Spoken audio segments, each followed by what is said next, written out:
Earth Debate Members Only Live.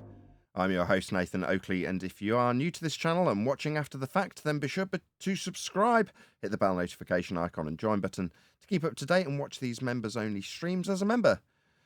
Now, if you'd like to support the channel, there is a super chat that runs alongside each of these shows while they live, or if you're watching after the fact when they premiere, there's also a PayPal, Patreon, crypto and thanks button in the info box below the video.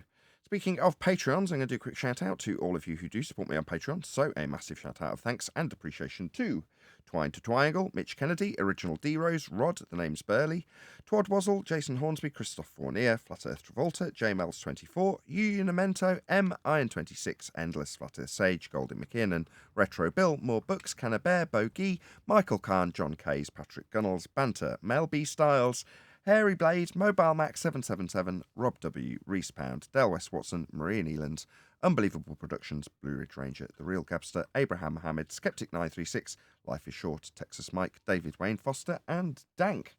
So another massive thank you to all of you for supporting me on Patreon. Now I will hand over to whoever is in Discord and Google so you can enjoy their dulcet tones while I check that this live stream's actually working, given that this computer has crashed twice today. So I'll unmute the lines and you can enjoy their dulcet tones right now. You can point the two sides of the sextant to any 2 points, and it will tell you the angle between them. I'll just rewind 5 minutes when you defined elevation angle, and it requires a horizontal base. We're using the sea level for that. We're using the sea level. Yeah, but that isn't like perfectly horizontal. That's why you don't call the angle you measure. That's why you don't call the angle you measure the sextant an elevation angle yet. The sea level's at 0 degrees level. It's used as a horizontal baseline to obtain the elevation angle. That's how it's used in reality. Yeah, you don't. Okay, the angle you measure, if you're getting the angle between the horizon and the celestial body, say a star. It's an elevation angle. That's called an elevation angle.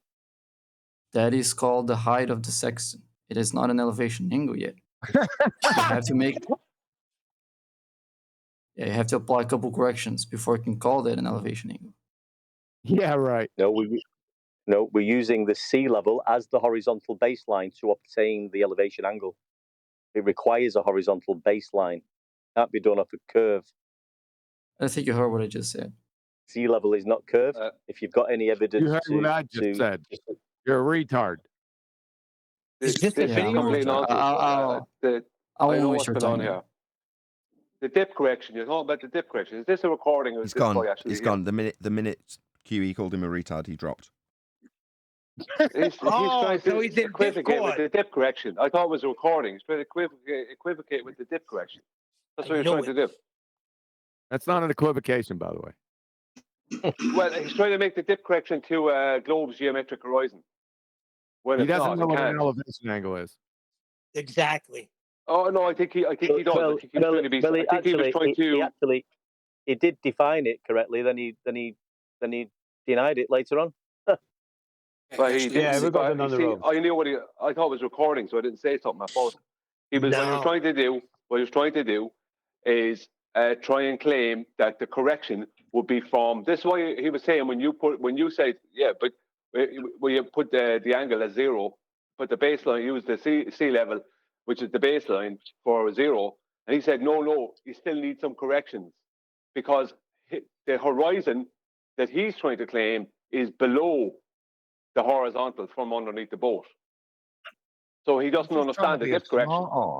Yeah, that's what he's trying to do. Like it's not an elevation angle yet. No. It is an elevation angle. That's what you measure. When you apply corrections, what are you applying corrections to? The elevation angle you've measured. Yeah? He was trying to do it the other way around and be a smart ass for no. And again, for what purpose? Not to further the argument, but to try and win a point that doesn't even exist. I think it's time for the rubber ducky to come out. Yeah. What it means? Yeah, but what that means is that when they try that stuff, what they're trying to say is the correction is greater than the height of the observer's eye above the water underneath the boat. That's what they're trying to state, because the correction they're talking about would be a greater correction than that.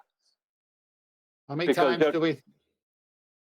times, Brian, do we have to cite official navigation sources that say that the measurement is based on your eyeballs being on the water surface, which is the same as if you were on the equatorial plane, two horizontals. But if you're on a boat 10 feet above the water line, you got to minus that 10 feet so that you can have a right angle. But if you're in a rubber ducky and with the sextant and you're right on the water, there is no correction, which proves your point. The water is horizontal. That correction you calculate, Tim, what do you apply it to?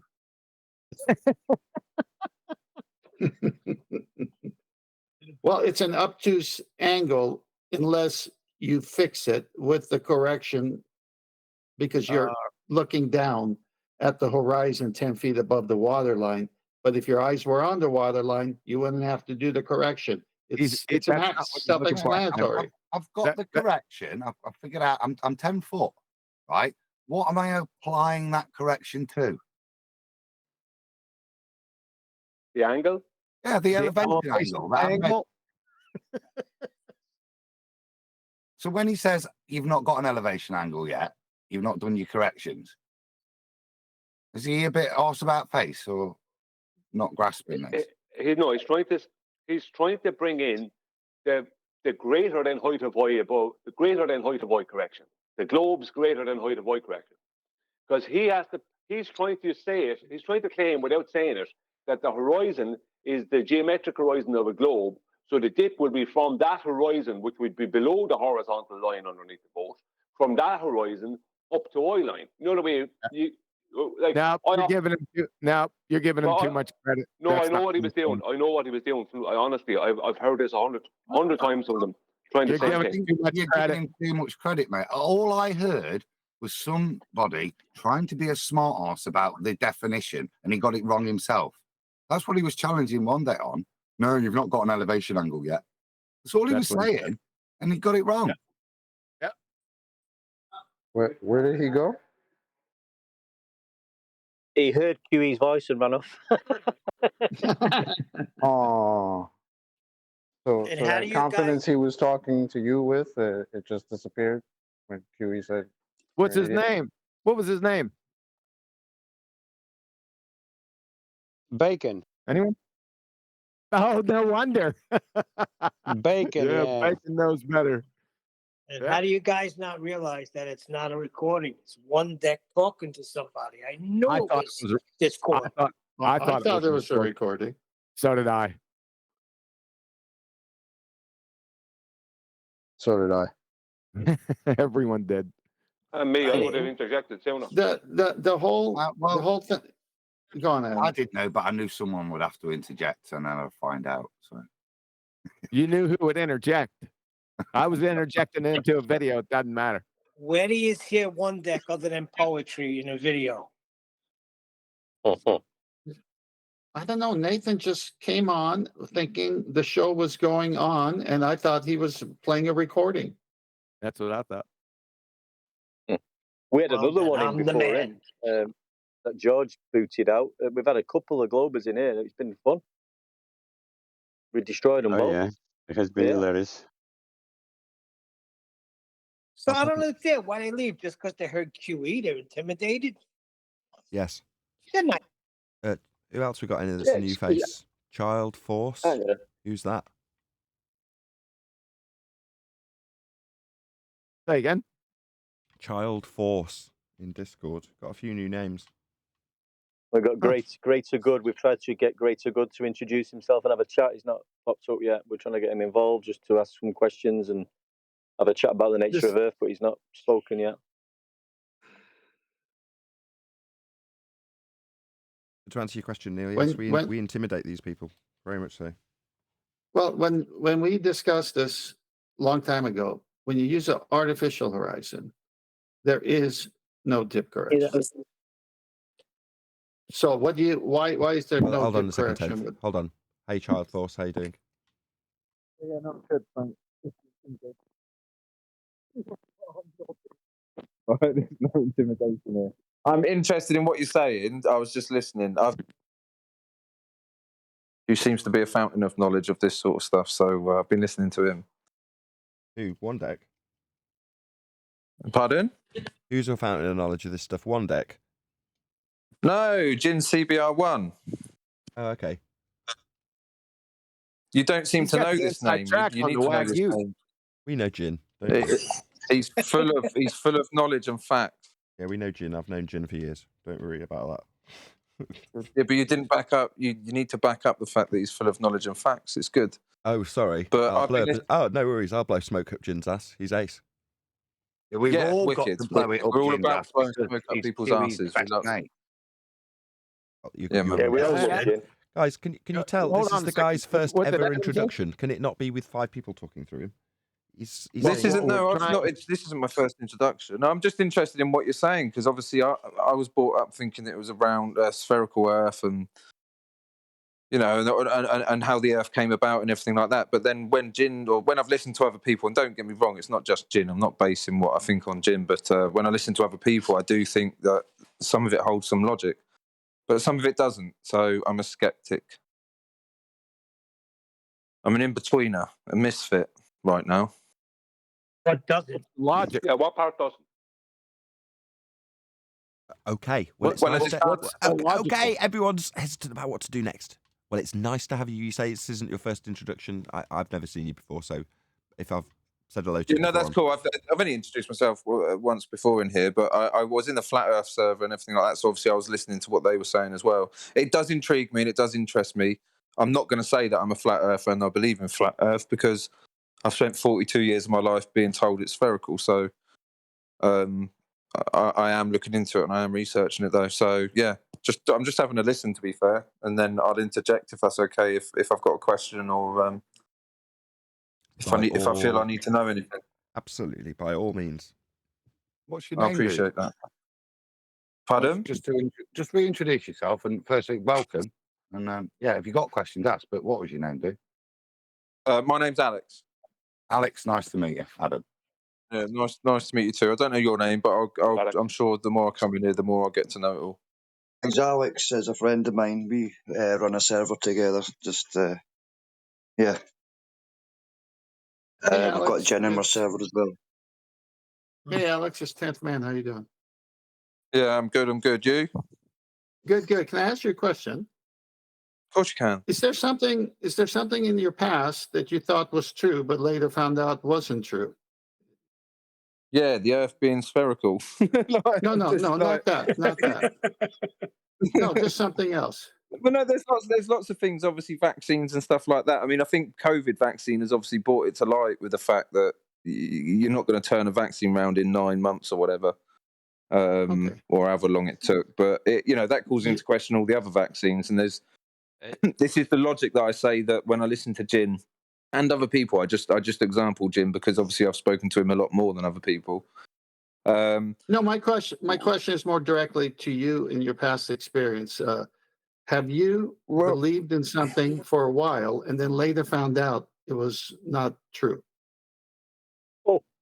Santa Claus, Easter Bunny, all of that sort of stuff.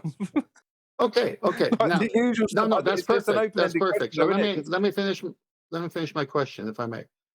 So once it came to that point to make a decision, did you use reason and logic, or how did you make the decision Easter Bunny wasn't true?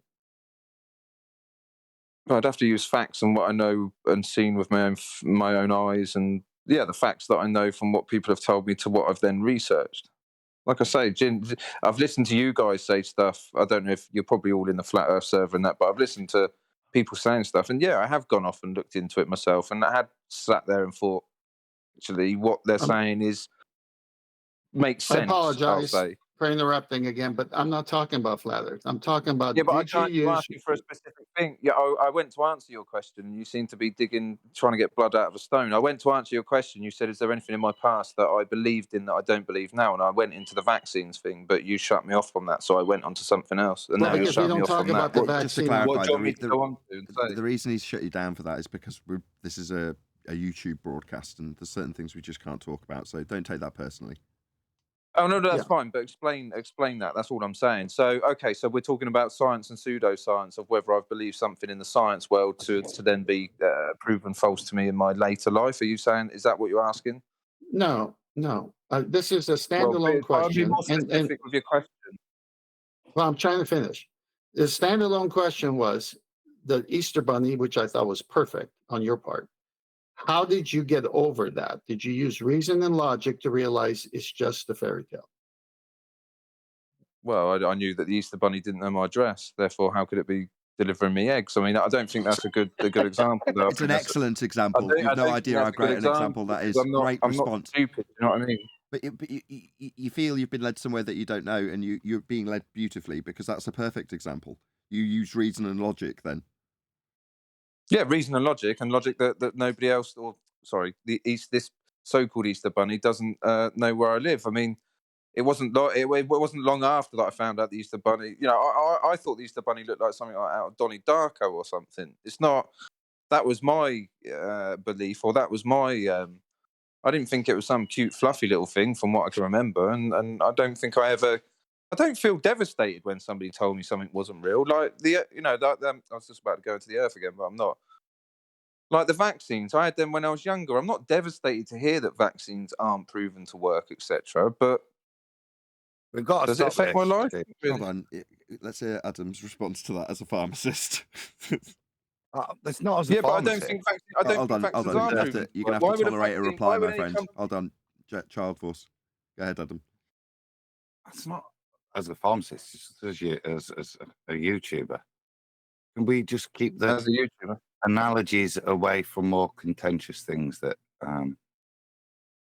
don't really help the conversation and can only kind of aggravate YouTube terms of service?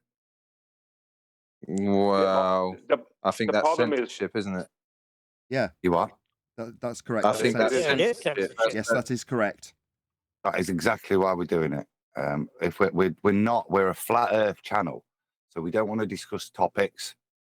You just shut me down talking about flat Earth. I don't get this channel. I'm going to mute. I'm going to listen to you guys, because obviously I don't understand this channel. Like I said, you're telling me it's a flat Earth channel. I went to talk about flat Earth. You shut me down. I went to talk about something else. You shut me down. Like, I'm going to have a listen. Let me have a listen over the next half an hour and see what you're all about. Yeah? I was just asking the analogies to less contentious subjects that can trigger YouTube terms of service. That's all. To be fair, no one shut you down on talking flat Earth. No one shut you down. Well, you kind of did. You're trying to patronisingly ask me the question again when I've given you the answer on something that I asked and it's coming out of my mouth. Well, it's recorded. But anyway, listen, I'm not going to argue on a live. Let me have a listen to what you're about over the next half an hour, and then I'll probably interject after that, because obviously I don't understand. Cool. Fair enough. Why is it even going this way? No, fair enough. He doesn't want to talk about it. Just one at a time. I can hear 10. The savage American fucking put it this way. I'm telling you why it's going this way, and you need to listen to me. The patronising manner in which somebody asked me a question to which I went to answer, to which I was shut down giving the answer, and then to find out 5 minutes later that you are a flat Earth server, and he said, we're not about flat Earth in here. Well, you evidently are, because you're a flat Earth server. So let me have a listen over the next half an hour, rather than arguing with me anymore, because I've said I don't need to argue. I've made my point. You crack on with your conversation. Okay, everybody else wants to talk continually. And I'll interject when I feel comfortable, and I'm not going to be patronised for giving an answer that's coming out of my mouth to a question that somebody has asked me within this channel, and maybe I won't offend YouTube terms of service, and quite evidently your own terms of service. So I do apologise. Let me have a listen, and I'll interject in a bit. Good day to you. Are you going to wait for a half an hour or not? I'm unsure.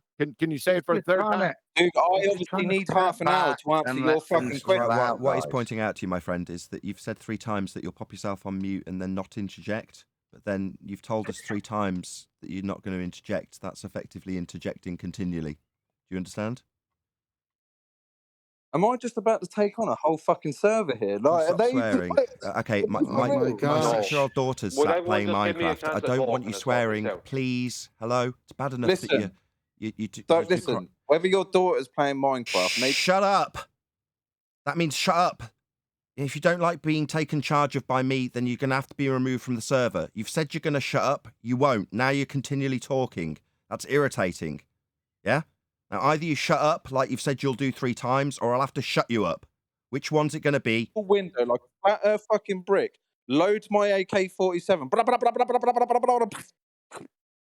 Prick. You've just been removed, prick. Pick them out. Now you're muted, prick. Okay, prick? You don't tell us over and over again that you're going to shut up and listen and then continually talk through everybody. Yeah, I tried to have some empathy. I tried to say I agree. I tried to say I listen. I gave you time to talk. Now, shut up. It's that simple. Totally unreasonable behaviour. Can I please detail? Hang on, Neil. Hang on, Neil. Hang on. Can I please detail what happened there? The lad came in. He didn't know what the lay of the land was in here.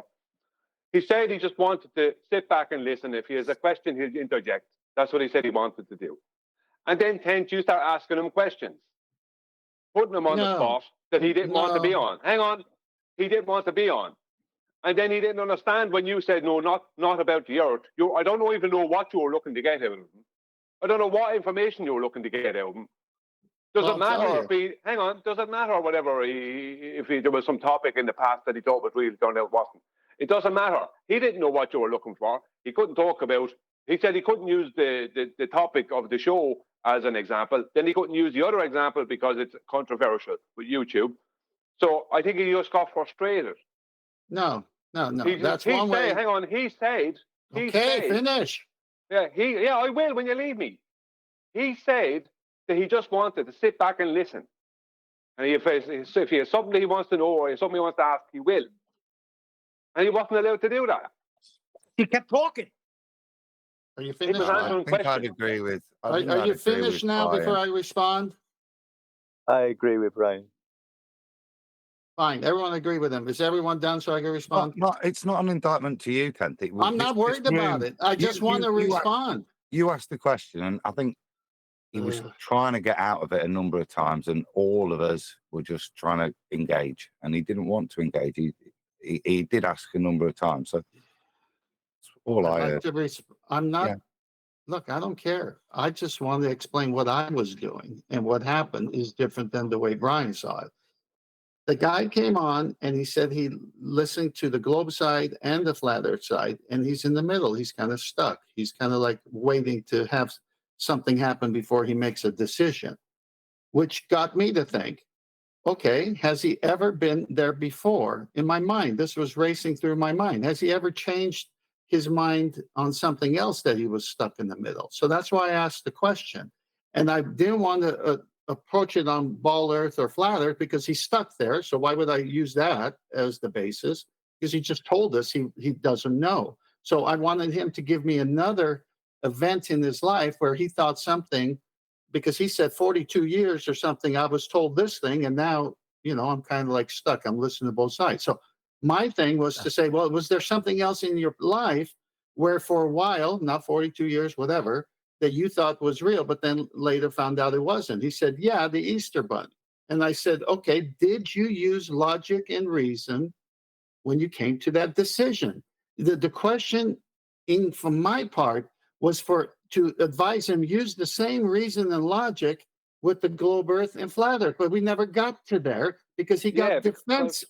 I'm talking now, Brian, because he got defensive because he knew he wasn't willing to say that. So he got huffy puffy, changed the paradigm of the question to make it look like we were all attacking him when I was calm and just asking him questions. My whole thing was, I'm in the middle of talking, Brian. My question, my question, oh gosh, forget it.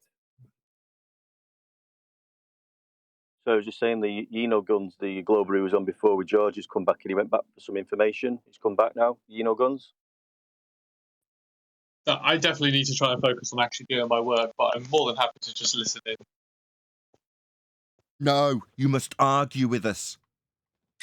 No, because I have hundreds of tickets to look into for idiots.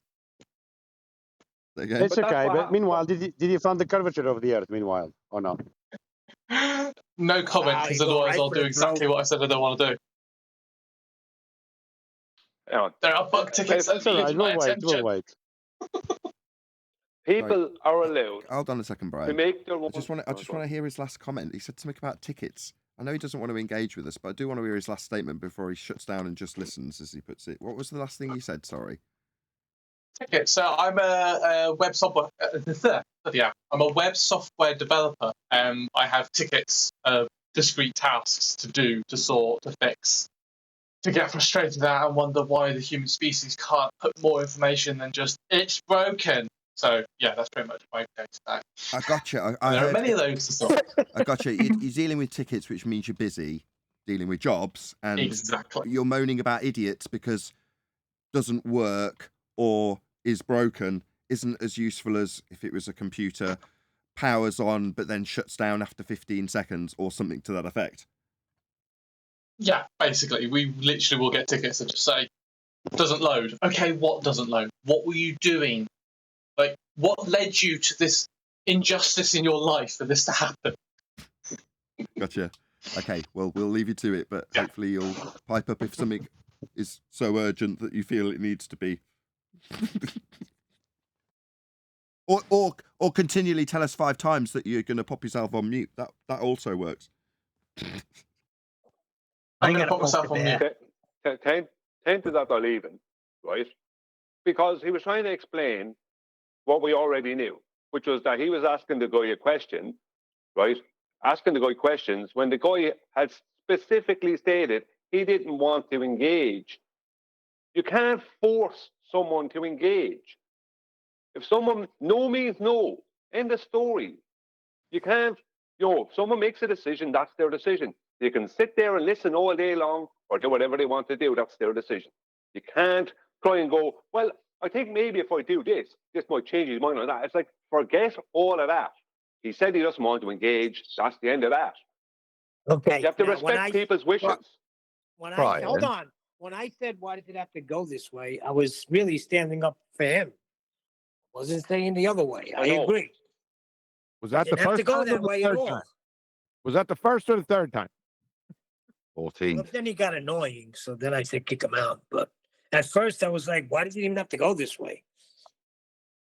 Yeah, but then you said kick him out when you knew the problem started with him being put under pressure. Yeah, because he didn't want to be put under. Then he started going a little crazy. So hey, he started saying something about Nathan's kid playing Minecraft. I thought he was going to go into another area, so don't even let him. Everything's fine. It's done. Well, Welcome to the server.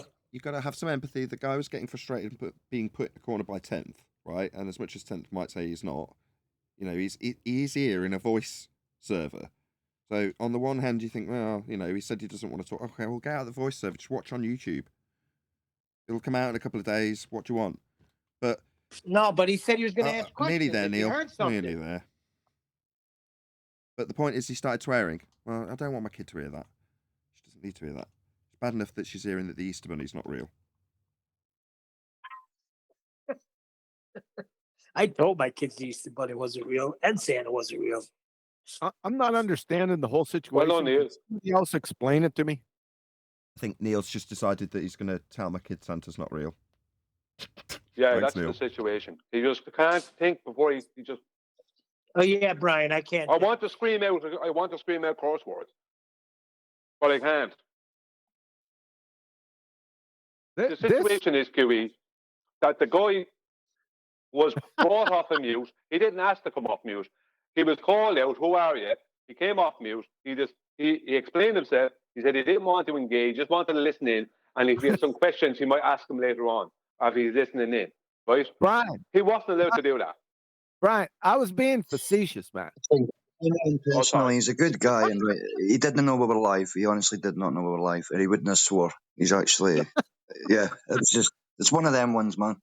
I've got no hard feelings towards the guy. He's put in a corner, put under pressure. Next thing you know, he's getting agitated. Then he's put under more pressure, and then he couldn't stop himself. He couldn't stop talking. Kiwi, bear with me. He couldn't stop talking when he was saying, "I'll just excuse myself from the conversation." Then, okay, if he'd have just done that, that would have been the end of it. But he continually talked, and that doesn't help things. If you're saying I'm going to remove myself from the conversation, okay, well we'll move on with the conversation then. Unless you keep talking, then we can't. Yeah, man, I get that. As I say, I know him personally, and he didn't know we were live, or he would not act. He probably wouldn't even unmute if he knew we were live. Well, fair enough. Pass him on my apologies. There's been some confusion with computer crashes today, which is my fault, not his. So, it's ambiguous from his perspective. Again, my fault, not his. So if you know him, let him know the host of the show apologise personally. I will do. Thank you. I want to hear Adam's take. I want to hear Adam's take on what happened. I'd like to hear 5 people at once, please. I think you let him know that the panel turned on themselves. I think Brian's accusing Tam for being a debate rapist. No means no. Wow. That's a good one. That's the best term all day. Yeah. Debate rapist. My choice. That's great. That was great. It was. Yeah, that was the funniest escalation of nothing, is what I witnessed. Also, a debate rapist? That was classic. I hope you recorded that. Don't say it too many times. It'll set off the algorithm. Susan will yeet us off YouTube if we're not careful. Yeah, I was also, Nathan, more of you... Go on, sorry, Roger, you want to say something to Nathan? Just really quick, did you mute the guy, Nathan? Yeah, I had to. He couldn't shut up. Right, but you didn't server mute him. You locally muted him. So next time he comes on, he's going to be on mute, and you won't know it. You got to use the server mute. Because I so rarely mute people. I press the wrong mute button is what Righteous Force is telling me, which pretty much tells you how often I use those buttons. It's not often that someone will tell you 4 times that they're going to shut up and then don't. At some point, you've got to do something, right? Right, but next time, remember when you see him on again, you got to untake him off local mute because he's only locally muted to you, not to us. Okay. Brian, go on. Okay, if I muted more often, I'd do it properly. I don't do it that often. And Righteous is doing his job. Ironically, I'm going to get interrupted, of course, by Neil, of course. Ironically, I'm accused of being the mute king, and that's the reason they don't want to come in, right? But what I'm actually having happen is my server mod is telling me off for not muting him correctly. Anyway. Well, look, the whole event was Nathan. It was your fault anyway, Nathan, because you're the host of the show, and it's up to you to keep everything on an even Absolutely. keel. No, I take full responsibility. And, that was entirely my fault. I should have stopped 10th at the point that I could detect he was getting agitated. The problem is, I just started a live show. All I'm doing is looking at voltages. That's all I'm doing. So on the one hand, I am engaging him, but on the other hand, I'm not doing a good job as a host. Now that's not his fault. But you're right, Brian. It is my responsibility. I'm not going to shed that or shirk that responsibility. So yeah, that's why I told whoever who knows him to say no. The host of the show apologise personally because it is my responsibility to make sure he feels at home. So being put under pressure immediately when he said he doesn't want to be, letting it persist, and then getting annoyed with him because he's ruining my show when he's been put under pressure and that's why he's agitated is totally unreasonable on my part. So it is my fault. I have taken ownership of this, Brian. Oh, well, I was only being sarcastic with you because I know that you're looking at stuff with your computer. So I wasn't actually attacking. Not his fault. It's not his problem. Who cares? He doesn't care that, does he? That's no. Yeah. Just so you know, I wasn't accusing you of it. Well, even if you weren't, if you weren't, it makes no difference because I have and I will take ownership of things like that when a guest, which is what he is here, gets treated poorly. In his estimation, it might be only, but by some people's, standards, they say, oh, it's only him. Well, no, I disagree. We want to make people feel welcome. He wasn't, so that's not good. My sincerest apologies. Usually, though, you wouldn't be. Usually, you're on those things. You go, no, 1 second, be quiet, and you're keeping clarity. Because that's the main thing with a host with a lot of people is keeping the clarity. Like, so everyone knows the topic that's being discussed, or everyone knows why something is happening. Because being a host, you must listen to everybody. Haven't you? Well, you've also got to shut Neil up quite. Control. You've got to tell Neil to shut up occasionally. It probably doesn't help for me to come in the middle of that and sing feelings. Yeah, that was totally escalated. Yeah, I didn't care. I just heard feelings. It's Friday. Yeah, exactly. That's all I was saying. It's Freaky Friday, so I expected as much. I'm sorry. Did you say my body, my choice? Is that what you said? My mic, my choice. No, he said my mic, my choice. I felt uncomfortable when Ken started asking questions. Well, because he's a debate rapist. Where's he gone? Is he gone? It's 10th. I think he got manned and left. That's surprising. Well, Ted was trying to. Sorry, very quickly, John. Ted was trying to explain why he made the guy uncomfortable or why he did what he did. But it doesn't matter why he did it. The person said no. You let it at that. Because to me, it was like one of those people you meet on the street who work for a company or have something, an agenda of some kind, and they go to talk to you, and you go, as you're walking past them, they have a clipboard or something, you go, no thanks. And then they try and continue talking to you. It's like, no means no. End of story. That was how I viewed it. Hit him with it, chocolate. Feelings. My body, my choice.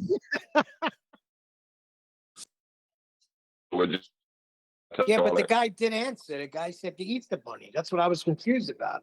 The guy gave an example. Wait a second. I'm not getting this. What actually happened? John, refracted curvature. Can you give us your take on what had happened?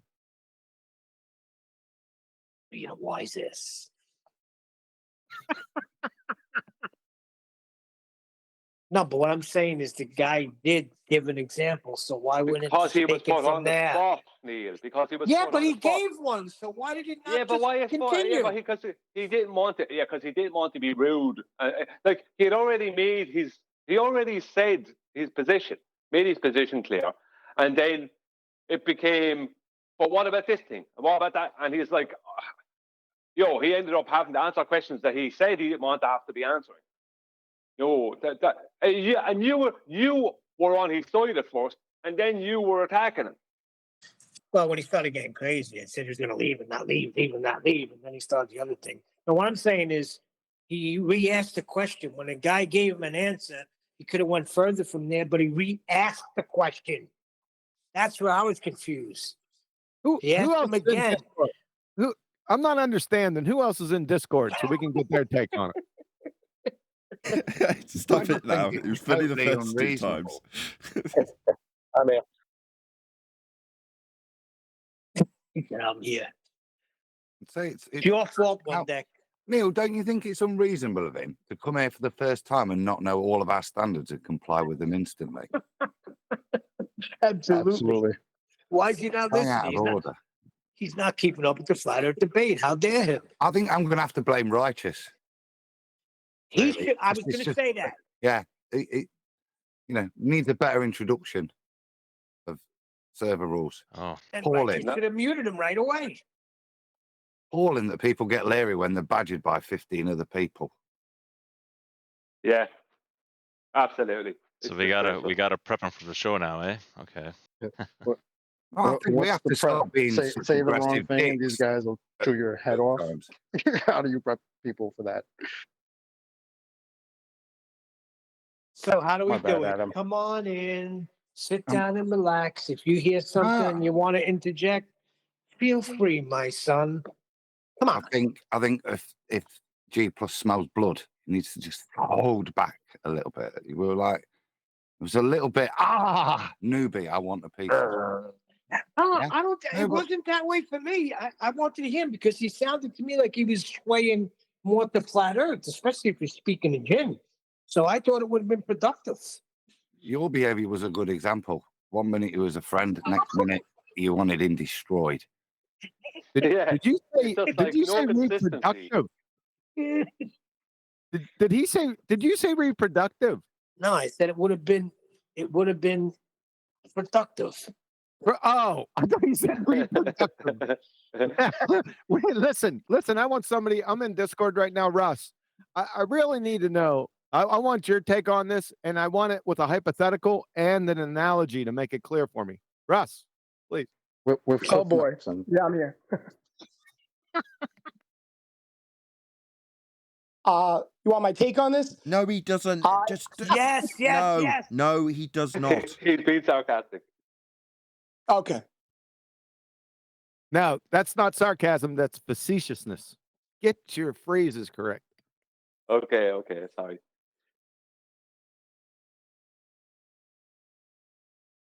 We could talk about other things like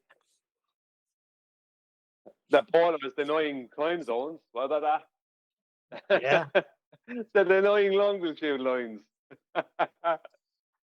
I'd say mostly happened watch my mostly didn't watch my. I would say definitely didn't watch my latest video, right? Because the title of it, you would have gone, I'm not watching that, right? But it's about time zones, right? And I have another one I'm going to bring out, I reckon. And basically, I'm pointing out how Australia and the USA are very equal in size, yet the time zones are completely different. I had a video some time back called longitudinal reassignment, where I think, Neil, are you off mute? Where longitudinal reassignment, where I was saying that if you take the Gleason's map and you put places like Australia into their correct size, right, and you take them away from what their latitude and longitude positions that are shown on the Gleason's map, then you'll have a more correct world map. Now, I don't think we'll ever have, well, at this present time, we certainly don't have a correct world map, right? But the point I was making is what they do, see, what the Gleason's map does is it takes the latitude and longitude grid and it lays it out correctly without any, that is exactly how it should be laid out. But then underneath it, Gleason put in a globe projection, basically, which stretched everything south of the equator. That's why Australia has 3 or 4 longitude lines going through it. But in reality, and people get this mixed up as well, in reality, there is 4 or 5 time zones across the United States. I think it's 4.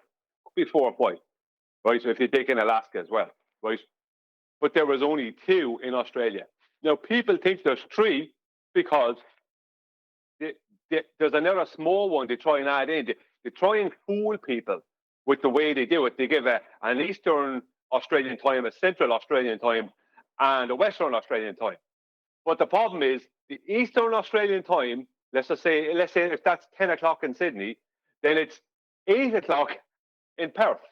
That means 2 hours, right?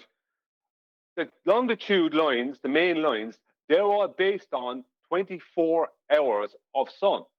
That's the sun passing over that point at 15 degrees, right, 1 hour, 15 degrees, 2 hours, 15 degrees, 3 hours. That's how it's laid out, right? Because the thing about the latitude and longitude grid is, right, it has 2 purposes. One is to show us it's based on the sun, and the other one is to show the GP point, let's just say, of any celestial body in relation to the GP point of Polaris, because it all starts and ends with Polaris. So what they don't understand is that if you have, because at 10 o'clock Eastern time in Sydney, let's just say, right, in Australia, and then the next time zone they try and claim is 9:30, right? It's half an hour. It's like, what, 9:30? And then the next time zone is 8 o'clock. That's half an hour from 10 to 9:30. Then an hour and a half from 9:30 to 8. But that's not how time zones work. It's one time zone is an hour, the next one is another hour. And that's how you determine how many time zones. If you're using the latitude and longitude grid correctly, and how Gleason laid it out to be used, which is the correct way, which is for as a time calculator, that means that Australia has 2 time zones: 10 o'clock to 9 o'clock, 9 o'clock to 8 o'clock, Australia over. That's 2 hours it takes for the sun to go, or for, let's say, the sun at solar noon in Sydney will be 2 hours ahead of the sun at solar noon in Perth. And Sydney's on the east coast, Perth's on the west coast, right? That's the end of that. Now, I brought out the longitudinal reassignment video some time back, and then a while later, Recife, the French sailor, he spoke about time zones, and it just amalgamated with exactly what I was saying. That's exactly what I was saying, but what he pointed out was made more sense. Not more sense, but it pointed out what I was pointing out, and he showed it, and it was stupid because I'd forgotten about time zones from not talking about them for years. It was something we were talking about a long time ago, but I forgot about it. Just never entered my head.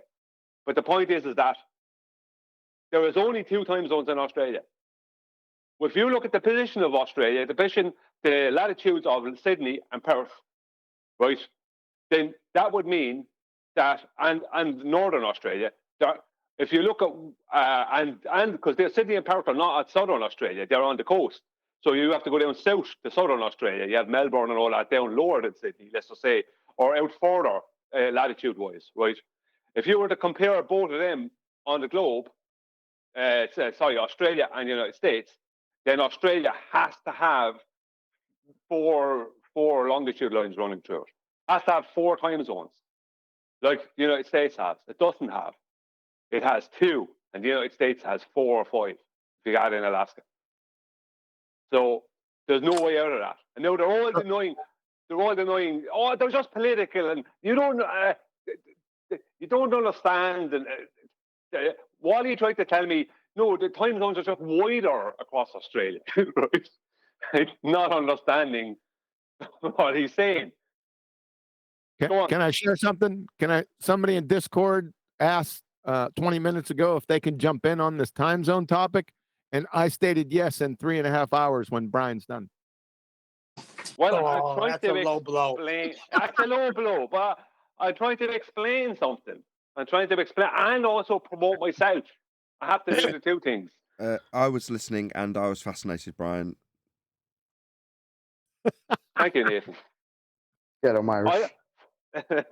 Yeah, but he's right. Australia's bigger, right? How come we have 3 time zones?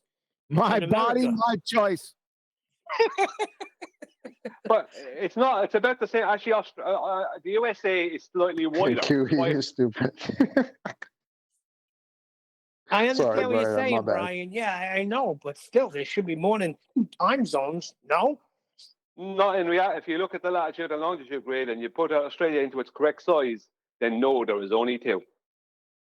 If you unstretch what Gleason shows on his map and you keep the latitude and longitude grid as he has it, then there is only 2, and in reality, there is only 2. They try and pretend there's a third one when there isn't. The longitude lines on Gleason's map are markings of the sun. So you can't have 10 o'clock in Sydney and 8 o'clock in Perth and have 3 time zones. You can only have 2. It's impossible. I have a video, I think I'm going to bring it out later, showing the same scenario in the United States and how it doesn't work.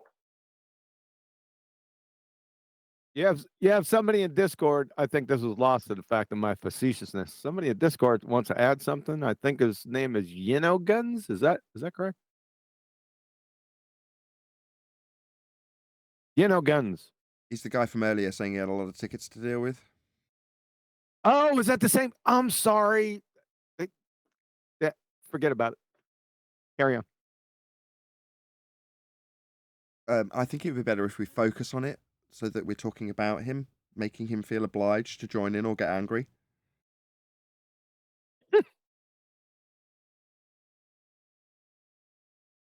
No?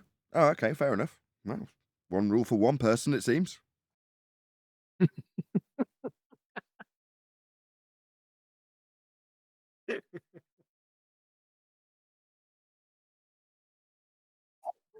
Well, this computer seems stable. I think he took my comment of 3.5 hours. He left. They'll be back in 3.5 hours. Took it literally.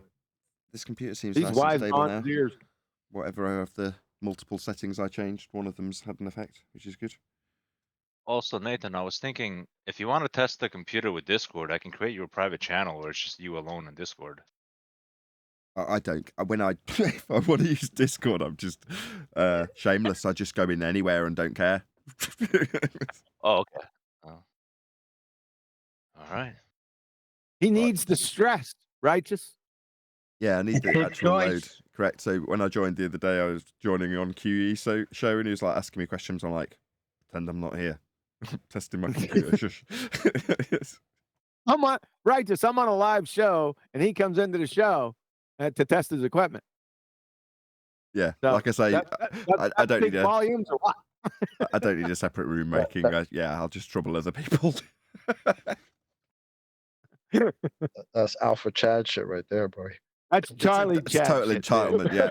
Total Charlie selfish Chad. entitlement. Absolutely correct. Adam, are you there? Wait, there's a Charlie Chad now?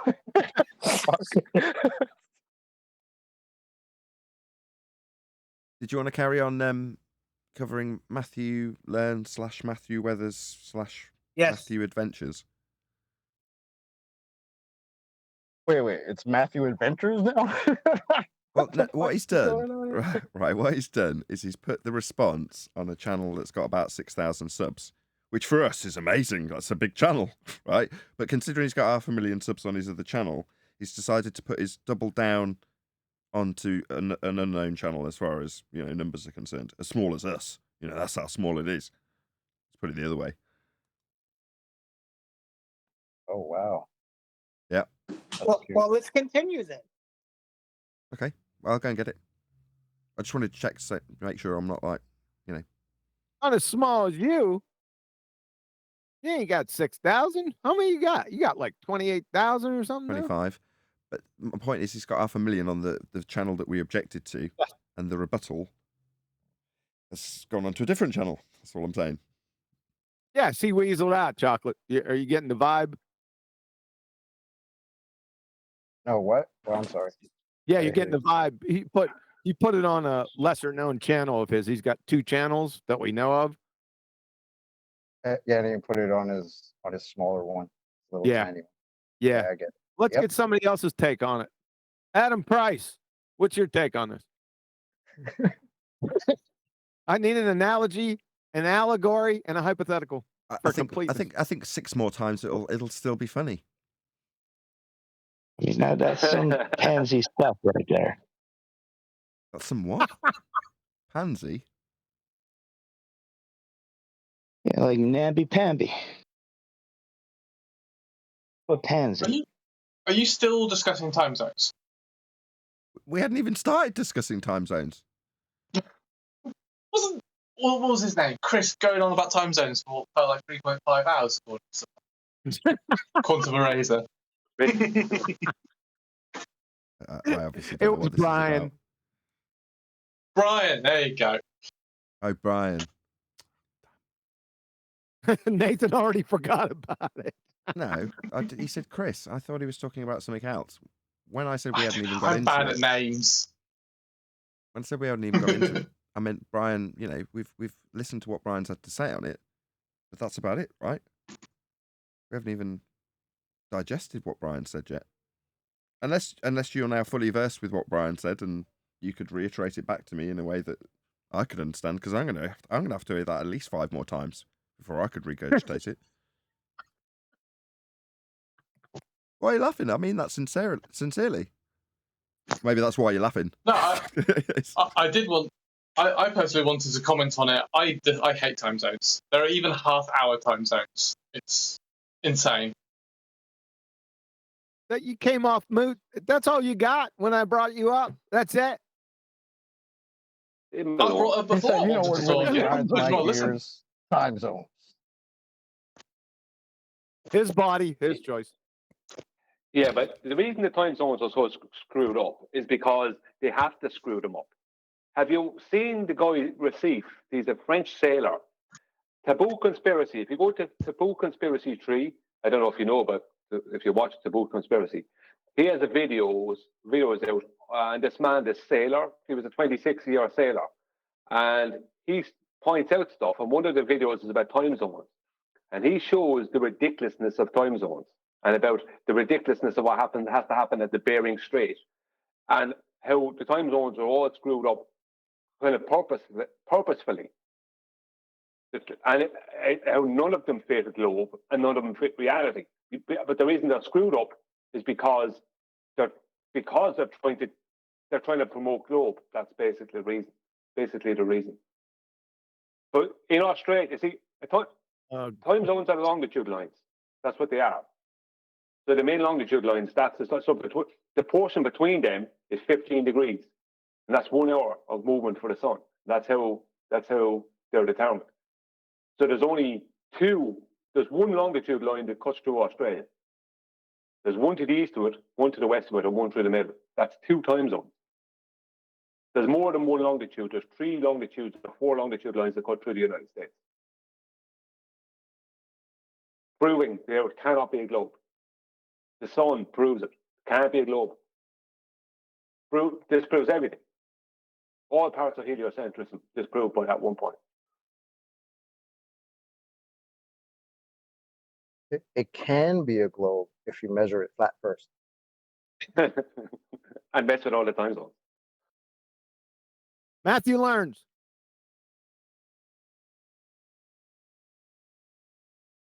Yeah. Where's Matthew? I don't know. Nathan was going what to I'm say going to video. do, QE, is I'm going to get a proper thumbnail because I've already got one made. I'm just going to add a B onto it and change the colour of the lettering and then put that on the live stream, which I'm literally in the process of doing as we speak. Once I've done that, I'll actually release this to the public and then we'll carry on with Matthew Learns. Okay. Yeah, I think man. it's interesting. He stated it. You're not going to go live again, are you? Yes, that's my point. I'm going to go to the public live, yes. Okay. In the beginning of his video, he stated that he... Go ahead, John. In the beginning of his video, he stated that he was not lying. And then the first thing he did was given an example of him lying by omission, by not putting the information that he accepted as true on the show out there. Are we going to start it from the beginning? No, we'll do it from where we left off. What we did do on the live show, we got 20 minutes. We got up to, I did go and review it.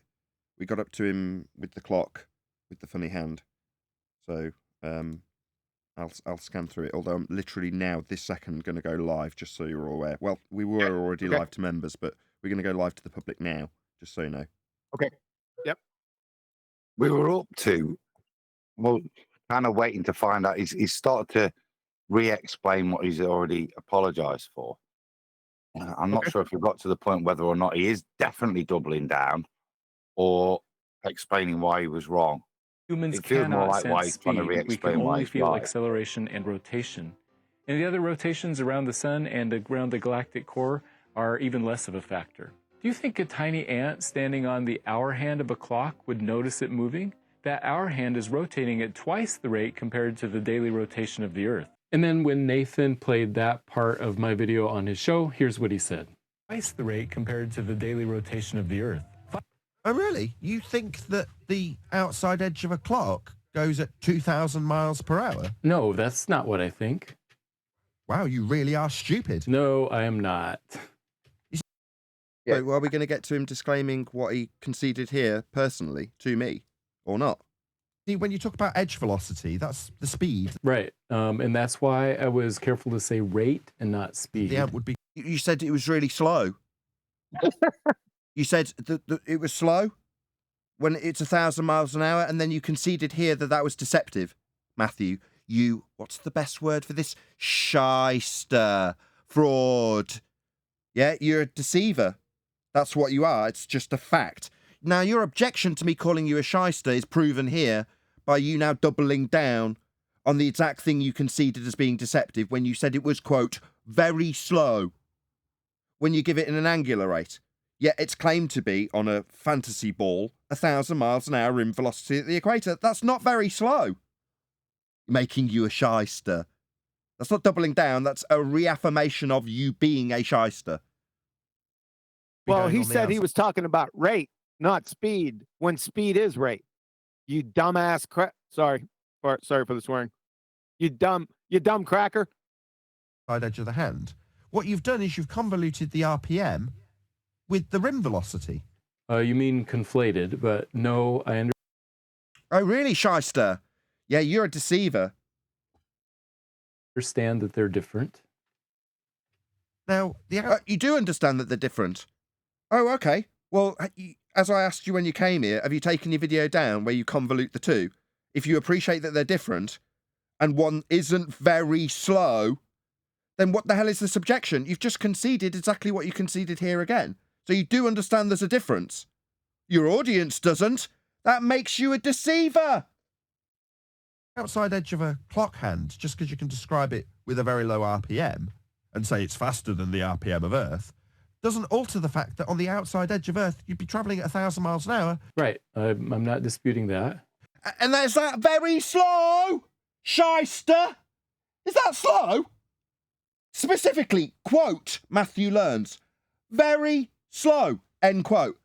So you understand that 1,000 miles an hour described as very slow by you is you being a shyster deceiver then? Yeah, you've already conceded it.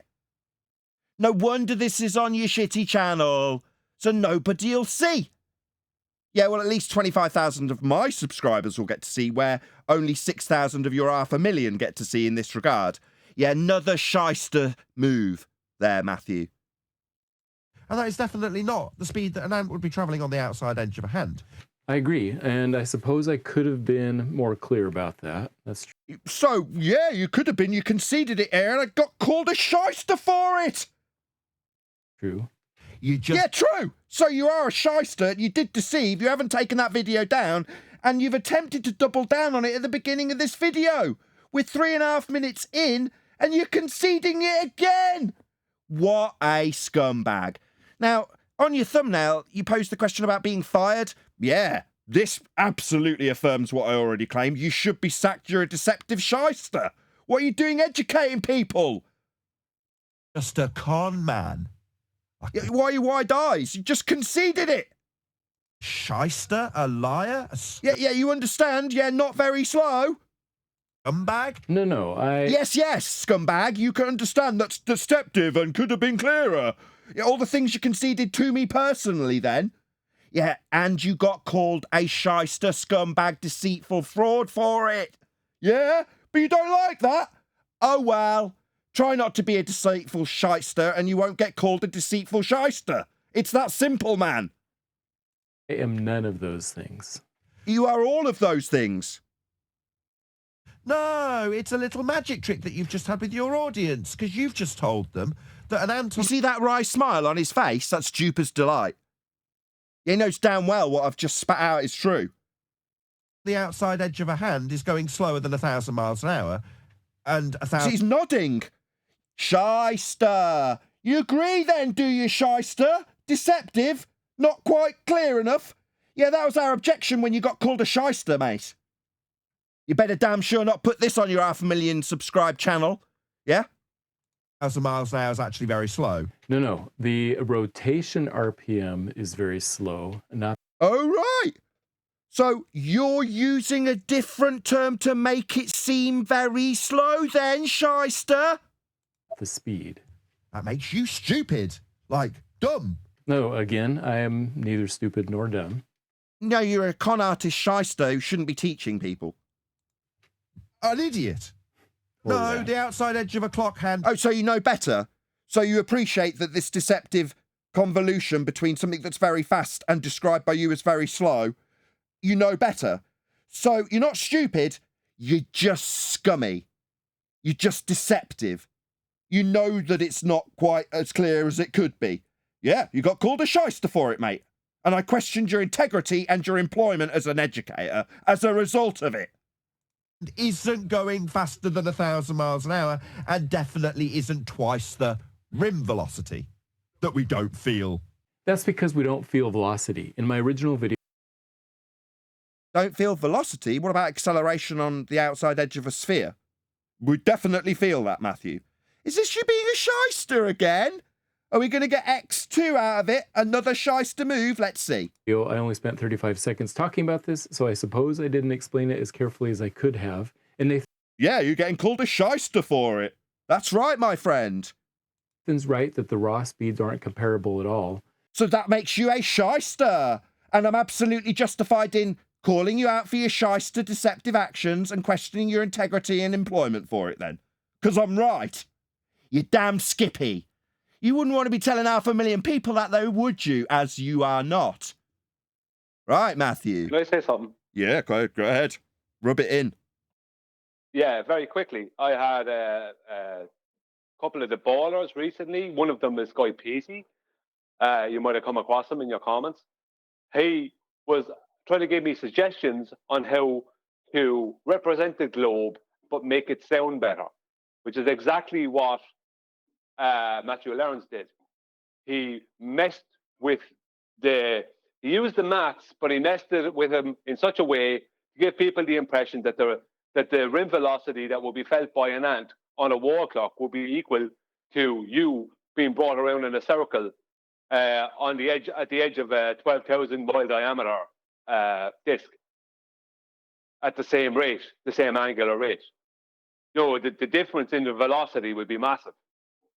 But he used maths to try and fool people, to try and make his globe sound better.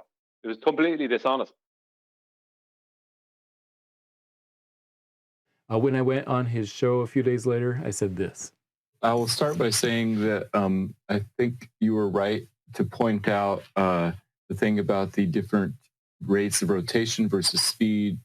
I think that I should have been more clear in my video. You were right to point out the thing about the different rates of rotation versus speed. I think that I should have been more clear in my video. You were right to point out the thing about the different rates of rotation versus speed. And you got called a shyster, and a swindler, and a con artist, and you were requested to take that video down and make a correction. Not double down. Not claim how unstupid you are about your deception on a shitty little channel no one's watching when you've lied to 500,000 people. That's not what I asked for, but I was right. You're damn straight I was right. Go ahead, whoever that was. He's not addressed the actual point, though, that the speed on the outside of that, is an acceleration speed, right? This constant expression will feel. You're chopping up. You're chopping, John, real bad. I think that I should have been more clear in my video to describe the difference, RPMs versus speed at the equator versus an ant on a clock and all that type of thing. If I were to redo it, I would try to expand that section to explain it a little bit better. I see. When you expand upon it, only that one part, would you consider giving us perhaps the measurement of the R value that the assertion for a sphere Earth rotating would be based on? I'll answer his question about the R value in a bit. Also, saying that I could have explained it better is not a concession that I was wrong or that the Earth is flat. So let me explain. No, the convolution between edge velocity and angular rate is deceptive. Not about whether or not it's flat. I mean, we got to that afterwards in my request for an R value to base the rotational rate on. But we're going to get to that in a minute. So what after your little subterfuge has been offered up for it not proving flatness when it's proving your deceptive nature with the maths, Matthew, labelling you a shyster being totally justified as a result, and now you doubling down on a shitty little channel so you can say you've addressed it? Yeah, you're a shyster, mate. There is no two ways about that. Yes, sir. It wasn't cloudy what he said. It was crystal clear what you said, Matthew Pretender Clown. You have a problem you don't understand, and it's typical baller. It's baller disease. You don't know the difference between angular velocity and tangential speed. It's plainly clear to everyone.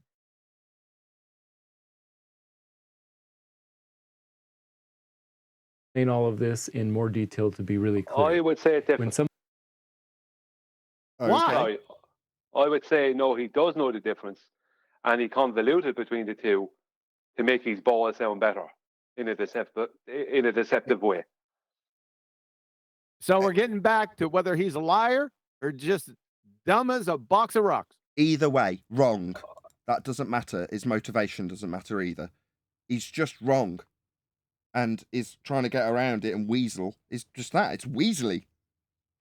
Something is rotating. If the term he's using, if I were to redo it, I would try to expand and make it a little better. He made it as good as he could when what he's trying to make out is that something that's going very fast, like 1,000 miles an hour, is actually slow. That's why the outrage, not because of a poor explanation, but what you tried to explain, you tried to pass off something fast as slow so that it could fit in your analogy and keep your ball together. It's called being deceptive. Yeah. The reason you chose angular rate of change was because you could use a very small looking number. to deceive people into thinking that small number didn't mean 1,000 miles an hour, which is why he didn't use 1,000 miles an hour, because it would have destroyed your analogy. What's your education background, Adam? Don't normally ask. Sorry, say again. Pharmacist, sorry. But what was the courses that you had to take? Were there any of them maths related? Well, there's maths, yeah. I mean, you've got to have basic maths, chemistry, physics, biology. And then So you're a learned man in this regard. And you see it as deception, mathematically. There's no way in the world you can make that point, right, and try to pass something off as slow and use, let's say, units that present small numbers. If you use those units and say, but that's actually that small angular change. Let me just add something. Sorry to interrupt. It's justification for why we would not feel it, because look at this small number. That's the deception. You wouldn't feel it because it's a very small number. My objection, 1,000 miles an hour rim velocity when you're accelerating non-stop is going to be felt. And that's not a bad explanation. That's a very good explanation to try and make somebody think that it's a non-consequential thing by using those particular units and refusing to use units that people would recognize. They're non-qualified units, you see, because how big's the roundabout that's spinning? It's only when you apply it to what he's claiming it is, which is a rotating Earth, that angular change has the implication of 1,000 miles an hour. And that's what he's trying to hide and deceive and pretend that 1,000 miles an hour is, in his language, not poor description, is slow. That's the opposite of fast, isn't it? Yes. I thought we explained that really clearly to him personally when he came here and conceded that. I mean, it's only about 300 miles an hour, more than the speed of sound. That's pretty slow, right? Oh,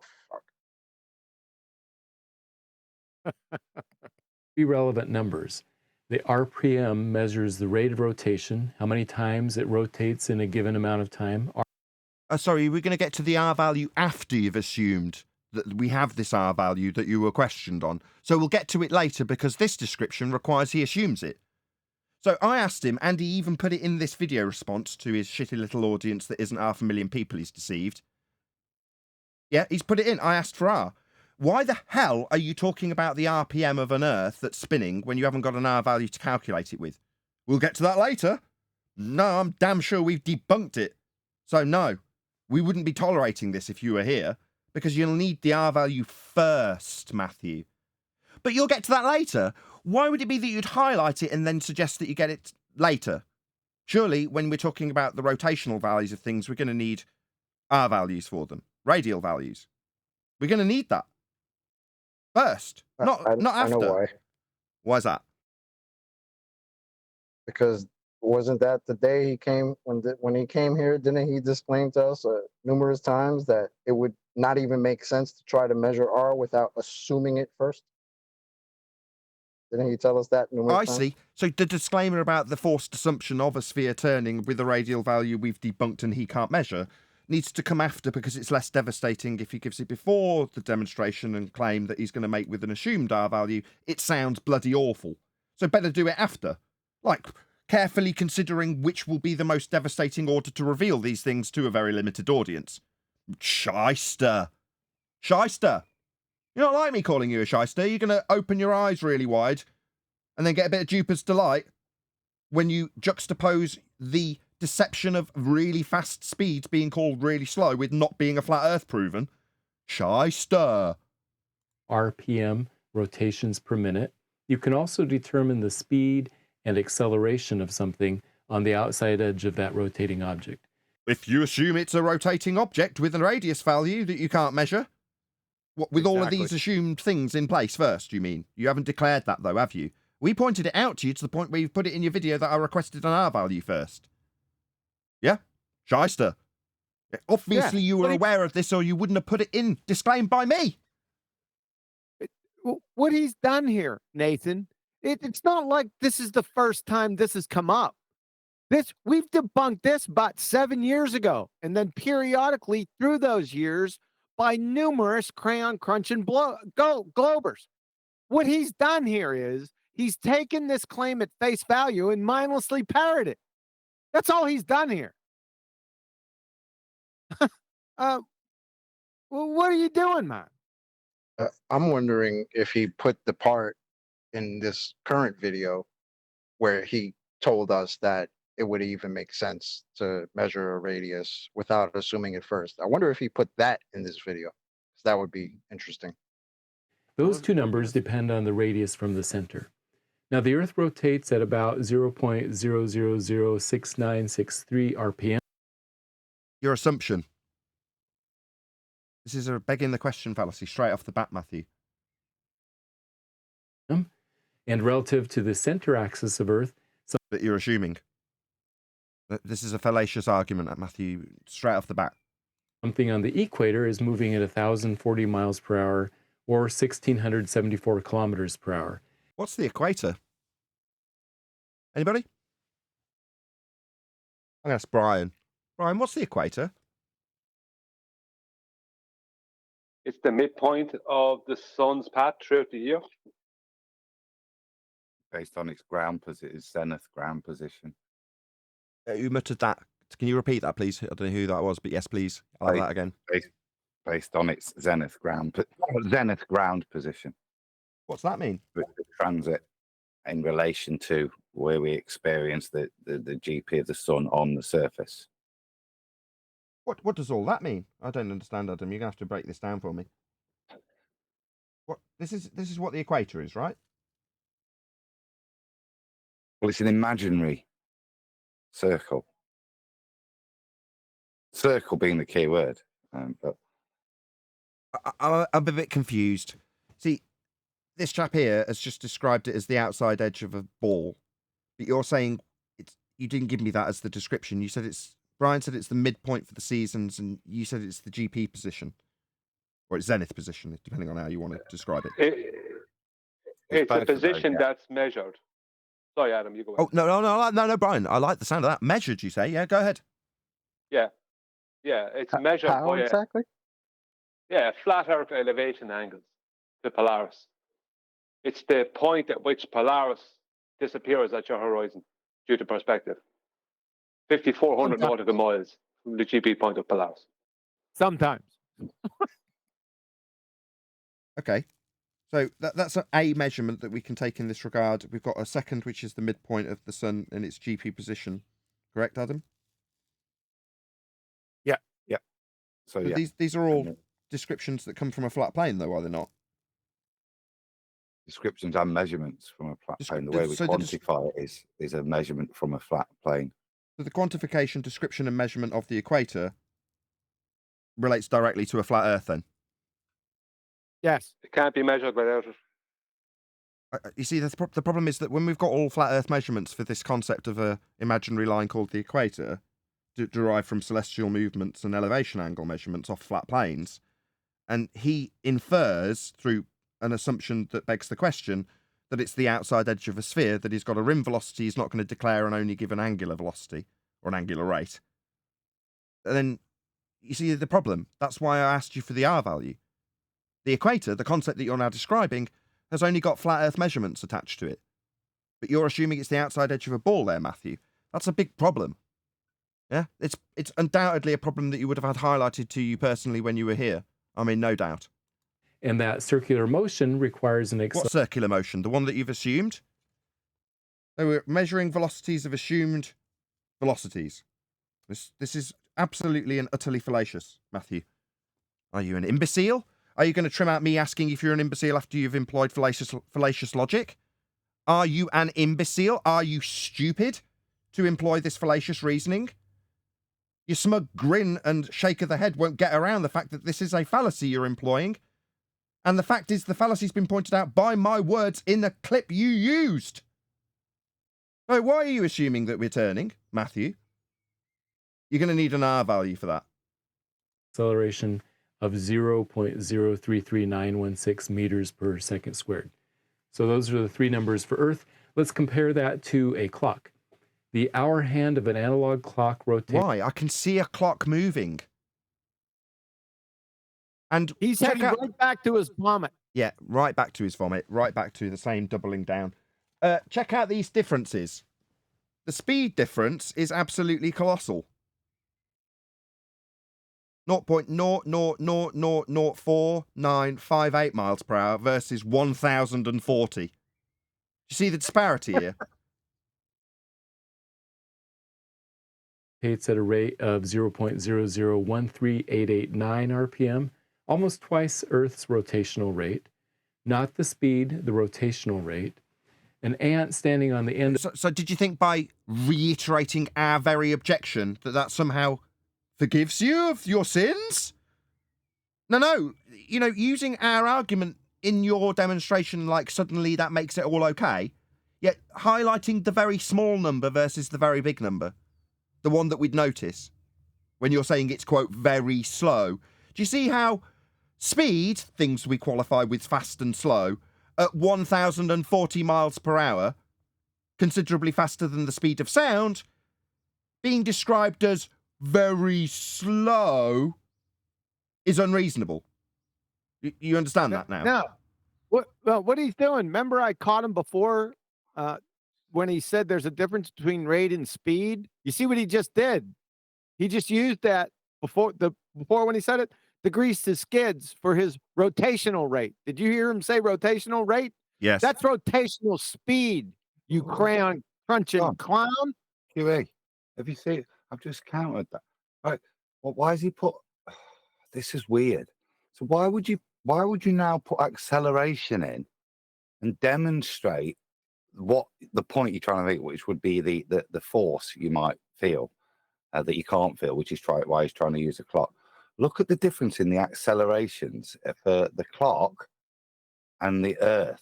It's 7 orders of magnitude more on the Earth, he's claiming, compared to his analogy that he's given us to show how little the force is. The acceleration is 7 orders of magnitude more in reality to the example he's given. So what example is that then? Because nothing matches. Right. You'll have to forgive him then, because all he's trying to do is find the right combination of words that make his argument sound right. Yeah, but the numbers he's given, Chocolate, demonstrate again the exact opposite of the point he's trying to make.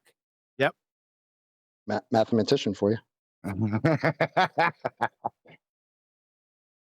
979 kilometers per hour.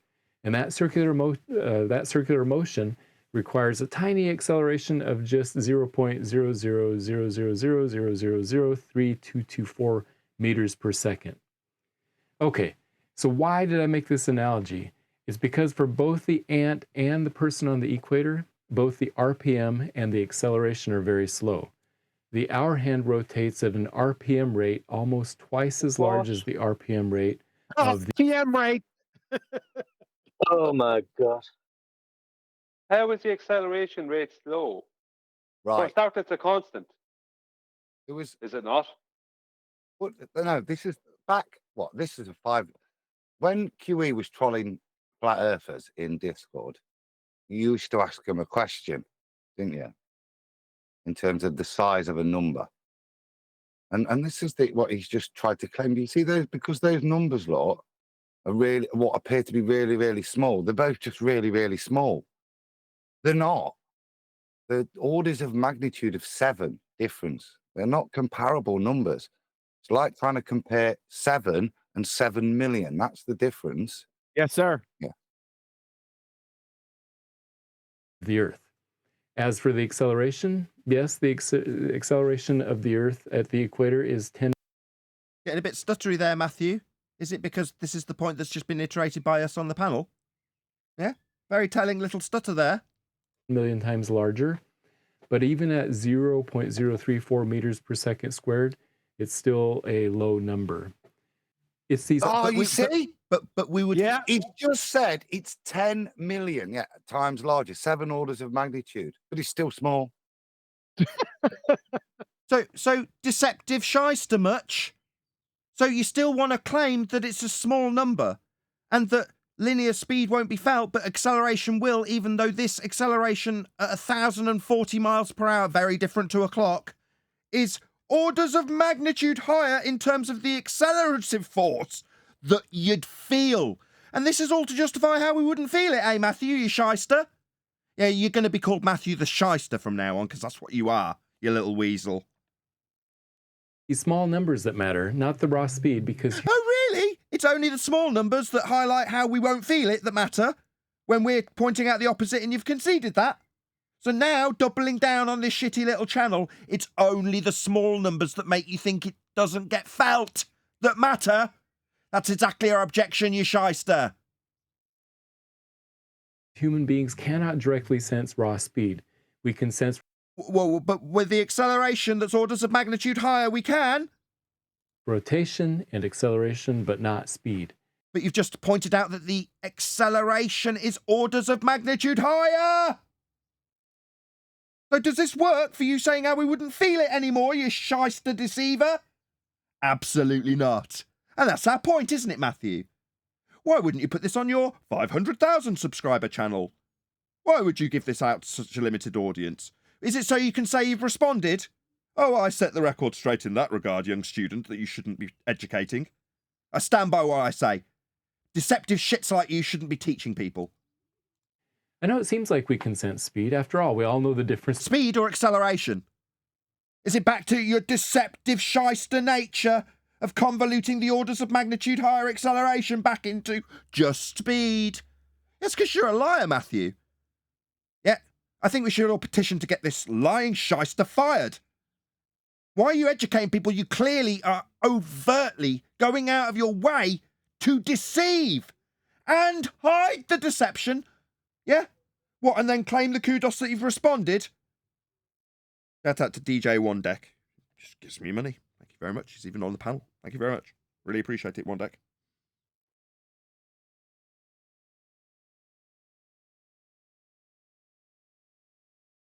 Between riding in a car going 20 versus going 60. What about the accelerative force between the two? Just going to ignore those, are you, deceitful shyster? I think so. But we're not directly sensing the speed. So it's back to just talking about speed. You've had it up on the chart with the difference of the acceleration, and now it's just the speed you're talking about. Here it is. Acceleration. Low number.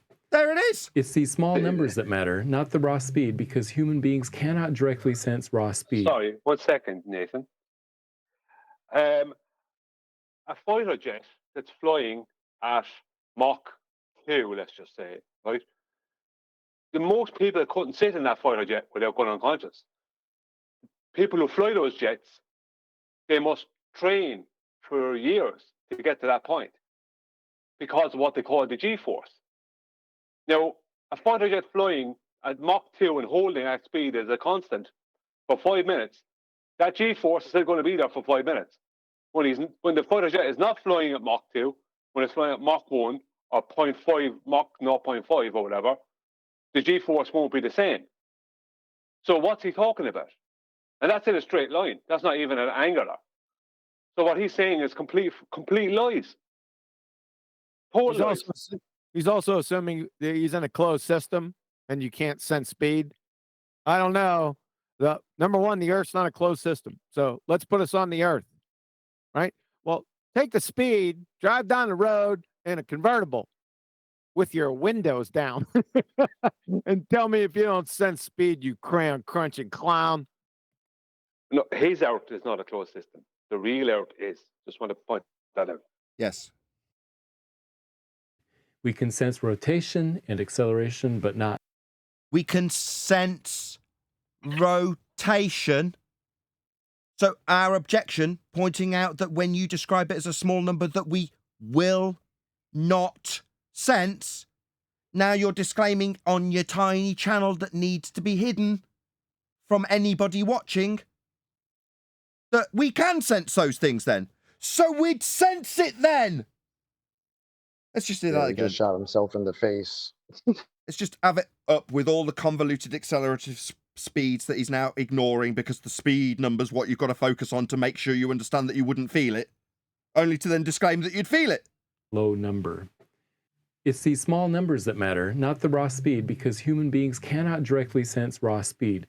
We can sense rotation and acceleration, but not speed.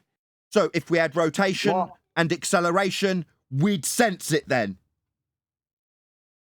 Is rotation a straight line speed?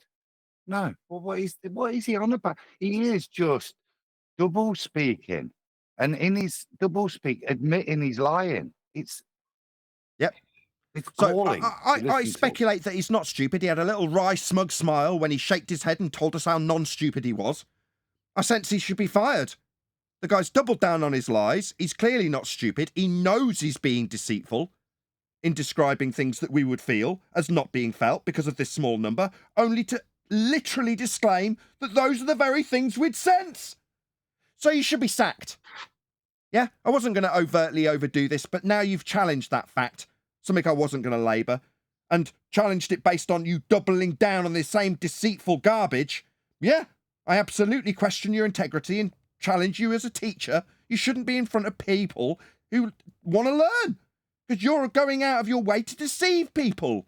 And then when you get caught, you hide it somewhere that's subtle, where only a few people have watched it. Under 100 people have watched this. What about your 500,000 subscribers? Why aren't they getting privilege to this doubling down deceitful nonsense, where you disclaim that the very thing you're telling them they wouldn't feel because of a small number would specifically be felt? He should be sacked. I wouldn't want him in front of my kids. What outrage. Doesn't it make sense? Doesn't it make sense that you can sense the rotation that you can't sense? That makes sense. What we should focus on here is the speed and the low number. When we could sense rotation, the very thing I'm justifying us not feeling. What a scumbag. Yeah, you're right. My vitriol and total venom directed at you was absolutely justified, Matthew. Yeah, and this was the stupidest thing you could have done. Disappearing and not responding at all would have been a better idea. Putting it onto a very small channel when you've got plenty of people to show how right you were and how wrong I was, when you overtly concede how right I was, and then declare why you were wrong by your own admission in terms of what we would sense. The very thing you said we wouldn't, because of this small number we should focus on, and you've doubled down and done it again. Shout out to Rob Khan for smashing the super chat. Says good morning. Thank you for the super chat. I brought out a video recently, and I didn't label it this, but the main point of the video was attacking Charles Globert math, because he was at the same stuff, where he's openly lying from a mathematical point of view on several issues. So they're all at it. These teachers, these geometry and maths teachers, they're all at it. They're all doing the same thing. They're all lying. Yeah. Charlie's a teacher that's a scumbag liar and should be sacked, and so is Matthew. They're just scumbags. And they go out of their way to give you a wry smile and a little nod of their head, and then go out of their way, as he's just done, to point out that we would sense the very thing we objected to. I know it seems like we can sense speed. After all, we all know the difference. So back to, it seems we can sense speed when you've just pointed out overtly that we would sense rotation. So now it's back to speed again. Yeah, that makes you a shyster. It makes you a liar. It's the reason I'm going to overtly say you should be sacked. You just said we'd sense rotation, and you're claiming rotation that we wouldn't sense because we focus on the small numbers, don't we, Matthew? Shyster. Difference between riding in a car going 20 versus going 60. Or the acceleration in between the two that you're ignoring. Now you've pointed out that we'd sense rotation. But we're not directly sensing the speed. It's the back to speed again, shyster deceiver. Sound, the vibration, and our eyes that tell us how fast we're going. What about the rotation that we'd sense if we were rotating, that you just disclaimed we'd sense? If we were rotating, we'd sense it. You just said it. But we wouldn't sense speed, and that's the number that doesn't matter. Right? So therefore, let's focus on the small numbers because we wouldn't sense Earth's rotation. Right, Matthew? Even though we would sense rotation because you've specifically disclaimed that. Sack him. Just sack him. Just remove him from his job. Why would you put someone who overtly deceives people in front of people who want to be educated? It's an outrage. That's why I showed this video of a coin on a Japanese bullet train. If the train ride is smooth enough to not knock over the coin, we also won't feel the acceleration. Here's another example. Imagine waking up on a commercial jet airplane in the middle of the night where you can't see out the windows. You hear the engines running, but you can't see how fast you're going. And since you cannot directly sense speed, you don't know whether the plane is going 600 or 200 or taxiing on the ground or even stopped at the end of the runway. Now imagine accelerating from 0 to 300 miles an hour. Now imagine being on something that's moving 1,000 miles an hour, constantly accelerating. Meanwhile, as QE's already pointed out, you're talking about closed systems. So are you suggesting that there's a great big massive aluminium dome around the Earth, Matthew? To make your example comparative? Is that what you're saying? There's a great big aluminium dome around Earth? Like a plane? To keep it a closed system? Or a great big aluminium shell like on the bullet train? So is that what you're suggesting, Matthew? We've got a great big aluminium shell around a sphere Earth? Because if not, this fails miserably, doesn't it? Because you've got an open system in a sky vacuum violating natural law to compare it to. Is this rotating, by the way? Was the bullet train rotating about an axis with an R value you're not justifying? Is this plane rotating about its axis? Or are these false comparisons made by a shyster? I think they're deceitful because they're not rotating, which is what you're comparing this to. One of their favorite tactics, making a false equivalence, especially with the open system and closed system nonsense when it comes to their speed and rotation. Yeah, but how come people ain't picking up on this? Come on. Oh, he wouldn't want anyone picking up on this, or he put it out to 500,000 subscribers as a slam dunk response to a flat earther. On the contrary, he's conceded everything we've pointed out as making him a deceitful shyster. That's because human beings do not sense speed. What about acceleration about an axis? Okay, so that was a big, long explanation. No, it wasn't. It was a big, long gaggle screw of you being a shyster. Let's listen to a bit more. No, just a scummy, fraudulent liar. That's what you are, Matthew. Yeah? Why are you nodding your head? You just told us that we would sense rotation. Why are you nodding your head? You've gone on and on and on about how we wouldn't detect speed.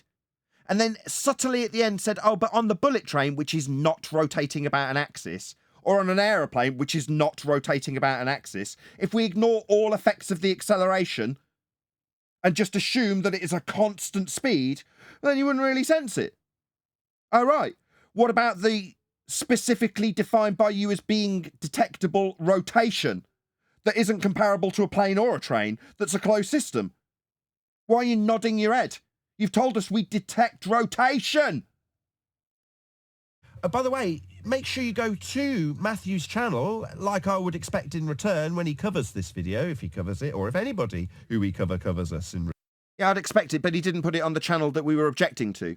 So this won't be reaching the 500,000 people he's lied to and deceived, will it? I'm literally giving it more coverage than he's going to give. Response. I'd hope that he would share my link, and with the same... What, on this shit channel, Matthew? Is this where you're going to share it? What, while you point out that we would detect rotation? And how right I am? Yeah, why is it on this channel, Matthew? Yeah, it's because you fear us. And you fear the repercussions of your deceitful nature. So you want to keep it hidden. That's what you do, Matthew. That's what shysters do. So you think you're going to, what, praise the fact that you've shared my link on some channel that nobody's watching? Oh, I'm sure the 96 people that have watched this response is comparable to the 500,000 people you've deceived on your other channel that we were objecting to. Oh, yeah, I praise B. Encouragement that I've given my audience. Let Matthew know. Tell him, Nathan Oakley. Why are you smiling? You told us we'd detect rotation. 1980 and Go on. Just add a little on speak louder on screen. Because this is he's trying to descend it into qualitative and quantitative. It doesn't really matter if it's there. We've got a 7 orders of magnitude bigger than what he's trying to demonstrate on the clock, but it's there. It exists. So I was just being a bit geeky. I don't not the most learned on accelerometers, but I've just gone to Chat GPT to see how accurate an accelerometer is, how small it could pick up. And this, where are we? The second to bottom paragraph. Modern accelerometers can have noise floor ranging from fractions of a microgram. This corresponds to very low acceleration values on the order of 10 to the minus 8 meters per second. That means that these accelerometers would be able to detect, you could put them on the edge of the clock and it would detect that. So his supposed rotation over there should be picked up by these accelerometers. It's not, otherwise he'd be citing it as evidence. So I just want to throw that at him. But the point is, there's a quality here. Either it is or it isn't. You may try and say it's so small, Matthew, that you can't detect it. But I would suggest that it is detectable by the claims of this technology. So the clock, the hand on the clock that is 7 orders of magnitude less than the forces we would detect on a spinning Earth. So it would be very much measurable if it were true, but that's not what Matthew's arguing. Somebody who should be a man of measurement, a mathematician, you would assume would go to the measurements that he could claim and show his claim to be true. But that's not his claim, is it? His claim is that you won't detect it. Now, we as flat earthers have pointed out that the minuscule quantitative value that he's saying we wouldn't detect as people should have citable, measurable, accurate data that would get the accelerative value of a clock hand at 7 magnitudes less. So, based on that, Matthew, I'm going to call you a deceptive shyster again, because you're saying this is the justification for why we wouldn't detect it. All right. Why wouldn't you be arguing for how you can detect the thing you are claiming, as opposed to apologising for why you can't, and justifying with deceitful numbers that are very small why you can't, rather than showing how you can prove it's true? So you're just apologising for why you can't prove it. Why, who's rumpusing me? That was me. Go ahead. Sorry. I mean, you were pointing out what Shout I was out to going James to Richards. say, like, just for your okay. viewers, calling him stupid is not an ad hominem. He's literally displaying it. See, I can do it too, but I'll do it with a super chat. Thanks, James Richards. It's so good. No, I mean, you kind of say what I was going to point out, that especially to anybody that's new and listening to this, right? They have a very simple claim. They want a ball. The ball is spinning at 1,000 miles per hour at the equator. Very simple. Look at what he's doing in order to show you how this claim cannot be felt or measured by anyone. Look at what he's doing. Look at the convolution he's going through, the words he's trying to put together, instead of just proving his claim to tell you how you would never prove his claim.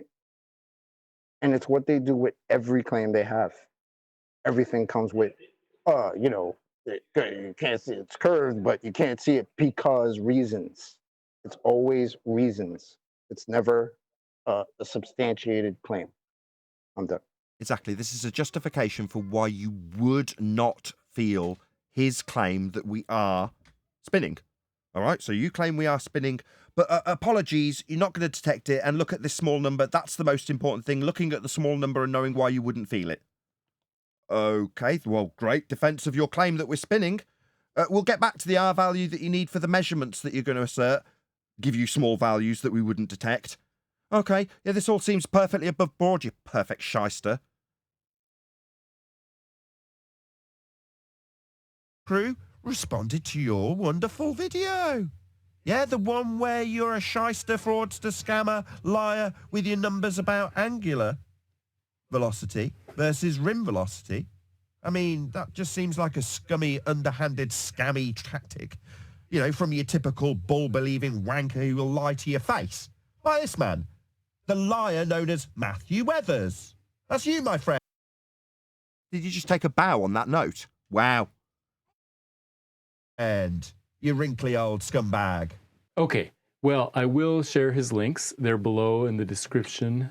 In his crappy video that only 91 people have watched, when he's got 500,000 people, that he could be putting this slam dunk down about how you won't detect Earth's Earth spinning. Remember, it's small numbers you need to focus on. That's why you won't detect it, and you wouldn't expect to. Have any proof for my claim that I've begged the question of? All right, well, thanks for putting it out to the 500,000 people you deceived in the first place, you deceitful shyster. In case you want to hear more of the same, you can find many, many hours of similar rhetoric there. Let's go back to his question from before. Where does the R value come from? Now, when flat earthers ask that question, they're asking straight into a stereotyping fallacy. Immediately. Again, why would somebody who is learned use fallacious reasoning by going straight to a stereotyping fallacy and talking about all flat earthers? I'm not describing all ballers as shyster lying scum, just you, specifically, Matthew. Yeah? Not all ballers are lying shysters like this man. No. That would be a stereotyping fallacy to describe all ballers as deceitful, worthy of being sacked teachers, because they're not, are they? Some of them aren't teachers. Before you go on, yeah. Sorry, Okay, chocolate, good. No, I was just gonna say, before you go on real quick, since he's getting down to the R value right now, where it came from, I'm really hoping, if he's an intellectually honest person, that he's gonna put in his video that yes, we have to assume the R value before we can even think about measuring it, because he told us that numerous times. I want to see how honest he's going to be right now. radius, the R value of the I've got a funny feeling we're not going to get where it's going to come from. He's just going to describe what the R value is and then move on. Earth. Flat earthers say that neither the radius nor the curvature of Earth has ever been measured. Yeah, you wouldn't expect to be able to see it. He said that too. Sorry, that's a fact. You have atmospheric refraction that's standard on a globe model with an Earth curve that's below surface level. You can't see things that are below surface level when you calculate them into existence in an orthographic view by way of a differential calculation from a flat plane used to measure height, for instance, of a mountain for Alberuni, to then get the eye level up the mountain and the differential between the two. Yeah, that puts a geometric horizon, that's Earth curve, below surface level, Matthew. I mean, I'm no mathematician, but I understand the deceit of the Earth curve calculations. But they need an R value to start with. Right? The extrapolation thereof from Biruni is bunk, because he used a flat plane to get it. And that's not a They're measurement. Right. That's a calculator. On his screen, he's got the way you could measure the R value. Measure the R. What is the R? The R is that radius. So that's what you got to measure. Not go up a mountain and measure a circumference and then calculate an R value. I know I'm being semantical, but it's very important. Right? No, that's important. We're asking for a measurement, an extrapolation, a derivation. No, we don't want any of those things. Calculations won't do. Hey, Did I neither of hear him those say have they're been right? direct. Sorry, Nathan. Maybe not. Let's have a listen again.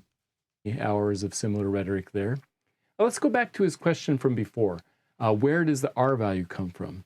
Now, when flat earthers ask that question, they're asking about the radius, the R value of... Did I not ask where it was measured? That's what I said. I'm just going to have a quick what the Can R someone remember value 938? is, not Sorry, just how it's measured. let's just see what I actually asked him because he put it up on screen. I'll just see if I can 938. If you can remember that timestamp, see if I can spin through and find it so I can specifically note what I asked for because I can't remember off the top of my head. Where was it?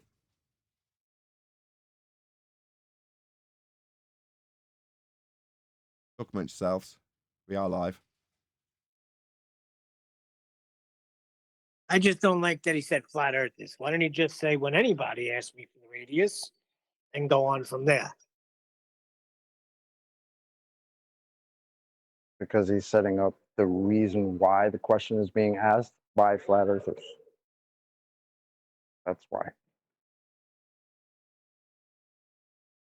938. He's a deceptive liar. I don't care what you want to call him. That's what I'm calling him. There it is on screen now. I did not ask him where it came from. Would you consider giving us perhaps the measurement of the R value? That's very specific, I would say. Could it be that we're dealing with a deceptive shyster that takes words he has edited into his own video that specifically say the word, quote, measurement, that actually means I'd like to know where it came from? No, I didn't ask for its bloody origin. I asked for where it was measured. I mean, as a man of maths, you'd think you'd understand bloody English. But you're a shyster. You're deceitful. You'll take words that mean something like measurement to mean origin. Where it came from. No, where it's measured, Dumbo. Yeah, but that's why I am suggesting you be sacked. When someone asks you for a measurement or something, you take that to mean that they want its origin. No, it's measurement, mate. It's on screen. There it is. You even printed it. This is your video. So did you think that mean I didn't want the measurement? That I wanted a little origin story, did you? Oh, well, very much not the case. I wanted the measurement, my friend. Will we get it? Will this deceptive shyster give us what I've asked him for? He can't. We've debunked it. They can't get it. What was it? What was the timestamp? 9:38. Thank you.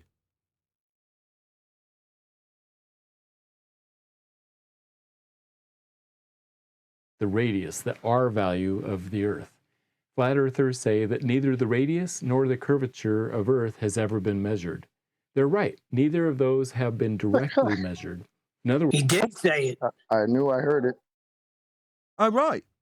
So without a measurement for your assumed values of turn and rate and speed and velocities and non-accelerative rotational values that we would detect, but you need to focus on the small number, you haven't measured it. So every number he gave you in that last little bit of bullshit came from nothing.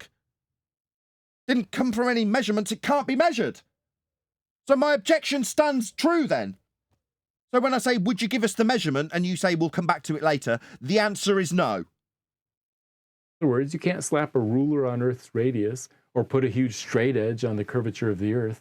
I haven't got any curvature of Earth to put a straight edge on. When you're measuring things with straight edges, you're measuring horizons to establish horizontals to do navigation with. You're not putting straight edges on curves. Instead, Earth's radius and curvature have been indirectly calculated based on... Oh, right, well, I didn't ask for that, did I? I didn't ask for a calculation and an extrapolation. I asked for a measurement, but you can't get one. Right, well, that puts all of your numbers, makes them all void. It's the end of that. Other measurements. So you can extrapolate how much we wouldn't feel of a number based on a value that you can't measure. But ultimately speaking, it would have a measurable value. We pointed that out with the accelerometer being able to see the acceleration value of a clock hand that's orders of magnitude less than a spinning Earth. And you've even disclaimed in this very video that we detect rotation. But ultimately, the video's all about how you've got to focus on the small numbers because you wouldn't detect it. And where have we got the idea that we would be able to not feel it when we could measure it, but we wouldn't detect it and we wouldn't expect to? Well, from an extrapolation of a measurement that can't be taken. Oh, well, it all seems perfectly sound if you're a shyster. But so what? The same is true. So what? Well, so what? You haven't got any validity to your claim then, mate. That's what so what? Your little hand wave's going to work when I'm responding to your video going out to, not what, 500,000 people? No, going out to about 97 viewers. The height of Mount Everest. It's technically never been directly measured. So how did Al-Biruni derive the R value from a flat plane using it then?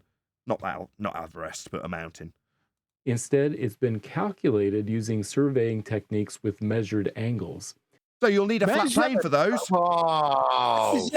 So Matthew has now proving a flat Earth by pointing out that you can take indirect measurements of things when you've got a flat baseline, that's a flat Earth, to measure them with reference to sea level. No, so you've just proven a flat Earth. Hold on, Nathan. No. Contradicted himself. Hey, yes. Go ahead, Adam. We've not measured Mount Everest. We calculate it from measuring an elevation angle. Yeah. Sorry. What? You'll need a flat Earth for that. He did this the last time. He did the same thing the last time, remember? Yes. But just for people's benefit who may be listening to this, I know a few people do listen to this as opposed to watch. This video is called Vlog 25, Liar, in quotes, question mark, Deceiver, in quotes, question mark, responding to Nathan Oakley. Just to answer your questions. Yes and yes. And more recently by timing GPS signals. GPS uses Cartesian grids. You went through this with us also, didn't you, Matthew? One of the videos I trimmed out was specific in regards to the flat Earth system that's used for GPS. You also conceded that, Matthew. Is that why this has been dropped into this video reaching nobody? but no one has ever directly measured the height of Mount Everest by putting a ruler on its side to see its altitude. But the indirect measurements used a flat baseline and a flat Earth to do so. Yeah, we know. So did the indirect measurements of radius by Al-Biruni. They also used an elevation angle measurement to derive an R value that's indirect, but taken from a flat Earth.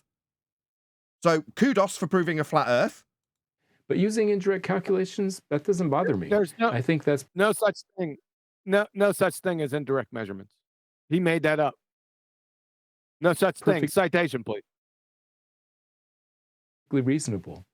Similarly, we cannot directly measure Earth's radius, but we can calculate it. Eratosthenes in ancient Greek is said to have been the first to calculate the size of the Earth with sticks and shadows, as told by Carl Sagan in the original Cosmos series. Someone wants a piece of that. Not really. Too boring. Well, no, for the audience's benefit, please do. I'm happy that I was about to ask when he said no, we've not directly measured it. I'm glad he's now going to go into how he's going to claim and his vernacular, not mine, he's indirectly measured it, because it's what he's going to claim the horizon is to indirectly measure is the thing that's going to destroy his own argument. Uncle Bobby, Black Swan. He's about to destroy himself by now describing his indirect measurement of R. It is true that this observation is also consistent with a flat Earth and close local sun, but Eratosthenes assumed that the Earth is spherical and that the sun is very far away in order. So even your extrapolation has got the declaration that it doesn't lend itself to your begging the question of an R value on a spherical Earth then. So I'm going to extrapolate something that does not directly link to being an extrapolative value for R to only being connected to an extrapolative value for R after hijacking flat Earth measurements. That's what he's just done. Yes. He just pulled the Neil deGrasse. Basically saying, yeah, this could also be done on a flat Earth. Well, if it could be done on a flat Earth, that means it doesn't prove it's a globe. Idiot. To do his calculation. So to be clear, there are two questions here. Question 1. Where'd you get the measurement of R? You don't. That was the question I asked. It's all that's relevant when you've begged the question continually about radius values that can't be measured, and the only measurement you've cited. It also could infer a flat Earth, but I'm going to take it as read that my assumption of a sphere Earth, the very objection of the begging the question fallacy we objected to initially, is perfectly sound. Because no measurements. My very objection. Is the Earth a globe? And then No. Have you got a measurement to prove it? Not is it? Not are you going to beg the question? We know damn well you will. Yeah, because you're a fundamentalist zealot. So you automatically assume the answer to this question. We know. And you've told us how you do it. With measurements that, well, it could be a flat Earth, but I'm going to take them to be spherical. Then question 2, if it is a globe. If it's a globe, you've already asked that in question 1. So what? Assuming that it is. What's its radius? No, we would need to take measurements, and we wouldn't assume it in the first instance when the only thing you've cited doesn't directly prove that you've got a radial value measurable. So this is just begging the question on steroids. Flat Earthers complain that this is a begging the question fallacy on steroids. Let's see if his stereotyping fallacy is correct. A begging the question fallacy. Boom. And it would indeed be circular reasoning. So that's begging the question then. So far, 3 for 3, Nathan's been right 3 times. Yeah, no wonder you're burying this on your crap channel. If you were trying to prove the Earth is a globe by finding the radius, like this. Assume the Earth is a globe, we can calculate a radius, therefore this proves Earth is a globe. No. No, absolutely not. But yet you've just taken the last 11 minutes to do exactly that then. So, what, you're going to point out your fallacious reasoning like it's an argument in your defence? Yeah, we get numpties doing that here live, Matthew, where they literally think throwing back our argument at us is somehow going to be a defence for them. So I point out that you're using fallacious reasoning, that's a circular argument, begging the question. And you just point out the begging the question and say no at the end of it. Yeah, that's right. No, you wouldn't be using this fallacious logic, but you have. That's exactly what you did. But getting to it after you've used it. That's a logical fallacy. Correct. However, that's... No. There is no however once you employ fallacious reasoning. Yeah, this is what a shyster does. I know it's a fallacy, but... Is that how it works? Yeah, it's fallacious reasoning, but a fallacy's better than nothing. Right, Matthew? But there's no but after you point out it's a fallacy. That's the end. It makes your argument void. I mean, do you not understand how fallacious reasoning works? At the point it's highlighted to be fallacious, there's no but. It's not what Eratosthenes was doing. He was assuming Earth's a sphere. But that's not what he was doing, even though there's two outcomes. One of them assumes a sphere, and that's what I'm going to use, and that's what he did. But that's not what he was doing. Shyster. But you know what that's good for? It's good to show that he's absolutely willing to do that, to commit a fallacy, call out his own fallacy, and then keep going. He wasn't trying to prove that the Earth is a globe. He was just measuring the radius of a globe Earth. Just calculating its size. Its that he assumed was spherical. Let's just ignore the fact that he's assumed it's spherical to measure its sphericity and say he's not assuming it. He's just calculating it. That makes it all good. It's not a fallacy anymore if I word it like this. You should be sacked. You are going out of your way to defend the fallacious reasoning you've just literally laid down the explanation of. So if I assume it's a globe and then I calculate it as a globe, that makes it a globe. No, but he wasn't doing that. He just calculated it as a globe. So if I don't say the first bit, it's not begging the question. What a shyster. Should be sacked. This is what you'll do when you're not educating the kiddies. You'll be going out of your way to deceive them with fallacious reasoning. But then what will you do if that's pointed out by one of the kiddies? You'll point out how it's a fallacy, labour the point of the fallacy, and then just lob off the first assumption and have the conclusion of the assumption stated as though it's not a fallacy. My God. Samuel, Sensual Goat just gifted out a load of memberships. Thank you very much indeed. Really appreciate all the support.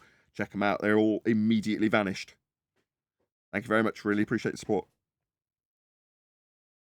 Radius. So it's not a fallacy. It is absolutely a fallacy, Matthew. You just explained how it was a fallacy, literally only 30 seconds earlier.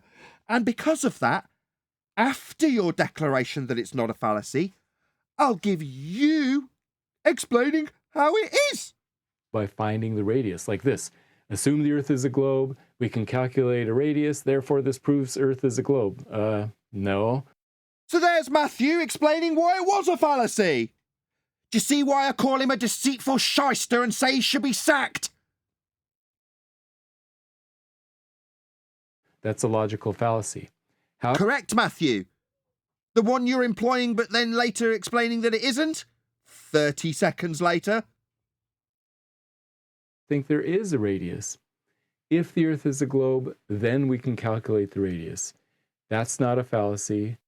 Is that not the exact same thing you just said was a second ago, Matthew? Do you see how easy it is for me to just rewind and fast forward to you saying the exact same thing is a fallacy and then repeating it and saying it isn't?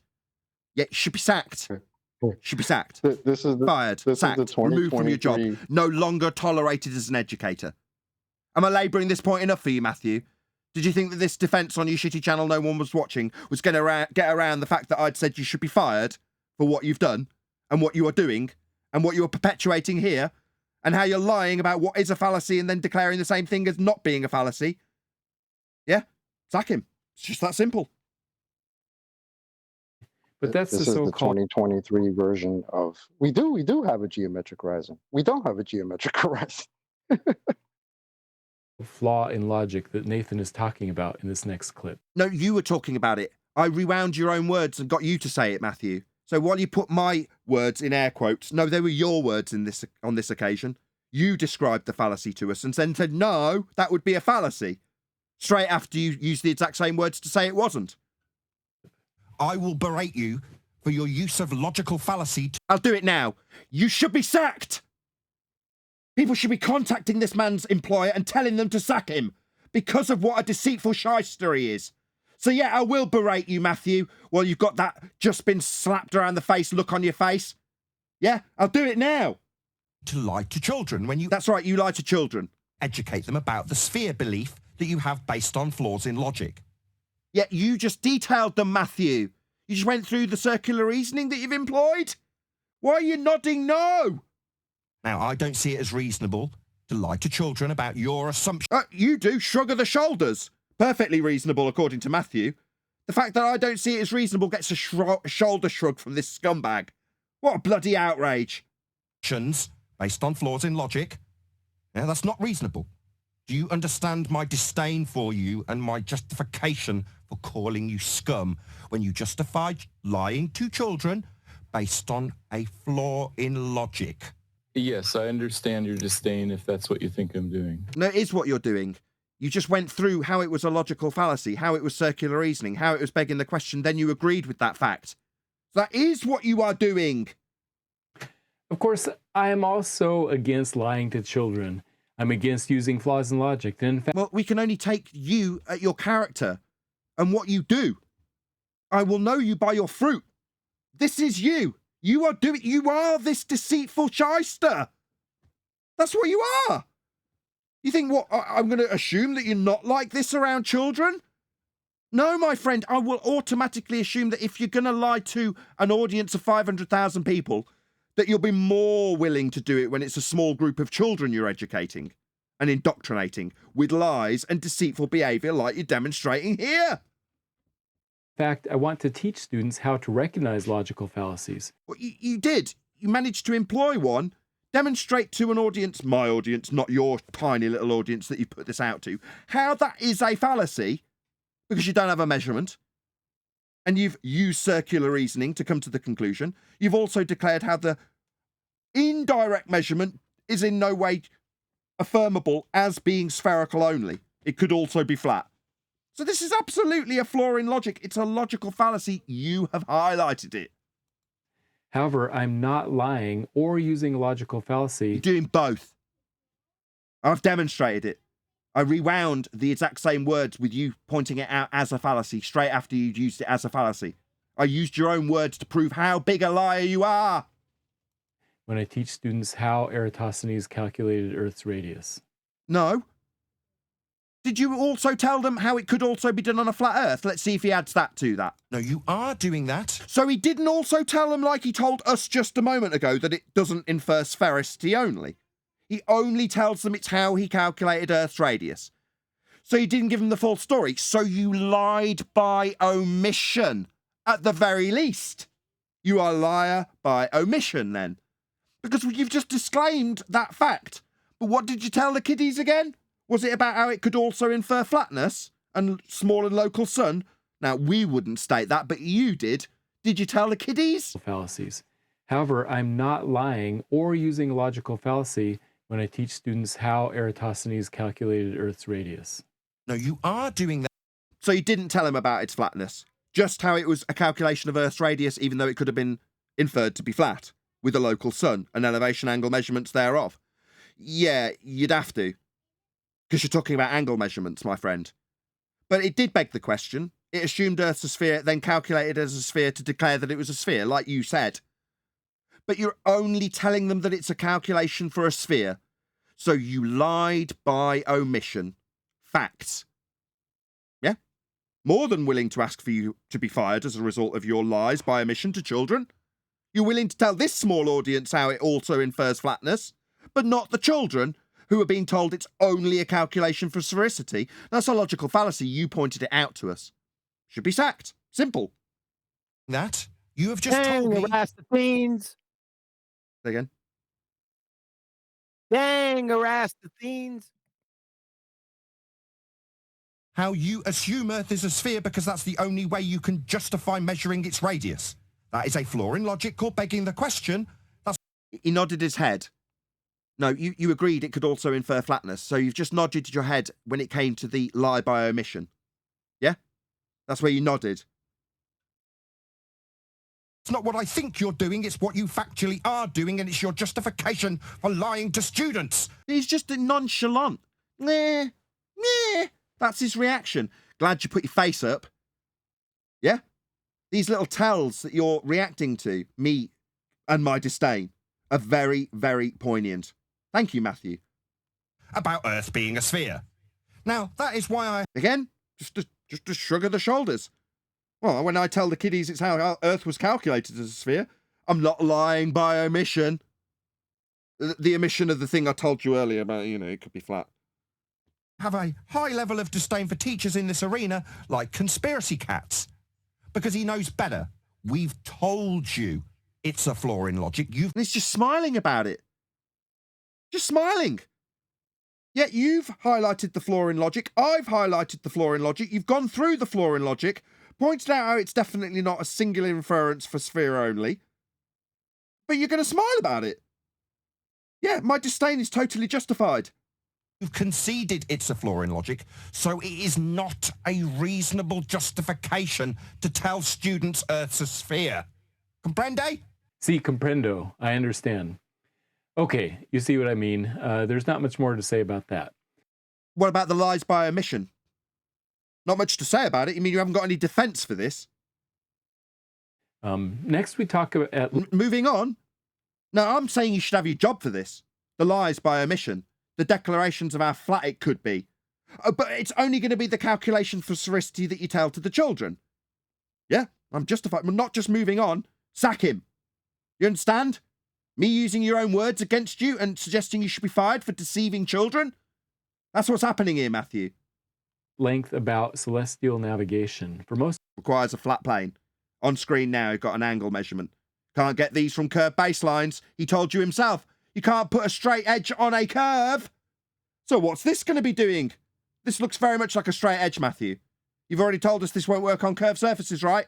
Most of that, we were kind of talking past each other because there are two different ways of thinking about it, two ways of calculating your position depending on whether you think the Earth is a sphere or if it's flat. Now, both ways start the same. You start by finding a star in the sky and then using a nautical almanac to determine its GP Nathan. at that moment. Yep. Two ways of doing it. One, stay on the surface, measure it. The other is go to hell. I think we're going to have. Or it's a geographic position, which is the point on Earth that is directly under that star. In other words, from that position on Earth, the angle elevation to the star is exactly 90 degrees. Well, wait a second. Where's the sextant at? He went right to the Naval Almanac. What's the first step? The step is measuring an angle to the base position on the ground of the star with an angle. That's only possible on a flat Earth by way of his own description. He skipped that part. He did seem to go straight to the almanac after measuring a flat Earth elevation angle measurement off a flat baseline to the GP position of the star. He seemed to skirt over that. Is it another lie by omission that you measure the flat baseline between you and the GP of the star, Matthew? Is that a lie by omission? I think you'll find it is. Yeah, it's the reason I get away with calling you scum, fraud, shyster, deceiver. It's why I can do that. Because we are detailing the bit you've omitted. And that would be the flat Earth baseline between you measuring the angle to the star and its ground position. And there's a flat line between the two. And this is step one, isn't it? So before any inference of going to hell for this angle, you're measuring it off a flat Earth. He just omitted that part. Nathan. Yes. We're lost, sir. Navigator. What are you going to do? I better find out it's tight, quick, sharp. You got to find the Naval Almanac. Where do we put it?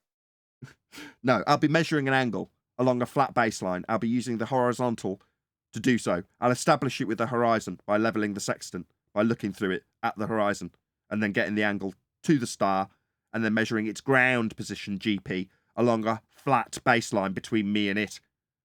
Could be thousands of miles between me and it at its ground position, and that ground position is flat because you're measuring an angle to it.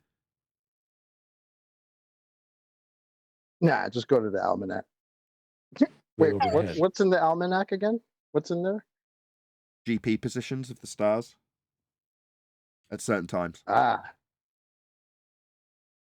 So we just skip to the end of to the head of the class then. What's That's what we what's do. that guy looking at in the picture above his right shoulder? Is that a naval almanac right there he's looking through? It looks like he's measuring an angle, but you're basing it on the horizon, perhaps, to establish a horizontal baseline. I mean, he's not getting an almanac out. Why has he got this on screen? I don't get it. Step 1, get the almanac, right? Like a sextant to me. Sextant proves a flat Earth, Matthew, because step 1 is measure an elevation angle off a flat baseline. That's step 1. Okay, then you measure the angle of elevation. See how his hand is? Is this curved, Matthew? Is this representative of a curved Earth that you're measuring the angle? If this was the star at 90 degrees ground position with respect to where you measure the angle, then 90 degrees would require Earth is flat. Because you can't have 90 degrees, as you just described, at the ground position if Earth is curving. So Matthew, step 1 is measure Earth flat, because this is a measurement of a flat Earth. Of that That's the way he star has from his your hand. Yeah, flat. It's an angle. It can't be anything else. If it was a curved hand representing an angle, we'd call him an idiot. But step 1, measure Earth flat. Right, Matthew? Let's hear it again. The angle elevation to the star is exactly 90 degrees directly overhead. Over the star, 90 degrees to your position, because you're not measuring a star above you. You're measuring an angle to a star along a flat baseline with 90 degrees below it. So that will require a flat Earth then, Matthew.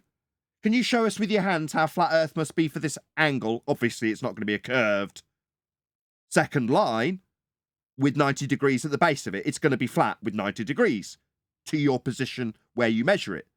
That's for flat Earth. Let's have a look, Matthew, how that would be done. Okay, then you measure the angle of elevation of that star from your position and do some calculations to determine your distance from that GP. So your distance would be along a flat line then, to the 90 degree position below the star, along a flat Earth, Matthew. Matthew learns you've proved a flat Earth. Step 1, measure Earth flat. Now, which calculation you use will depend on whether you say the Earth is a sphere or... No, you just measured it flat, Matthew. Let me show you again. The calculation that you do thereafter won't depend on whether or not your assumption that's a logical fallacy is going to take effect, like it did before when Earth could have been flat, as you described it, and didn't tell the kiddies because you lie by omission and should be fired. But in this respect, we're not going to worry about what we've calculated thereafter because we've just taken a measurement. Let's have a listen to that measurement. Again. The angle elevation to the star is exactly 90 degrees directly overhead. So you've measured 90 degrees to your position overhead of the star. That's a flat Earth you've just measured, Matthew. Why would we be worrying about calculations of anything other than the flat Earth we've just measured? See, that sounds like you're letting your logical fallacy get the better of you. Like after we've measured Earth flat, we're going to go forth and decide how we're going to calculate this flat Earth angle measurement? No, Matthew, it's already been measured flat. Okay, then you measure the angle of elevation off a flat plane, 90 degrees below the star. Yeah, flat Earth required, Matthew. Step 1, flat Earth required. Of that star from your position and do some calculations to determine your distance from that GP. On a flat Earth. Yeah, that's right. Now, which calculation you use will depend on whether you say the Earth is a sphere or if it's flat. For celestial navigation in the northern hemisphere, Polaris, or the North Star, is a pretty important star because it's always almost directly over the North. Navigator, we're lost. Did you get an elevation angle? Quick, get me the almanac. Okay. Oh, yeah, sphere. He said it depends on what you think you're measuring, but doesn't he think it's a ball? And didn't he just say 90 degrees? He just said he was measuring 90 degrees below the base of the star, which would absolutely, unequivocally prove Earth is being measured flat. But after he's measured it flat, he wants to know if the star that could be 1,000 miles away from him, and he's just measured an angle along a flat baseline, and the distance will be a flat baseline measurement, He needs to know if the surface you've just measured flat is actually curving or not, after he's measured it flat. Navigator, we get a fork in a crossroad. You got the elevation angle. I need to know if Earth's curving or not for me to take this angle that could only be 2 straight lines. I need both. You need it off a curve too. Curve, I want that one. Get me the sextant that measures curve angles then. Don't worry, sir. Don't worry, sir. I've resolved it. I've calculated the height of the star. Relax. Pole, so you can easily determine your distance from the North Pole and therefore your latitude. Okay, so how do you do that? But did he just say latitude? What's latitude? Yes, he did. It's another word like equator. Uh-oh. Brian, you there? Has he buggered off already? He was smited by his simp. Oh, was he? Neil, why did you do that? Right, somebody else then. This word's very unfamiliar to me. Latitude, he said. What's that? That would be elevation angle to Polaris. Elevation angle measurement, like he described, with 90 degrees below Polaris along a flat baseline to your position. That's what these lines are derived from. Flat Earth elevation angle measurements to Polaris. Well, that's proving a flat Earth, isn't it? What's an elevation angle again? A measurement along a flat baseline with 90 degrees below the star in this example. So it'd have to be flat, otherwise you wouldn't have 90 degrees between that and your position, as he just described. Like here on screen, where you've got 90 degrees below Phil Bell, and then you've got your position along a flat baseline. It wouldn't be 90 if it wasn't. The same thing he did with his hands, Nathan, when he was motioning with his hands to 90. I'm sorry. He said he measured a 90 above his head. How'd he do that? He used a sextant, not above his head. That's With an almanac. Almanac. Oh, sorry. Yeah, he measured the angle along a flat baseline with an almanac. My bad. And that's where the difference between the two systems comes in. If you assume that the Earth is a globe, that elevation angle... The elevation angle below the star, 90 degrees to your position, would have a curve on the ground. Now, you just described the ground position of the star. Now, if you're going to suggest for 1 second that this position versus this position somehow gives you a 45-degree angle, then you'd be measuring off a curved surface for the baseline with 90 degrees below the star. This star, let's pretend that the star's here and you're at this position where he's got 90. Well, where's your 90 below the star? Doesn't exist anymore. You've just measured 90 below the star. You just explained that. But what if you put it on a sphere, it's not 90 below the star anymore? So it violates your first measurement then, if you put it on a sphere. So this doesn't work on a sphere because you no longer have 90 below the star.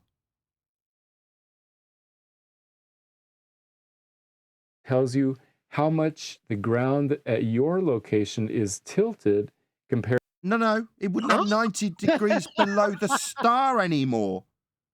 You stupid clown. You've just measured 90 below the star to your position. You just detailed it. If the ground was curving away from you, it wouldn't be 90 anymore. Are you fundamentally retarded? Yes. Compared to the ground at the GP. Sorry, the GP's got 90 at it. You stupid idiot. Are you mathematically illiterate? Do you not understand that 90s don't meet curves? You stupid idiot. Is this guy a maths teacher? Yes. You think 90 meets a curve? Sack him. The most basic principles he doesn't understand. He's described them earlier, literally 2 minutes before, and described 90 degree below the star. That's its ground position. Now he's saying about how the line meeting that 90 is curving. He's just stupid. And you can use that to determine how far away you are from the GP. No, you need a straight line for that. You're going to do it with triangles. Is how far you are away around the sphere you are from that ground position. Nope, you're going to be using triangles. They've got flat bases. See, maybe what you need is somebody who's considered less intelligent than you. Somebody that also operates in this arena of anti-flat earthism. So over to you, Dave. Tell him why it doesn't work on a globe. Quote, why it doesn't work on a globe? In order to do trig, you need a triangle. And triangles have flat sides. And obviously, the globe doesn't. End quote, Dave Triangles McKeegan. So why is it that somebody who's not educating children understands that 90 degrees will not meet a curve and therefore will not work on a sphere, but yet this person who is educating children doesn't understand that? That's why he should be sacked. It's just that simple. Thanks, Dave Triangles McKeegan, by the way. You've just schooled a university-level educator. Kudos. Great quote. Just to, I think he's made up his own thing here, using a sextant on a globe. There's two things. You're going to do it to a globe, you go to hell. Fundamentally, that's how you equate things. You keep your flat plane. What you don't do is what's going off here. What he's doing here is just, this is no longer celestial navigation. This is trying to equate the geometry on a sphere. And unfortunately for him, fundamentally, he's assuming R. And now he's hidden it, He's hidden it because he's not used R. He's done 24,875, which is the circumferential value. But that's what he's doing. He's now using R to equate these angles that he can't take off the globe. But this isn't using a sextant on a globe. You still stay on a flat plane. You go to the equatorial plane in hell. But this appears to be his way of resolving it. Because look, his decider is if you're at wait a second degrees, it's 3109 miles. So that's just using R. I hate to say this, but it's even more retarded than that. Read the first statement, please. First sentence. I went straight to the numbers. If a star is directly overhead of point A and you're at point B, you can use a Stop. If a star is directly overhead at point A, then how can it be directly overhead at point A if you're at point B?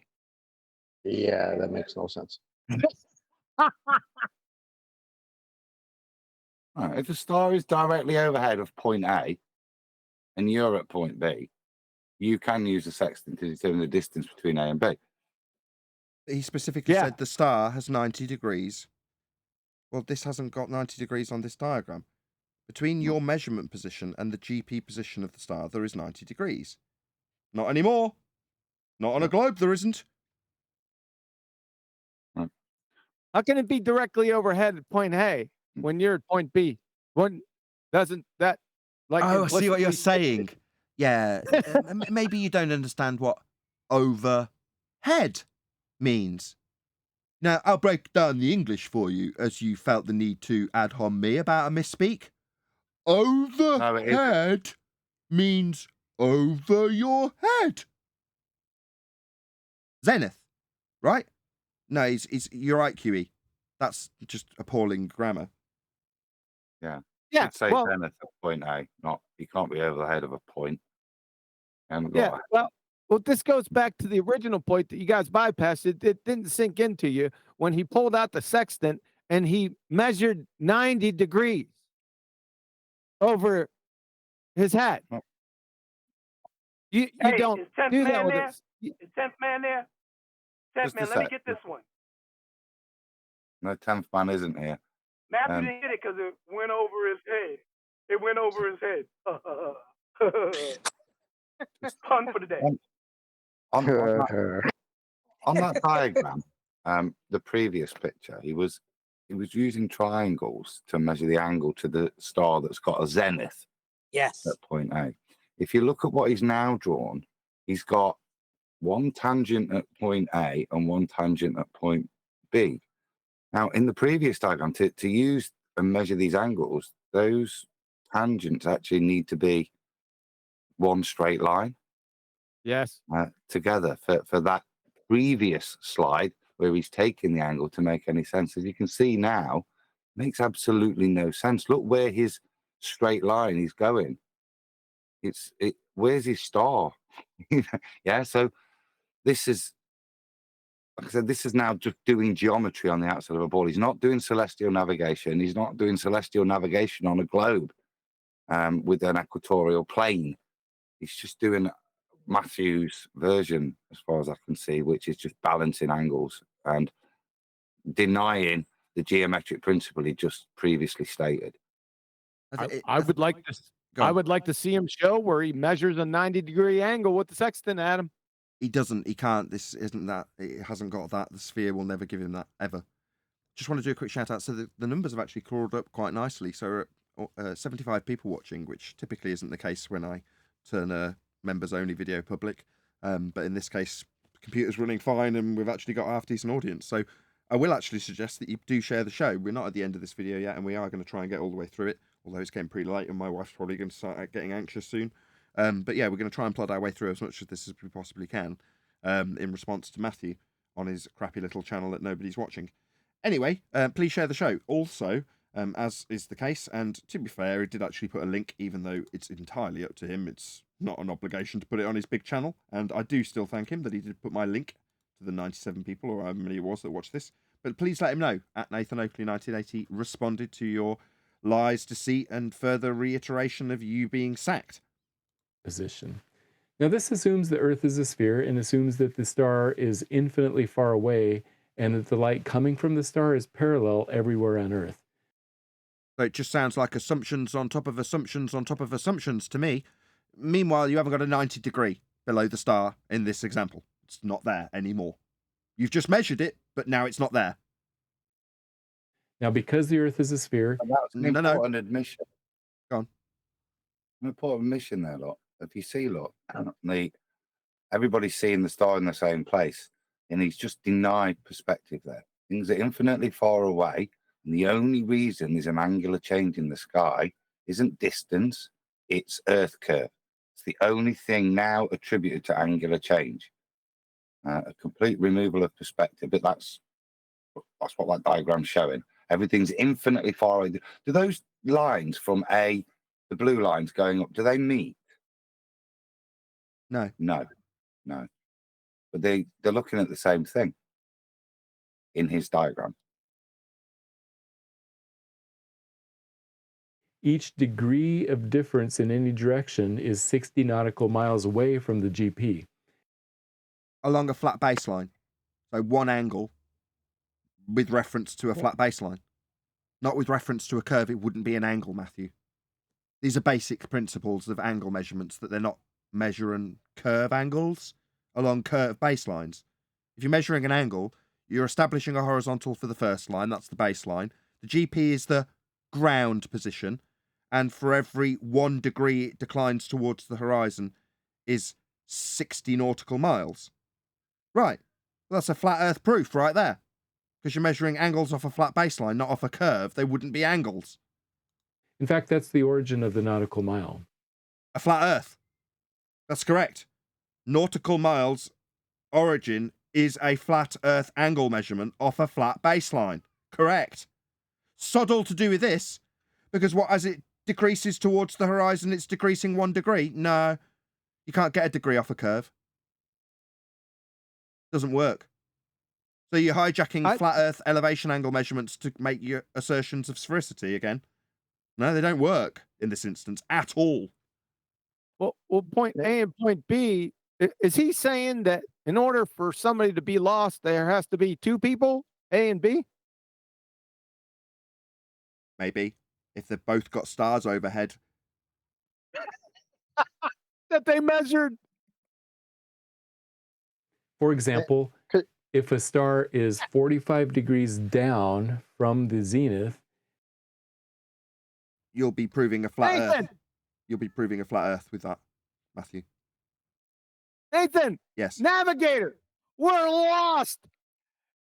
Check the radio, see if anyone else is around. No, don't be silly. Get me the almanac. We need to know how high it is.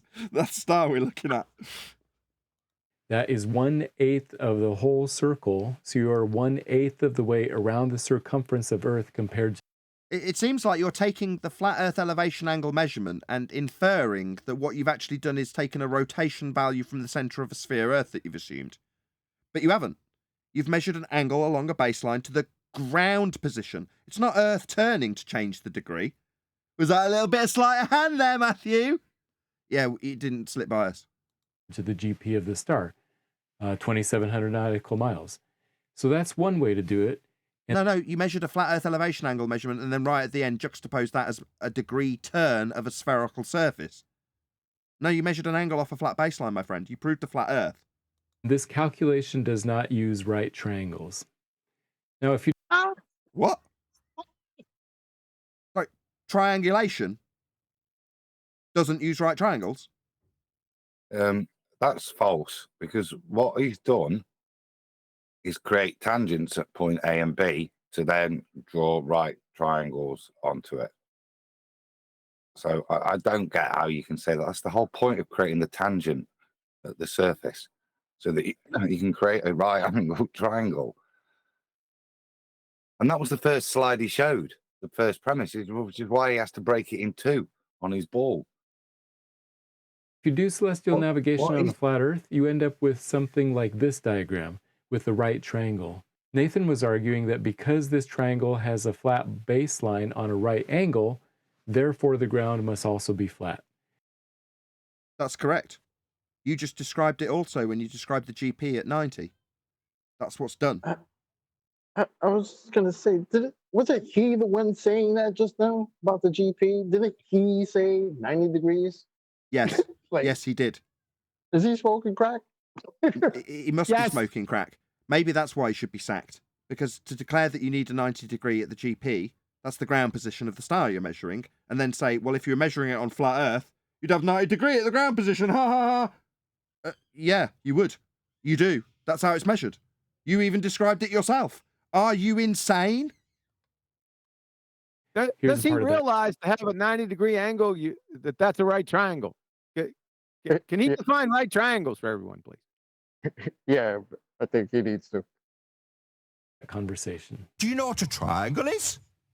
Yeah, right on cue. This is what he's responding to with his smug face again. Everything that we're objecting to again now, he's going to put up on screen? Like, here's their objections that I haven't overcome in any way. And if I reiterate them, it's like I've overcome them. If I put them back at the opponent who put them at me, it's like I've overcome them. Try and picture that. Yes. Do you know what a 90 degree triangle is, Matthew? Yes, I'm picturing Imagine the flat bit that meets the 90. Imagine the straight line going up being the zenith, and then the 90 degree being the baseline that meets it along the ground to your position. Do you know about that triangle? This isn't really that complicated, Matthew. Do you understand that if you've got a zenith that's plumb to the ground, that's the ground position, and it's 90 degrees to the baseline ipso facto is flat? Okay, so no, just because the triangle you use has a flat baseline doesn't mean that the surface of the Earth is actually flat. But just because there's a flat line between a U and a 90 of a star, it doesn't mean that the flat line and 90 is flat. Sack him immediately. Yep. Yeah, that's absolutely unequivocally what it means. What never ceases to amaze me, y'all, is that the strength of globers and anti-flat earthers is math. But when it comes to trig and geometry, that's where they become dumbfounded, coincidentally. Let me just reiterate what Matthew's saying to you as an audience member. He's saying, you see this flat line that must be flat to have this 90? It doesn't have to be flat. That's what he's saying to you. I'm going to play it again because that's basically what he's telling you. This flat line with 90 doesn't mean it's flat. No, he's also saying that a 90 degree angle is not a right triangle. Flat. Okay, so no, just because the triangle you use has a flat baseline doesn't mean that the surface of the Earth is actually flat. At this point in the conversation, I finally understood that he was talking about a triangle like this, and I posted this image in the chat, but I'm not sure he saw it. Fifth attempt with a university-grade mathematician being dragged around by a drama student. Okay, so yes, 46. Sorry, do you want to say it louder? Sorry, yes, it is a flat baseline that we will be navigating. Yes, it is a flat base. Earth is flat. So yes, it is a flat baseline, Matthew. Yeah, at the ground position, but that doesn't mean the ground is flat. Yes, it does. Because the ground position's got 90 degrees to your position along a flat baseline. That's how a triangle is measured. That's what we're doing. And you concede, yes, it is a flat base. Yeah, that's the ground position, Matthew. Below the star. Could be thousands of miles away from you along a flat baseline with 90 degrees to it. That is a flat Earth. Flat then, Matthew. Then the Earth is flat. Okay, so I'm picturing what I posted in. Sorry, in the chat. you Is just that what need to you're talking concede like the last guy. The baseline we will be travelling along and are navigating is functionally and mathematically flat, isn't it, Matthew? Oh, yeah, sure. And here's the part where I want to take it back. Really? You want to take it back? What, your concession and agreement that the flat baseline with a ground position, that's on the ground, doesn't mean the ground is flat. Could be curving, even though we're measuring the ground with ground positions along flat baselines. You're double-speaking, fundamentalist, religious zealot, you should be sacked. Yeah, if it's flat, functionally measured, calculable as flat with 90, that doesn't mean it's curved, Matthew. But you, being a fundamentalist religious zealot, must peddle that to children. Yep, that's why I'm calling for your job. Thinking about it more carefully, no, I wouldn't now say that navigation is actually mathematically flat. And even though you've just described 90 degrees to a flat baseline from your position that is functionally, mathematically, most certainly flat, it isn't because what? You've got a sphere Earth belief? Functionally flat. But here's what I ended up saying. Yeah, sure. So yeah, Earth, that would be the Earth. That would be the Earth that we will be navigating is flat, isn't it, Matthew? Yeah, we're navigating on the Earth and functionally it's flat, and we navigate along a flat map, of course. Welcome to Flat Earth, Matthew. That's correct. From a university-grade mathematician for all of you ladies and gentlemen, that will be trimmed out and posted everywhere. That's a university-grade mathematician telling you, the audience, that Earth is functionally measured and navigated flat. Welcome to Flat Earth. Of course, that's why all maps are flat. Like, of course, I mean, of course. the 3D, except for 3D maps. Okay, so I want to be clear. Although we do use flat maps and can navigate with flat maps, using flat baselines and flat Earth elevation angle measurements to the ground position at 90 degrees to your position, that's flat. So you start off by saying that's correct then. But even though we can and do measure and navigate flat, the thing that you're saying, the flat line we can and do and will measure and navigate with, could actually be curved? No, Matthew. No, as you've already conceded, but want to take back on this crappy little channel? No, Matthew, it is functionally flat. That's why you conceded that. But now it doesn't comport with a globe Earth that's curving mathematically, so you want to take it back. I see. That doesn't mean that the Earth is actually flat. Well, you're talking about ground positions. So the positions on the ground are measured flat, but it doesn't mean the ground is flat. Yeah, it does. Yes, the baseline of a right triangle is completely flat. With the ground position of the star along a flat baseline to your position, which isn't this on screen now. At all. But celestial navigation on a globe doesn't even use right triangles. Sorry, celestial navigation on a globe doesn't use right triangles. What the hell do you think triangulation is? Yes, you can he doesn't project think a small 90-degree right angle or 90-degree triangle is a right angle triangle. He doesn't know that. Yes, the baseline of a right triangle is completely flat. But celestial navigation on a globe doesn't even use right triangles. Yes, you can project small Why did he portions of the spend all globe. that time describing 90 degrees? What the hell?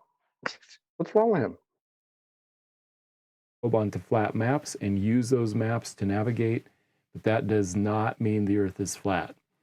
So we measure it flat, we get angles to flat Earth baselines with 90 degrees that could only mean that they're mathematically, factually flat, and we use flat maps, but it doesn't mean it's flat.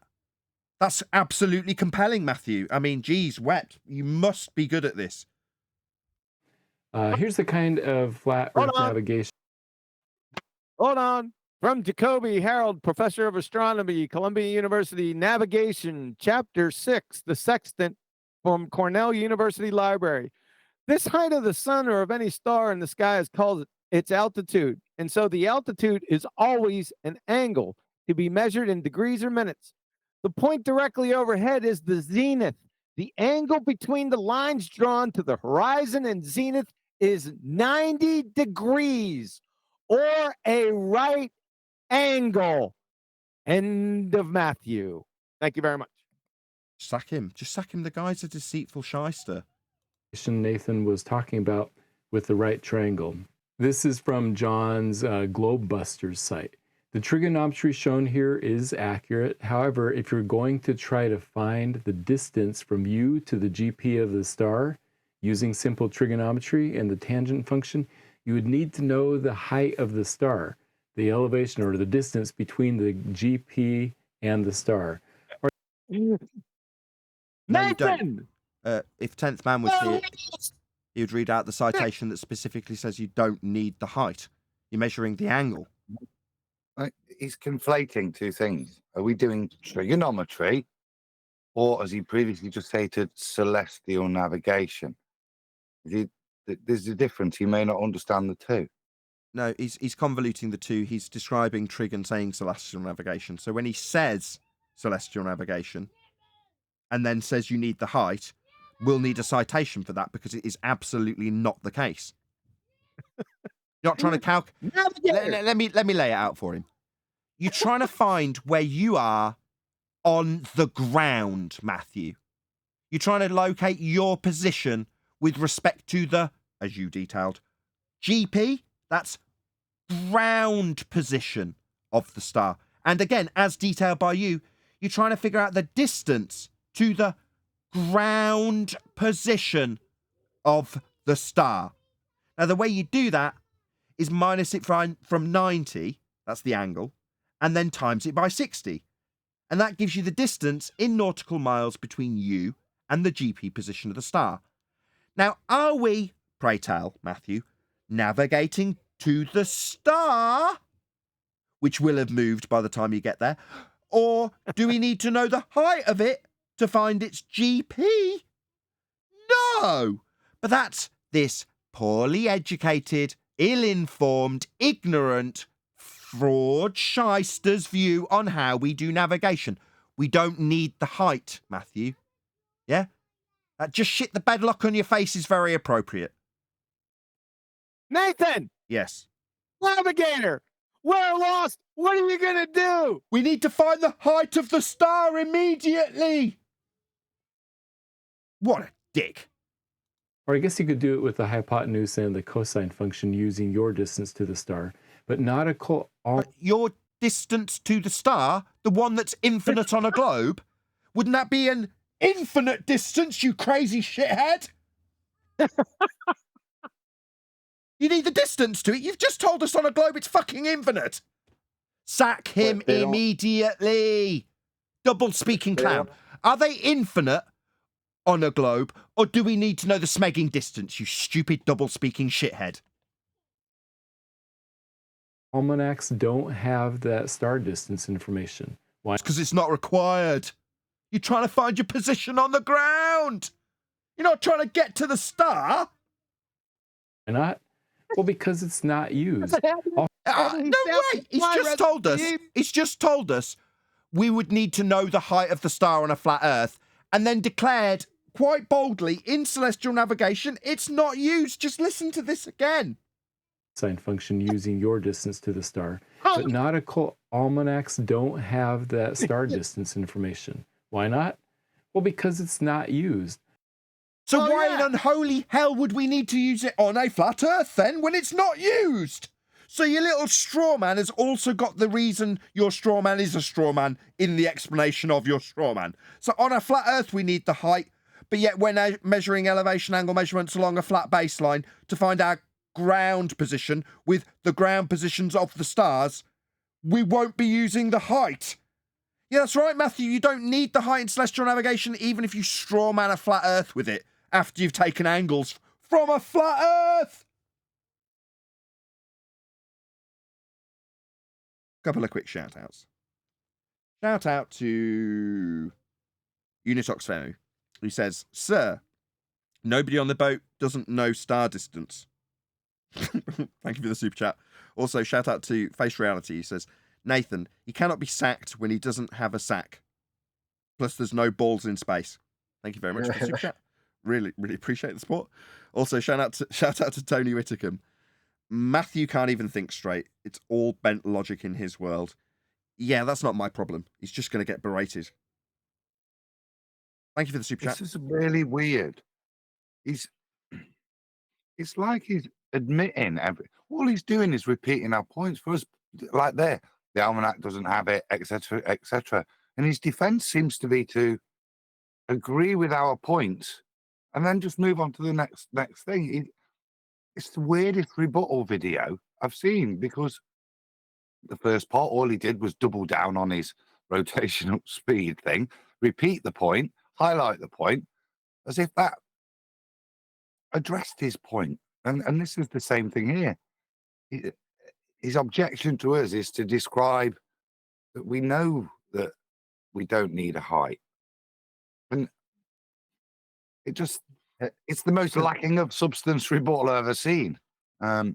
His objection is his rebuttal is to tell us for, I don't know how long this video is, most of it, spend that whole time telling us about flat baselines and 90 degrees up to the GP and all that. And then at the end of it to say, well, celestial navigation doesn't use right triangles on the globe. Well, and that's weird. It doesn't, but then I'm just going to detail in my first slide how it does. Yeah, we'll tell you all about how it's not doing what I'm going to detail. And it wouldn't work on a flat Earth because you need the height of the star. But why isn't the height of the star referenceable? Because it's not needed. Yep. That checks out.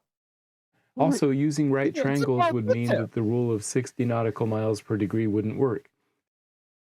Even though it's based on an angle dropping towards the horizon. And that's specifically how you triangulate your position. You're saying it wouldn't work.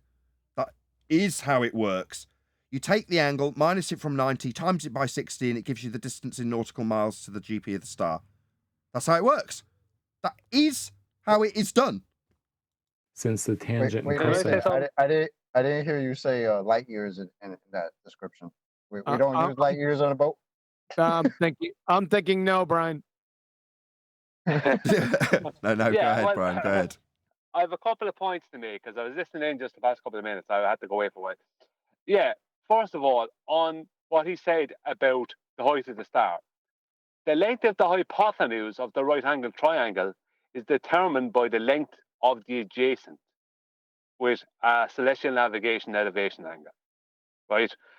And the elevation angle is so you can get a zenith angle, right? The zenith angle gives you the distance along your adjacent, which determines the length of the hypotenuse. It has nothing to do with the height of a star. It's got to do with the GP point. There's no hypotenuse length. There's no opposite length. There's only the adjacent length. Yeah, but the point I'm making is that the adjacent length is the only measurement you're making. That's the point I'm making. And the length of the hypotenuse is based off of that, but you don't give it a length because it's immaterial. The whole point is that it can't have a length either. But you're not just as the opposite hasn't got a length, the height. Conversely, the hypotenuse doesn't have either, because it would be predetermined by part function of the height, its length. But neither have a length. All you do is use coangles with the knowledge that you've got two parallel planes, the sky and the surface, running parallel, flat to each other, and that enables you to translate that coangle distance down to give you the surface distance of the adjacents of both. So, correct. Yeah, but the point I'm making is that you're using the elevation angle to get your zenith angle, which gives you the co-altitude, the distance in a straight line, a straight horizontal across the sky from your vertical, from your zenith. And that determines then the length of your adjacent, which leads us on to, that's my point, it determines the length of the adjacent, right? What he's talking about is a height which would involve the length of the hypotenuse and the opposite, which is not part of it. You are using actually two right triangles, right, one on top of the other, but you're not using the length of the sides. You're just using the roof and the baseline, which leads us to the second thing he said about the 60 nautical miles. That's 60 minutes of degree gives you 60 nautical miles. Those minutes of degree are an angle measurement. That happen along the sky and along the surface of the earth simultaneously. That's two horizontal parallel planes, and it's an angle, so it can't be taken on the surface of a sphere Earth. You can't have the 60 nautical miles per degree without the angle. You can't have that without a horizontal plane. It's a perspective measurement, and these people are constantly trying to strawman us with this. Yep. The only last thing I'll say... before you all interject, I just want to do a couple of shouts out. So please share the show. We did see about 80 viewers, although that's dropped a little bit now. But yeah, we're going to stay live till the end of Matthew Learns or Matthew Weathers or Matthew Investigates or whatever this channel's called video. But the nature of the late show has meant I've just had to bribe my wife with a meal. So please smash the super chat. One last thing before Dr. goes. One last thing before Dr. goes. Oh, God. Go ahead and bump him every time he opens up his mouth, Chocolate. I didn't hear Matthew Learns tell us how it works on a globe. He says it doesn't require right angle triangles. Okay, then, Matthew, tell us how it works on the globe. Thanks, Nathan. It did. It requires lots of different right-angled triangles that you put together to try and ignore a spherical surface when you've already pre-assumed the R value. He didn't even use equatorial plane. He tried to construct it all on the outside of a ball. It was quite funny. Did he? I didn't miss that part. Wow, that's pathetic. Are not linear. So it's not clear to me that celestial navigation could even in principle work on a flat Earth. It has to work on a flat Earth. You can't get an elevation angle measurement from a curved baseline, Matthew. It's pretty sad that you can't recognize this. Wait. Didn't he just say we don't use right triangles in celestial navigation on a globe? Now, celestial navigation doesn't work on a flat Earth either. What the hell's Matthew, man? Get a grip. Matthew is right in terms of the height of the star. You have to know it to extrapolate the distance. They don't. But he said we don't need that one more the height. time. He said, I think you're suggesting that we do need the height, Rebel, right? To extrapolate the distance to the GP, you have to know the height, yes. No, you don't. But the height is always assumed. No, that's incorrect. Hold on. Let me just address that. That's incorrect. So I've detailed it twice, but I will detail it again. So to get the distance to the GP, you take the angle, you minus that number from 90. That's the 90 degrees. And then you times it by 60. And that number is the distance from your position to the GP. Obviously, if you're going to triangulate, you're going to draw out with the scale of the map a circle from the GP position. And you're going to be somewhere on that circle because the circle's equidistant from that GP point. In other words, they're all the same distance along that circle. You just need to know where on that circle you are. But you don't need the height. You just need the angle. Yeah, but when you say times 60, that implies the distance. So it all stems to but that's relative the distance along the surface. Hold on, Brian. Hold on. Hello? He's still in the middle of the same sentence. Yeah, but he said distance. Distance to what? To your position relative to the star, to the JP. Not to the star, not to the GP. Once you start it's talking, star GP. Which one? Guys, I don't know. In my mind, it's very simple. In order for you to extrapolate the distances from the angles. What he's asking you, Rebel, what he's asking is, which distance do you think when you're getting? You said GP and star. So if you're saying distance from you to the GP or distance from you to the star, which one are you saying? To GP. Okay. Now, why do we need to know the height? Extrapolate the distances. Yes, in order for you to extrapolate the distances, because it's like I'm a programmer, is a commonly used function called extrapolation. right? In order for you to extrapolate the Not distance, extrapolation. You're not doing any Rebel, extrapolations. sorry to interrupt, but we're not doing that. We're doing celestial navigation. Yeah. Yeah. We were, and now you're trying to do trigonometry all of a sudden. I don't think he's even doing that. No. Just explain the difference. You were doing celestial navigation, and the only side length you're going to determine is the adjacent, the distance between the observer and the GP of the star. It's the only side length you're going to get from that. It's the only one that's calculable. Yeah, the rest are kind of mute. If you then move forward and determine anything else, you're not doing celestial navigation anymore. You're now trying to apply trigonometry to the other side lengths that you, when you've only acquired one, not through trigonometry, but through celestial navigation.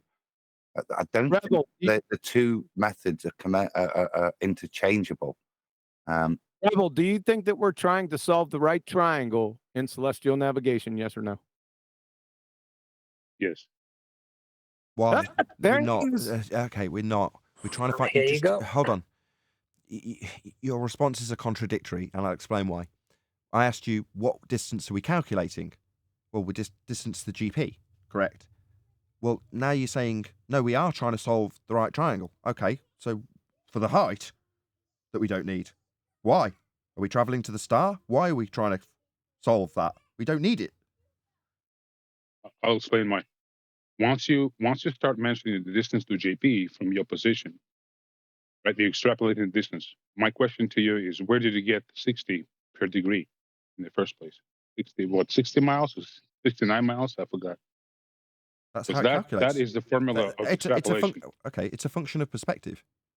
In terms of where the star is noted as being above at a given time, as it moves, it will move that distance in nautical miles, and you can measure that.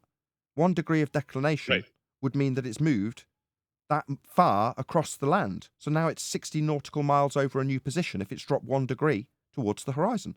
Well, that's just how it functions. I mean, regardless, you don't need... I'm nearly there. I'm nearly there. I'm nearly there. Regardless, you don't need the height. You need the distance between you and the position on the ground below the star, not the height.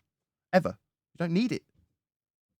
Right. Let me give you an example. Maybe that will clarify my position.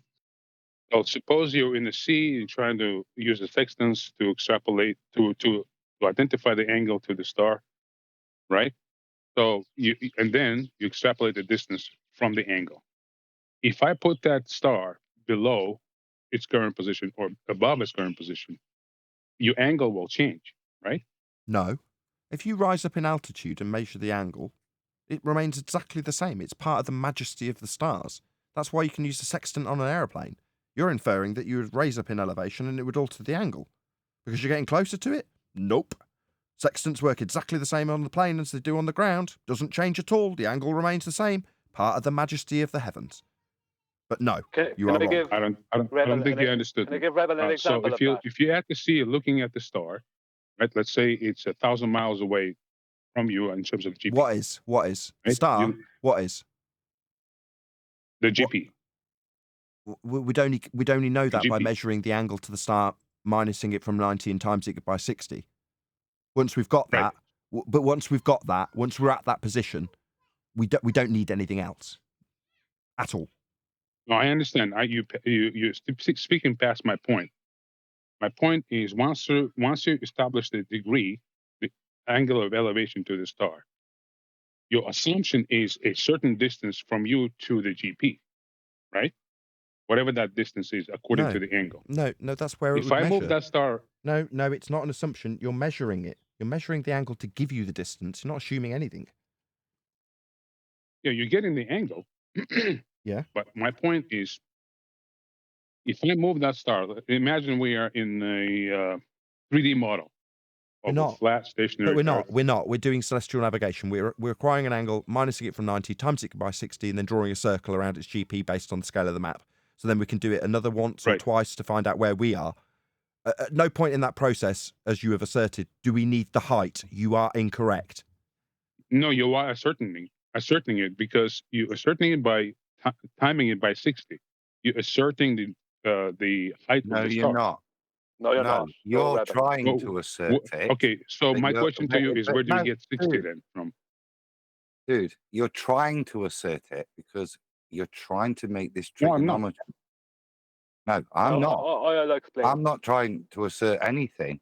Yeah, I'm using celestial navigation, nothing to do with trigonometry, to get an elevation angle and tell me the distance to the GP of that star. That's all I'm doing. It's got nothing to do with trigonometry per se. The only thing it's got is I'm using the principle of a right angled triangle to define my elevation angle.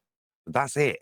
As for being able to have links to trigonometry with regards to relate other relationships, the full relationships of all the angles and the side lengths, that is not what I'm doing. To make any leap into that is into a new You're wrong. subject and's got I don't think you nothing understood my Rebel, position. you're though. wrong. to do I don't think you with understood Rebel, my position. what I've just done. let me explain So it to you're you. That's talking where the about 60 comes elevation from. angles, right? That's fine. I have absolutely no problems with it.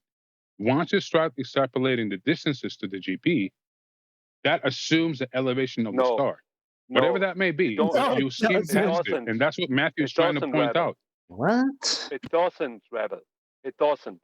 Yeah, Do it you know does. where the 60 Yeah, comes it from? does. Do you want me to tell you where the 60 comes from? Will I tell you where the Okay, 60 tell comes me. from? Sure, 60 tell me. 60 nautical miles per degree starts off at 60 minutes of degree. So every 1 degree that you see that star change in relation to your horizon, let's say the star becomes 1 degree closer to your horizon, that means that star, right, is an extra 60 nautical miles away from you. Because a nautical mile That is 1 assumes minute of that degree. assumes the elevation. Hang on. No, The two hang are on. You're not the listening. two are You're not inseparable. listening. You're talking instead of I am listening, listening. Rebel. No, You're I've been not listening listening because I'm trying to you guys explain it to you and you're trying to argue with for me. days.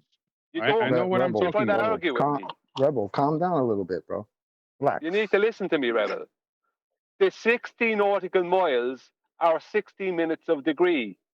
A nautical mile is 1 minute of degree. That's where a nautical mile comes from. It just happens to work out as 69 statute miles that are measured along the surface of the Earth. So they broke up so because 1 degree is 60 minutes, that means that 69 statute miles becomes 60 nautical miles. It's all based on perspective and the measurement of perspective. You're not using the length of the opposite side. You're not using the length of the hypotenuse. You're using them to get your elevation and zenith angle, but you're not using them within your calculation. Your measurement is purely a measurement of perspective, where all the minutes of degree of that star above the horizon, once you subtract it from 90, that then you multiply it by 60 because there's 60 minutes of degree in each degree, and that gives you your horizontal distance along the surface of the Earth in nautical miles. So your co-altitude will be in minutes of degree, and your distance between you and the GP point will be in nautical miles. So for every 1 minute of degree, there will be 1 nautical mile. That's how it works. Nothing to do with the length of the sides. No, yes, it does. So let me point out contradiction in your logic. You've derived. There's not more the contradiction in my logic, Brian, Brian, just let him respond. let me finish. Go on. You've derived the distance from angles. According to your words, depending on the angle, that's how the nautical miles are measured. It depends fundamentally on the angles. So if you change the angle, meaning the elevation of the star from your position to the GP, your nautical miles measurements will change. Yes, according to your math, because we're deriving nautical miles from angles, your nautical miles will remain the same. Physical distance, however, will change. Physical distance. We're talking about, measuring. Along the surface of Earth, yes. Along the surface of Earth, yes. The adjacent will change in length. Yeah, you're the adjacent will deriving change in nautical length. miles from angles. Okay, Yeah. you're deriving nautical miles from angles. That's correct. Whatever angles that might be, yes, but it doesn't give you the physical distance. physical distance. Yes, it does. That's what you're doing with it. Yes, it does. That's the whole point of it. It's Hold the on, you radius derive value for the physical circle distance in Nordical miles. that you're gonna draw, man. Hold on, guys. Nordical miles derived from the distance. Nordical miles are derived from the angle, elevation angle to the star, to the elevation angle to the star. Yes. That's how you derive. Yes. So it's a chicken and an egg question. So you're using Nordical miles that derived from elevation to tell the distance. Not from But elevation. if the elevation changed. Stop. No. You're not deriving the distance from elevation. You're just deriving it from the elevation angle. That's not the elevation. Yeah, elevation angle. That's what I meant. I misspoke. Elevation angle. Of course. But your assertion that you're defending is that that has anything to do with the height. That's the elevation. It has everything to do with the height. Let me explain to you. Maybe let's not use the Nordical miles. But before you do, you appreciate that we are only using the angle to get the distance along the ground. You appreciate that, yeah? That's my point. That's my point. Yes. So exactly my point. Just before you carry on, so you appreciate that the angle, not the height of the star, but the angle measured to the star, gives you your distance on the ground, and not the height. You understand that? No. I understand what you're saying, but I don't agree with your assumption. Let me explain. That's fine. Right. As the star drops towards the horizon, we infer, because of the calculation minus from 90 times by 60, that the distance in nautical miles is increasing by 60 per degree it drops towards the horizon. Now, when it gets to the horizon, notwithstanding refraction, or whatever they want to term the star slowing down as it reaches the horizon, it's not ever going to actually touch the ground, is it? Because it's apparent in terms of its position. It's an angular representation. That's apparent. So it's not going to touch the floor, is it? I don't think you I'm just asking, will the star at the horizon touch the ground? No, of course it will never do that. So how can we possibly extrapolate height from this then? Well, now you're mixing a perspective into it, right? So apparent visual representation would appear to you as if star touched the ground. But of course, if you're standing at the GP of the star, it will remain at the same elevation. My point is you're deriving... You keep using the word wrong. No, it won't remain at the same elevation. It will be at your zenith, above your head. But you don't know the elevation. Exactly, we don't know. That's what I'm trying to say. We don't know the elevation, but we extrapolating the distance based on the degree, right? That's what the 60 nautical miles comes from, per degree. So nautical miles come directly from the measurement of angles. Yes. It's not a physical distance. You understand? So if the physical distance to the star... It is. It's 60 miles from your location. Yeah. If it's 1 it's degree. based on 360 degrees. It's based on the clock. No, it doesn't. The circle is your circle of equal altitude. Okay. For every degree on that circle, it's 60 nautical miles. No, nautical miles intrinsically related to geometry. Hello. So is what you're suggesting, Rebel, that it doesn't work?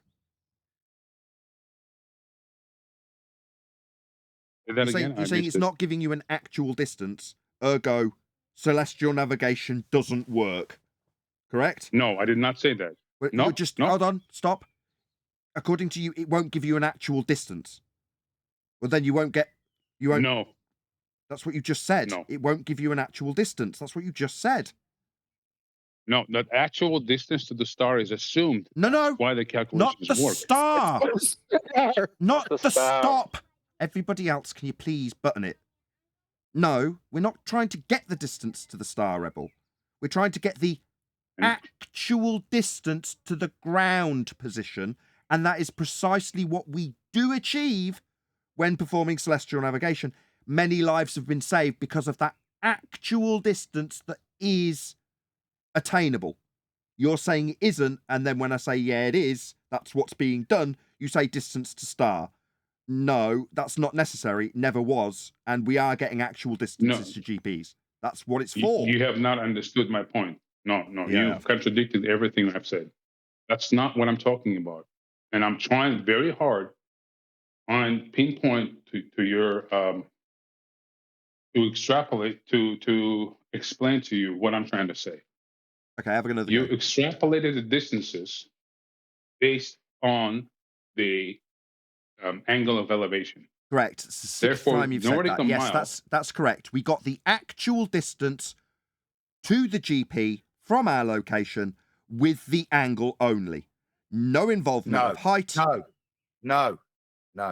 You got the distance through the process of celestial navigation. You My bad. measured an elevation angle, and the distance was acquired through celestial navigation process. Yeah, let me reverse engineer that. Let's say you from one angle of degree of elevation to the star away from GP, right? So No, then just deal you with the you fact would that it's call just it. been laid out straight. Why I reverse can't put the engineer it? sentence through before I'm interrupted. Guys, you are wrong. Matthew is right in terms of assumption of the elevation. No. Because- There is no assumption of elevation. There is a measurement of elevation angle. Well, I'm telling you why. So he's right in Tell me terms of where pointing it the out. stop. Tell me where the assumption of elevation comes in, please, in celestial navigation. Go. More nautical miles. In order for you to extrapolate what a distance, physical distance of nautical mile is. Okay. Sorry. So nautical miles is where we need the height of the star from. When nautical miles is specifically a ground distance. Wrong. No, we don't need the height from that. That's incorrect. You don't need to interrupt while I point out how wrong you are. No, that's a measurement along the ground, Rebel. Nothing to do with the height of the star. Yeah, but Zero. So Matthew is in fact wrong. I'm contradicting you. It doesn't require constant interruption. Thank you, Rebel. It requires you to pay attention to how wrong Matthew was when we use specifically, by your own admission 5 times, the angle to the star to get the distance along the ground by way of celestial navigation. Thank you, Adam. Yeah, but the distance is intrinsically dependent on the angle.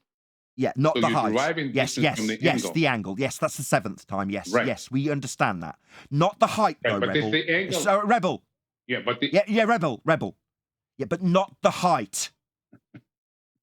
Just the angle. that assumes the height. That Does assumes it? the height. Do you want to Come on, show me guys. where? Do you want to give me a citation for where celestial navigation assumes the height of the star, given that it's not touching the fucking ground when it gets to the horizon? We've already gone through this, haven't we, Rebel? No, we haven't. Cite it then. Where does celestial navigation tell you that you need the height of the star? I'd like a citation where it Nathan, tells calm you down. you need height. Even Matthew gave that admission that celestial navigation says the height of the star is irrelevant. He says that in the video. Well, I don't care. I'm just saying.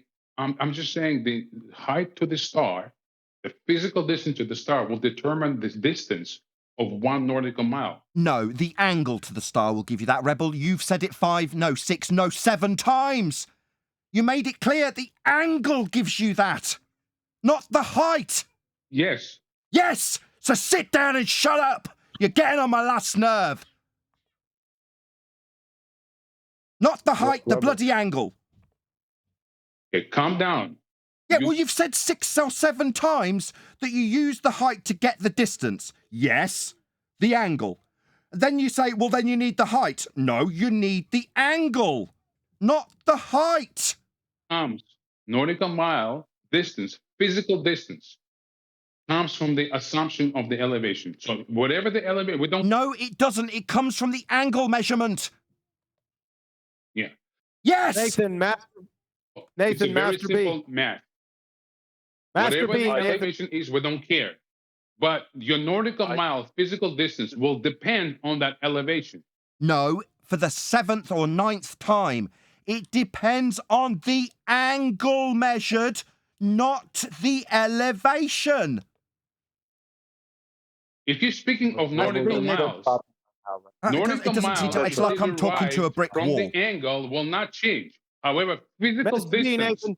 of what the nautical mile is will change. Really? Nautical mile can be a Listen mile, to this. or it could be less than the mile, it could be more than the mile. It will change. Rebel. Smithsonian reference. A sextant is used to measure the altitude of a celestial body above a horizontal line of reference.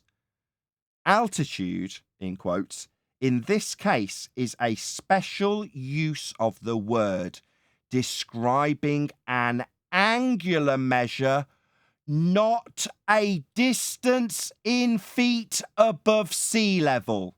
End quote. Now, let's have your citation that says it does need height, even though the Smithsonian say it doesn't. Yeah, when you say nautical mile, you don't refer to physical distance, do you? Yes, the distance between you and the GP, so you can find out where the fuck you are. You have just... Yes, it is distance. Do you want to acknowledge that? We refer... You're going to just talk through me rather than acknowledging it. Yes, it is distance between you and GP. That's a yes, not a no. Right. Right. So it is distance. It's not based on the height of the star. It's based on the bloody angle to it. Nautical miles I think I know where do Rebel is getting depend mixed on up. the angle. Right. Not the height, then. So it's dependent on the angle and has nothing to do with its height. How many bloody times? I've just given you a citation from the Smithsonian that makes it explicitly clear it is not to do with the height in feet above sea level. You're almost there, Nathan. You're almost there. A nautical mile distance depends on the degree of elevation. Wow. No, you have it completely wrong. Rebel, let me give you an example. Hang on, let me give you an example. If I take an elevation angle to a star and it's 50 degrees, right? My next thing to do is take that 50 degrees and minus it from 90, which is because I'm using a 90 degree. What I'll be left with is 40 degrees. That's my zenith angle. I then multiply that 40 degrees by 60 to give me my nautical, because it'll be 60 degrees per 60 minutes of degree per degree. That will give me my nautical mile, horizontal nautical mile distance along the adjacent. That determines the length of the adjacent. That's the distance between me and the GP point of the celestial body. The height of the celestial body has nothing to do with that extrapolation, nothing to do with that measurement. It's just used, you're just using an angular height. It's perspective. It's a perspective height, and you're using the measurement is based off of perspective. The actual physical distance is based off of perspective. It has everything to do with physical measurement, though. So that's what I'm trying to point out. Once you say nautical miles, nautical miles derive from the degree of elevation. Just 1 second, Brian. Yeah. Sorry, it's physical. It's its physical height, is it? So it touches the ground when it reaches the horizon, then, Rebel. It's the physical measurement of it, right? Physically touching the ground at the horizon. So you're wrong, then. So it's not physical, then. You're just measuring an angle to a star, as opposed to something physical. It's not going to physically touch the ground because it doesn't reach the ground. We're not getting height. It's not going to touch the ground because it's the perspective. So not the physical, then. So the perspective, the not actual, as opposed to what you just said, the physical. So nautical miles. Could I ask you a question that might give you an example, I think, of the disconnect here? If I look outside now and I saw an aeroplane going across the sky and I measured its elevation angle, how far away is it? What's the beginning of it? I only cut the end of it. So I go outside, I see an aeroplane, a hot air balloon, so it's static. I measure the angle to it, 26 degrees. How far away is it? Yeah. I have no idea. No, you wouldn't. Because it's a hot air balloon, yeah? And it's real, it's physical. So you would have to have side lengths and angles to calculate that. I'll tell you why I don't know. Because I don't know the GP of it, and I don't know the elevation. I have to know both. There we go. We're getting there, aren't we? But what happens? What happens in celestial navigation? Are we dealing with objects that have physical positions that we're going to need side lengths and angles to calculate extras? Or are we working with the heavens, which is solely perspective based, and has already got a determinant, a scale that we can has a relationship between minutes, seconds, degrees, and therefore and how they're commensurate with distances on the ground. This seems to be the disconnect. I started out saying this is not trigonometry. At no point when you've acquired that distance have you done anything to do with trigonometry at all. And therefore, to try and back extrapolate the angles you've taken and used in celestial navigation and think they're applicable in anything you want to apply to the real world, other than the distance you've acquired, is foolhardy. Okie dokie. You're wrong. You're wrong. Can we go back to the video? You bastardized my argument to suit your narrative. Going in circles, I don't know why you're doing this. It's very simple, guys. Nautical miles, distance to nautical miles, physical distance in terms of nautical miles directly depends on elevation. The problem is elevation is always a... He's just going to ignore me. He's going to ignore me. Every time he says it's dependent on elevation, and I point out that it's not dependent on elevation, it's an elevation angle measurement. And I'll read out the Smithsonian reference again. A sextant is used to measure the altitude of a celestial body above a horizontal line of reference. Altitude, in this case, is a special use of the word describing an angular measure, not a distance in height above sea level. Smithsonian. End quote. End citation. End rebel's position. Yep. No, it doesn't. So it's everything to do with the height. The Smithsonian's wrong. It's got something to do with the height, even though they're specifically detailing how it's an angle measurement and not a height measurement. They're wrong then, Rebel. So the height will determine... That's not what I asked. Are the Smithsonian wrong when they specifically detail how it's not a height above the sea level measured in feet? That's wrong according to you, correct? So you don't have to be... It's a yes or no question. Are the Smithsonian wrong when they say it's not about the height, which you say it is? They're wrong then, are they? Maybe if I present my screen, I'll... Maybe if you just answer, yeah, the Smithsonian are completely wrong, then I'll demand a citation that contradicts it. No, so if you vary elevation... That's not what I'm asking. Are the Smithsonian wrong when they specifically contradict you when you say it's about height? But Smithsonian admits this point. No, they say it's not about the height. You complete bonehead. Are you deaf? Do you need it repeating, bonehead? No, I'm not. Are you deaf, bonehead? It didn't say it was about the height as you are claiming. They specifically detail, quote, altitude in this case is a special use of the word describing an angular measurement, not a distance in feet above sea level. That would be its height, Rebel. You keep affirming that it isn't, but they're wrong, right? They don't address my point, so I can't say they're... I have addressed your point with a citation from the Smithsonian. You say it's about height, Smithsonian say no. I've addressed it directly with citation. I'm saying the difference... I heard what you're saying. I've addressed it with a Smithsonian citation. Now you address that. Well, Smithsonian doesn't contradict my point, though.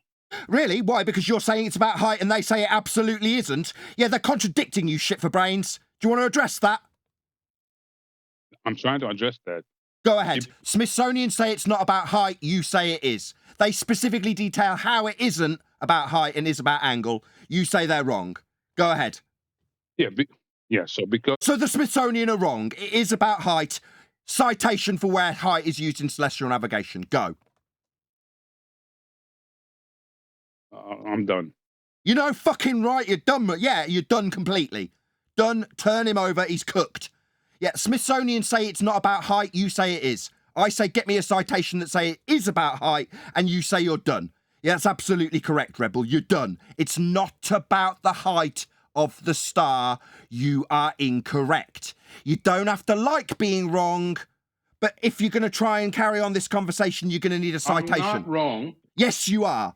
You say it's about height. Citation read again from the Smithsonian. Altitude in this case is a special use of the word describing an angular measure, not a distance in feet above sea level, making you wrong. Correct.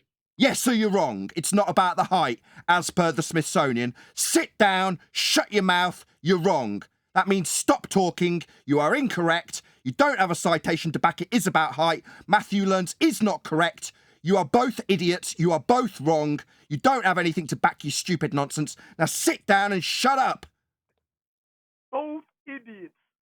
Or you have a poor way of articulating what the fuck you say you're concurring with Matthew. Because everybody that had it or know it, you got everybody scratching their head, just like what Globers do when they interject with asinine, contradictory. Listen to me. No, we won't be listening to Rebel. He's a dumb shit who is wrong. And I've proven that with a citation from the Smithsonian. Now you can do what I demand, which is sit down and shut your stupid mouth. Matthew Learns was not correct about needing the height. I've proven that with a citation from the Smithsonian. That's your end of your time here, Rebel. In this regard, you are wrong. Yeah, you're done. That means sit down and shut up. Doesn't mean keep blabbering. You were wrong. So shut up. Okay, I'm gonna stop stuttering. Close your fucking mic and shut your stupid mouth. You were wrong trying to back Matthew Learns with saying you need height. No, you do not.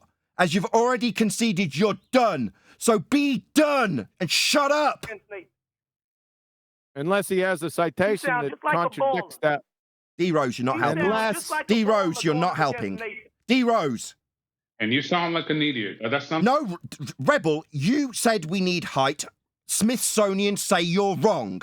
Making you an idiot, how dare you? Shut up, sit down, know how wrong you were. And when you came into White Knight for our right, Matthew Learns was, he was also wrong. The citation from the Smithsonian proved that fact that you were wrong about. Don't know why you're here defending Matthew Learns about how right he is about height. It was just your own ignorance getting the better of you, Rebel. Now sit down and shut up. I'll explain to you. Yeah, sit down and shut up is what you'll do, Rebel. You were wrong. You don't need the height. You need the angle. In celestial navigation, Matthew Learns also admitted it's not used in celestial navigation. You are both incorrect. He is correct. Really? You need the height? Let's read Smithsonian's reference again. Altitude, in this case, is a special use of the word describing an angular measure, not a distance in feet above sea level, say the Smithsonian to Rebel, who's wrong and can't shut up, even though he's only, 3 minutes ago declared how done he is? Good lad. Because you told me it means shut up, Rebel. It means gonna... stop talking, Rebel. It means you don't have anything further to add. Thank you for your input. It's no longer required. Rebel, you will yield to me telling you to shut the fuck up. You're no longer invited to take part in this discussion because you're babbling through me when you've been proven wrong. So sit down. No, you're babbling. Yeah, I will. I'm the host. You'll yield to the host or you'll be removed. You've been demonstrated wrong. Now you can sit down and shut up. Yes, the only thing you can do. You just shouted over me. Yeah, now I'm going to fucking remove you, you stupid twat. Now you're going to get fucking removed, you stupid asshole. Yeah, you just can't tolerate being wrong. So you've got to rumpus the living shit out the host after he proves it by citation. No, Rebel, that's not what's going to happen. Well, my G+ panel decides they're going to do the same. No, you'll just be removed eventually if you can't shut your mouth when you're proven wrong. No humility. Or maybe you just had to rumpus the living shit out of us proving Matthew wrong. Maybe that was your purpose in being here, because you said he was right when he said we needed the height. And then you continued talking after you said you were done. Absolutely outrageous. Piss off. Eventually I have to do something about people like you who can't accept being wrong and remove them when I tell them to shut up. We can project parts of the globe onto a flat map, but when it comes to celestial navigation, the distances to GPs can only be correctly calculated. Calculated? No, we're measuring things, Matthew. Angles to flat baselines to give us GP distances, as discussed only moments earlier with Rebel. That's done with flat measurements, not calculations, my friend. You can extrapolate after you measure. But you're going to be measuring a flat Earth first. You made that explicitly clear for us. Assuming the Earth is a globe. You can't... No, we don't need to do that. That's a logical fallacy. One you pointed out, circular reasoning. Not do celestial navigation on a flat Earth. What, when you've measured angles off a flat Earth? I'm pretty sure you'd have to have a flat Earth to do that. With right triangles and left... What, the ones that you say we don't need? Those right triangles? The ones used in celestial navigation? With 90 degrees below the base of the star? Yeah, they need a flat Earth for them, Matthew. Unless you know the distance to the star. Why? Oh, it seems that that's why Rebel was here, because according to Matthew, we would need the distance to do this on a flat Earth, even though specifically the flat Earth elevation angle measurements that are used to derive distance along a flat surface, quote, altitude in this case is a special use of the word describing angular measure, and not the distance in feet above sea level. So Matthew's just ignorant, just stupid, doesn't understand how celestial navigation, which requires flat baselines, doesn't need the height of a star. So no, I'm not conceding. No, you're having your ass handed to you by me. Even with all the white knights in the world that claim to be flat earthers defending your honour as being right when it says you need the height, even though the Smithsonian says otherwise. Yeah, we'll have some arsehole come here and rump us indefinitely, telling us how wrong we are when we've got citations to prove it's not about the height of the star. Yeah, that asshole Rebel's just as big an asshole as you. The Earth is flat just because we use flat Nathan, maps. just on that, they've both got the same misconception. They're both Dunning-Kruger, that they've done a little bit of reading and they think they understand what celestial navigation is and where and what they can apply it to and how it's universally applicable. And its findings are instantly interchangeable with trigonometry. It's the same issue between Rebel and Matthew here. A little bit of reading half a book and not fully grasping what's going off. Can I ask a question back up to Adam on real that. quick? Can I ask Adam a question real quick? So in trigonometry, you need to know the height, right? Is that what you're saying? You might be trying to measure the height. If you know the distance to the GP already, then you can acquire the height with trig. That's not what we're doing. We're doing celestial navigation. It's not trig. Right. So how would you know the height of a star? It's ridiculous. We don't need to know the height. We're trying to find out where the hell we are on the ground. We're not travelling to the stars, are we? We don't need the distance to the star because that's not what we're trying to do. We're trying to find out where the hell we are on the ground. Exactly. That was my point too. This is the problem that these people aren't getting. We use the right angle triangle of the elevation angle, right, which becomes a right angle triangle because we need two parallel zeniths, one at us and one at the GP. So that right angle triangle gives us an angle. We then subtract that angle from 90 and use the remaining angle. We don't use the angle from the elevation angle after that point. We take that, if it's 50 degrees elevation angle, we subtract that from 90, it gives us a 40-degree zenith angle, and it's that angle that is then multiplied by 60 to give us a horizontal ground distance. Not the elevation angle, not the height of the height in degrees. We're not using any height. Doesn't matter what the degrees are. It doesn't matter what way you could work it out using length of size. It has nothing to do with it. People Meanwhile, keep on sticking to that. This is how that represents on a globe. Yeah, and as Matthew has already pointed out, you can't put a straight edge on a globe. So when you're measuring 90 degrees to the ground position, obviously if you've got 90 degrees to this star or sun, then the 90 degree isn't on the ground anymore. You can't put a straight edge on a globe. Yeah, that's why it fails on a globe. You won't ever have the 90 as a ground position. Yet, in reality, when you're triangulating your position with stars, there's 90 degree in front of you, 90 degree behind you, 90 degree to the side of you, for all three stars, all along flat baselines, none of which is conducive to working on a sphere. It can't. The measurements, not the extrapolations after the flat Earth measurements. The measurements only work on a flat Earth. Yes, I know I didn't say things very well in that live chat, and I wish I could say things differently now. What, like you conceding and now doubling down on your original assertion that the slow speed is actually fast? Although we do use flat maps, projections. The point, Nathan. He's had the opportunity to say something different. That's what I was saying earlier. But he hasn't, has he? He's just repeated the same thing. He's not addressed any of the points we put to him. He's just first part, he's just re-said the same thing again and again. Just as if that makes it true that suddenly you can have a curved baseline. But also to retract all the things he conceded here that are on video, with me saying welcome to Flat Earth as a result of his concessions. Well, he wants to retract those. Subtly on a channel no one's watching. whilst reiterating the original points we overcame that he conceded verbally. He wished he could take those verbal concessions back. So he'll put out a video completely contradicting himself and doubling down on his original assertion, even though he's proven it wrong and given us the angular rates at 7 times the magnitude of a clock that could be measured with an accelerometer. But you won't feel it, and that's the point of the video, to tell you how you won't feel it. Not prove that it's happening. But I can assume it. Here's how logical fallacies work. Circular reasoning. Assume Earth's a sphere, calculate it as a sphere, therefore it's a sphere. Well, no.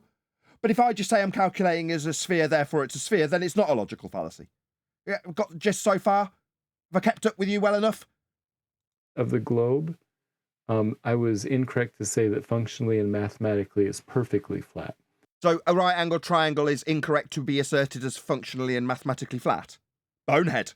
He's telling us that it's not unreasonable to say that right-angled triangles have curved baselines. Really? That's why I say you should be sacked, my friend. I'd say it like this now. Can you take a elevation angle off a not quite perfectly spherical surface? You can't get an elevation angle measurement from a curved baseline ever. No, but what we've got now is, look at that. This is him showing he's genuine. Here's a concession. I was wrong. The Earth isn't exactly perfectly spherical. I'm prepared to have some humility, look, with this concession. But that's no relevance to what we've just been discussing. If that surface is not quite perfectly spherical, but almost, you still can't acquire an elevation angle for it or use it or relate that straight line distance between you and the GP on a not quite perfectly spherical surface. It's yeah, it's a false humility, isn't it? Now, celestial navigation works by assuming the Earth is a globe. So when you assume the Earth's a globe and then take this measurement on screen now, does that give you a ground position at the 90 degree? Or do you need a flat baseline? Because as far as I'm concerned, establishing a horizontal with 90 degree below the star isn't assuming Earth's a sphere, because then you wouldn't be getting an angle measurement anymore. So no, you're wrong, Matthew. No, step 1 isn't assume a sphere, it's measure an angle. That isn't assuming a sphere, because you can't get an elevation angle measurement from a curved baseline. So factually, step 1 is measure Earth flat. Not calculate, measure Earth flat. That's step 1. Isn't there a video about that? A short little video? Be Here or Be Sphere, weekdays, 2 p.m. UK on Flat Earth Debate. But you can still use flat map projections of the globe, which are close enough on a smaller scale. Why? Wouldn't you be using the curved baseline and the curved surface of a curved map when you've measured a flat baseline and then put it on a flat map? So at no point do you use a curved surface. You use a flat map on a Cartesian system that you conceded represents as flat and has no curve in it. That was something else you conceded. So using the Cartesian flat grid or flat map, we can use the flat Earth measurements off a flat baseline to navigate with. So at no point do we need a sphere then, at all. And the globe projections with the latitude lines, those grids, have come from flat Earth elevation angle measurements to Polaris. So to project these grids, we don't need a sphere either. So ultimately, this entire video is to declare how we can measure it flat with angles and flat baselines and 90 degrees. And we can use flat maps and flat charts to navigate. Okay, then. Of course, things only got worse in the conversation once he felt like he had extracted a concession out of me.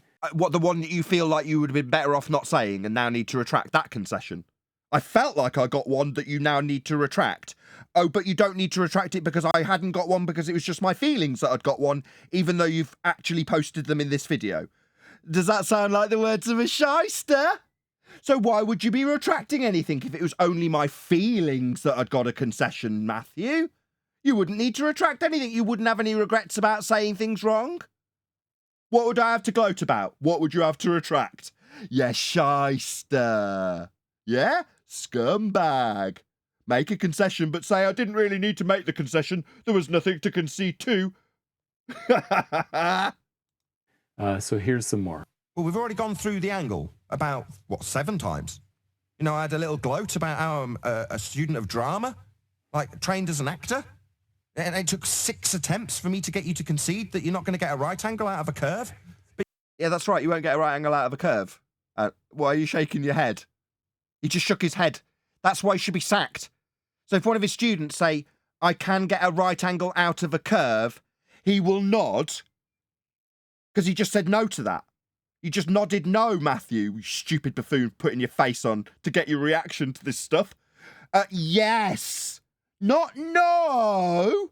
That is absolutely 100% factually accurate, and you shook your head no to it. Sack him.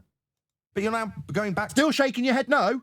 So you think you can get a 90 degree from a curve? No, you can't.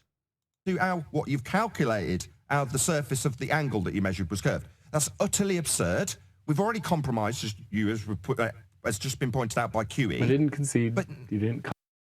But what, you didn't concede that flat baselines and 90s can be curved?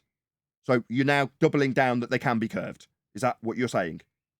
I didn't get a concession. Flat baselines aren't flat. They're actually curved. Is that what you're saying?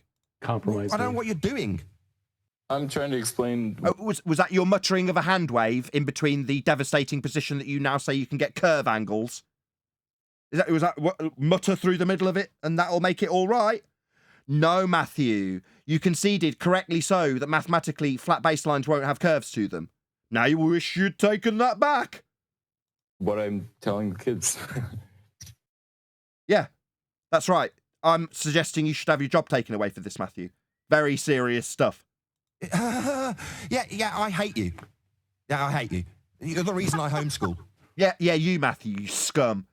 You absolute piece of shit. Yeah, the fact that you can smirk about this stuff while you're telling us that you can get curved angles. Yeah, that's an absolute justification for sacking you. This man thinks that curves give you angles. Sack him. You're the reason I homeschool my kids, because I don't want people like you to teach my kids. As you chuckle about this. Shut up! Shut up! Stupid man. He's smiling about this. I think you should have your job for this. I hope others echo my sentiment. You think this is funny? You've just literally conceded that it's unreasonable to declare that flat baselines give you angles and that curves are feasible within that equation. And you think this is funny? No, I think you should be sacked over this. My vitriol and aggression toward you is absolutely justified. And this reaction on screen now reiterates that point. Telling my audience why I homeschool. Because you, when pointed out and compromised 6 or 8 times, laugh about it. That's why I hate you. And I wouldn't put my kids in front of you. You think your kids are going to end up as... I am not going to put my kids in front of you, you lying scum. Okay, so at this point... Not okay. No, not okay. Should be sacked for it.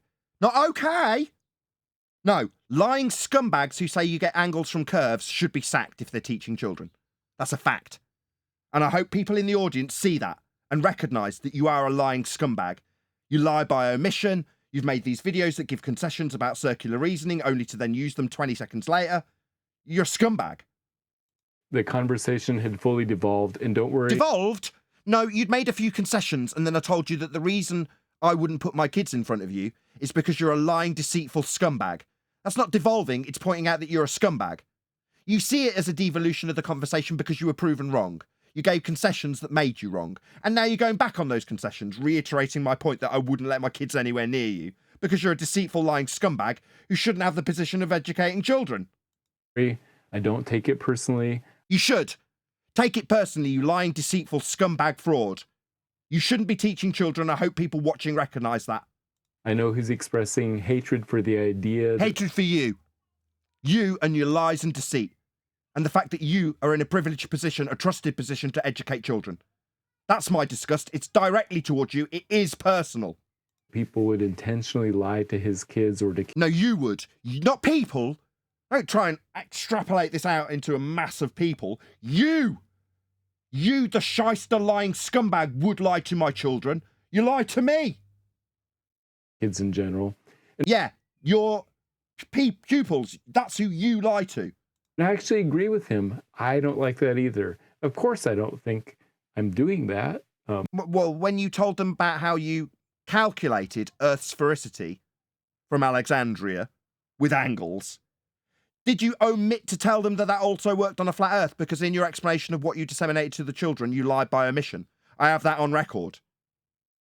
And he does, but that's why... I've proven you a liar. Proven. Here today. I don't take it personally. You should, because it's me telling you personally with proof and facts that you are a liar and demonstrations of you lying. Demonstrations of you being scum. Demonstrations of you making concessions that you only want to retract in a shitty video that's not directed to the 500,000 people you've lied to. Yeah? Some shitty other video that you can concede and double down on all the things that you already came here and admitted you were wrong about. So you're just the perfect example of a pure scumbag. So all that matters, I don't care about your opinion thereafter. It's a fact. Not something you can question or query. That's a fact. It's my justification why I wouldn't let my kids anywhere near you. Because you're Yeah, and I echo that sentiment. These aren't up for questions. It's not disputable that you're a liar. That's a fact. I've proven it here with your own bloody words. Lie to them. And when somebody points out how you've lied to them, you chuckle. You think it's amusing. That's why I hate you. Hate cats. Hate all of the people in this arena who know better that have been told, like you've been told, about how wrong they are and how they're using logical fallacies. And at the end of the process, you laugh. You disgust me. Teacher, you should be sacked and you can shut your mouth while I berate you. Okay, so he said that I needed to shut my mouth while... Yeah, you do. Yeah, you need it permanently shutting. In reference to how you disseminate lies to children, that should be permanently shut, as far as I am concerned. While he was still berating me, and I shouldn't have interrupted him. You shouldn't be stuttering now. You should have confidence. You should seem assertive, like I am when I say you should be fired. Yeah, this stuttering, bumbling buffoon of a man in front of you is a deceitful shit. Well, he was in the middle of that. And also, I shouldn't have said that I was laughing at his anger. So laughing at someone is not helpful. And I shouldn't have even mentioned his kids. So sorry about that. You disgust me, and I do believe you should be fired. The very fact that you've come here, have you taken down your video with the incorrect information that you conceded here when you joined? Have you taken that down? No, and Yep. So here we are with a response where he doubles down on the thing that he's already conceded and admits that he would prefer he hadn't said it. But it's not really me getting anything out of him in forms of a concession, even though he's retracted the very concession that he says I haven't got out of him. He wish he hadn't said the words, but they're not really a concession because here's me doubling down on curve angles. Scum! Fire him! But basically, I didn't really say anything more after that. Near the end of the show, he talked a bit about YouTube bias. So here's what he said about that. Bearing in mind YouTube... Who cares? Sorry, is this a bit of a non sequitur after you've had your ass handed to you? You've just declared curve angles. That was your last argumentation prior to this, that it was perfectly justified to say a flat baseline can have a curve, and that ground positions aren't anything to do with the ground, and that we need a height to the star if we're doing it on a flat Earth when we measure flat Earth angles. That's your positions that you've taken in this video. And not only that, you've doubled down that, no, we need to focus on the small numbers when I tell you how undetectable Earth's rotation is. Even though Adam's gone and dug out citations that say your comparison of a clock could even have detectable acceleration by an accelerometer. But you're not telling your audience how we can detect it, you're making apologetics for why we can't. And then we point out how unreasonable it is with your mathematical magicry. You tell us that, oh yeah, well, I could see how that might be deceptive, only to then double down on it again here in this video to nobody. You bland. We are the ones getting suppressed. We are the ones... Has he taken video he put up? Well, now I'm demanding he takes it down and commends me for correcting him. Yes, so I do actually get some promotion when I correct these idiot mathematicians who teach our kids. Did I get it? Did I get that promotion to your 500,000 people you deceived when you didn't take down a video? Were your concessions that you want to reassert the positions that you conceded here going out to those same 500,000 people? No. Absolutely not. This is buried on some nobody channel, isn't it, Matthew? I wonder why. And actually, he's right that YouTube has intentionally been demoting flat Earth content on their platform. Yeah, we know. Finally, at the end, he did thank me for being on the show, which was kind of a nice gesture. The people who have come and had the education from us, we've told them as advanced heliocentric understanders that they're wrong. And in this instance, Matthew's come on the show and told us how wrong he was. But according to him, it wasn't a concession. And he didn't need to retract the words he retracted. Because he's a scumbag. Conceded. So at that point, I've got nothing but disdain for him. If he's going to say, well, I still think it's a sphere and I'm going to tell the kids anyway. Well, and you're going to get every bit of thunder that I can possibly muster. But with that, I'm going to say, first and foremost, obviously a huge, massive, enormous thank you to Matthew for tolerating my disdain and having the to do it. Props to you, Matthew. On the other hand, from a YouTube perspective, I've got a lot of admiration for the courage that you actually had to come on here and actually face our criticisms and debate with us. So I retract every single word. Why? Because the coward has put this up on his shitty little channel. And instead of conceding as he did in front of me when I made this admiration for Matthew, he's doubled down on the things he now wishes he hadn't said. So my admiration is now zero. I retract every word of this. You want to play this and make out like I had some admiration? Yet when I got concessions out of you that you're now saying you wish you hadn't said, so what, you think that is still echoed? Absolutely not, Matthew. Now I just think you should be sacked. Nothing else. No thanks. No applause for being courageous. Was this courageous on your channel to nobody? Did you contact me and let me know that you'd responded with a link in a video that's going out to nobody? No, you didn't, Matthew, because you're a coward. A coward, a shyster, a scumbag, a liar, a fraud, and you should be fired. Thank you very much indeed. Okay, so that was my experience of the Nathan Oakley Flat Earth Debate Show. Yeah, it didn't end there, mate. Yeah, I found your video and responded to it within 24 hours. Ripped you another new one and continue to assert that hopefully people recognise what a lying, deceitful scumbag you are, based on your behaviour in this video that you presumably hope would reach nobody. Just the 97 people who've watched it, yeah? No, it's going to go out to 25,000 people now, potentially. If I wasn't being censored, as you admit we are. So it's quite an experience, almost like a rite of passage or something. What, to disclaim that you need flat earth baselines and right-angled triangles and such like, only to then declare that you wish you hadn't said that after the fact? What, rite of passage into what, bullshittery and reassertions? I will also say thanks to Nathan for covering my video and for talking to me on his show. It was definitely a learning experience. Let's put what did you learn? You doubled down on the stuff you conceded.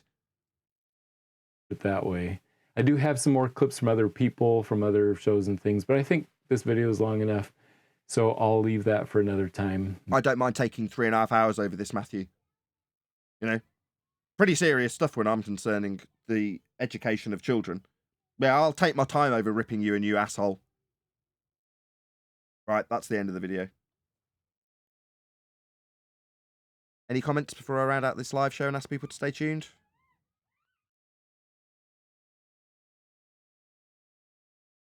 That was right. That was adorable.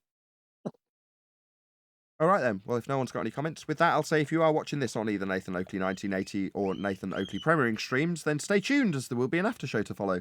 Unfortunately, though, if you are watching this live, this is where we bid you farewell. So another massive thank you to all of you. Smashed the super chat, liked, commented, shared, subscribed, joined as a Nathan Oakley 1980 channel member, and all that good stuff.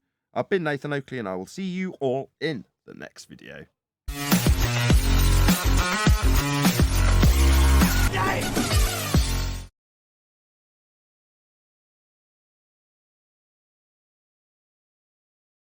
Tell them something, and then they think you're wrong.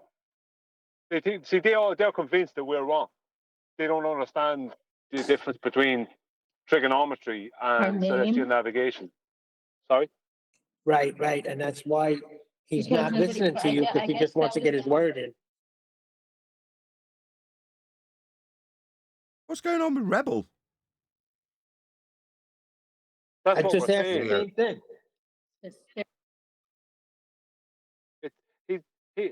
It's like with the lads at Bebs.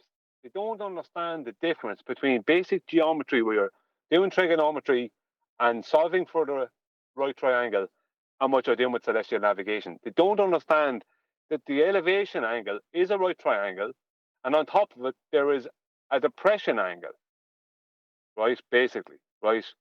That's two right triangles. But it's the depression angle, it's the zenith angle, which is a zenith angle. I'm calling it a depression angle, it's a zenith angle.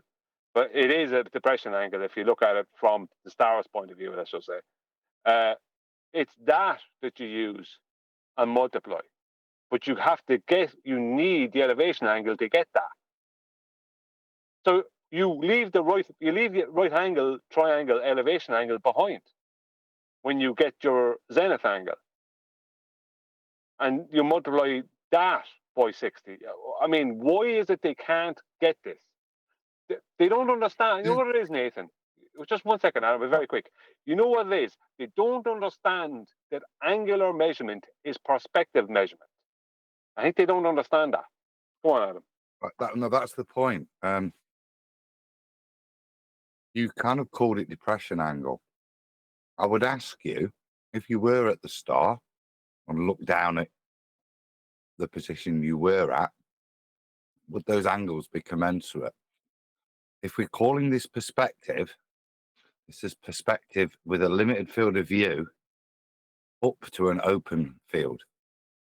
There's no way that the angle will be commensurate from an open field down to just a flat plane. This is the point. In trig, they would be commensurate. They have to be.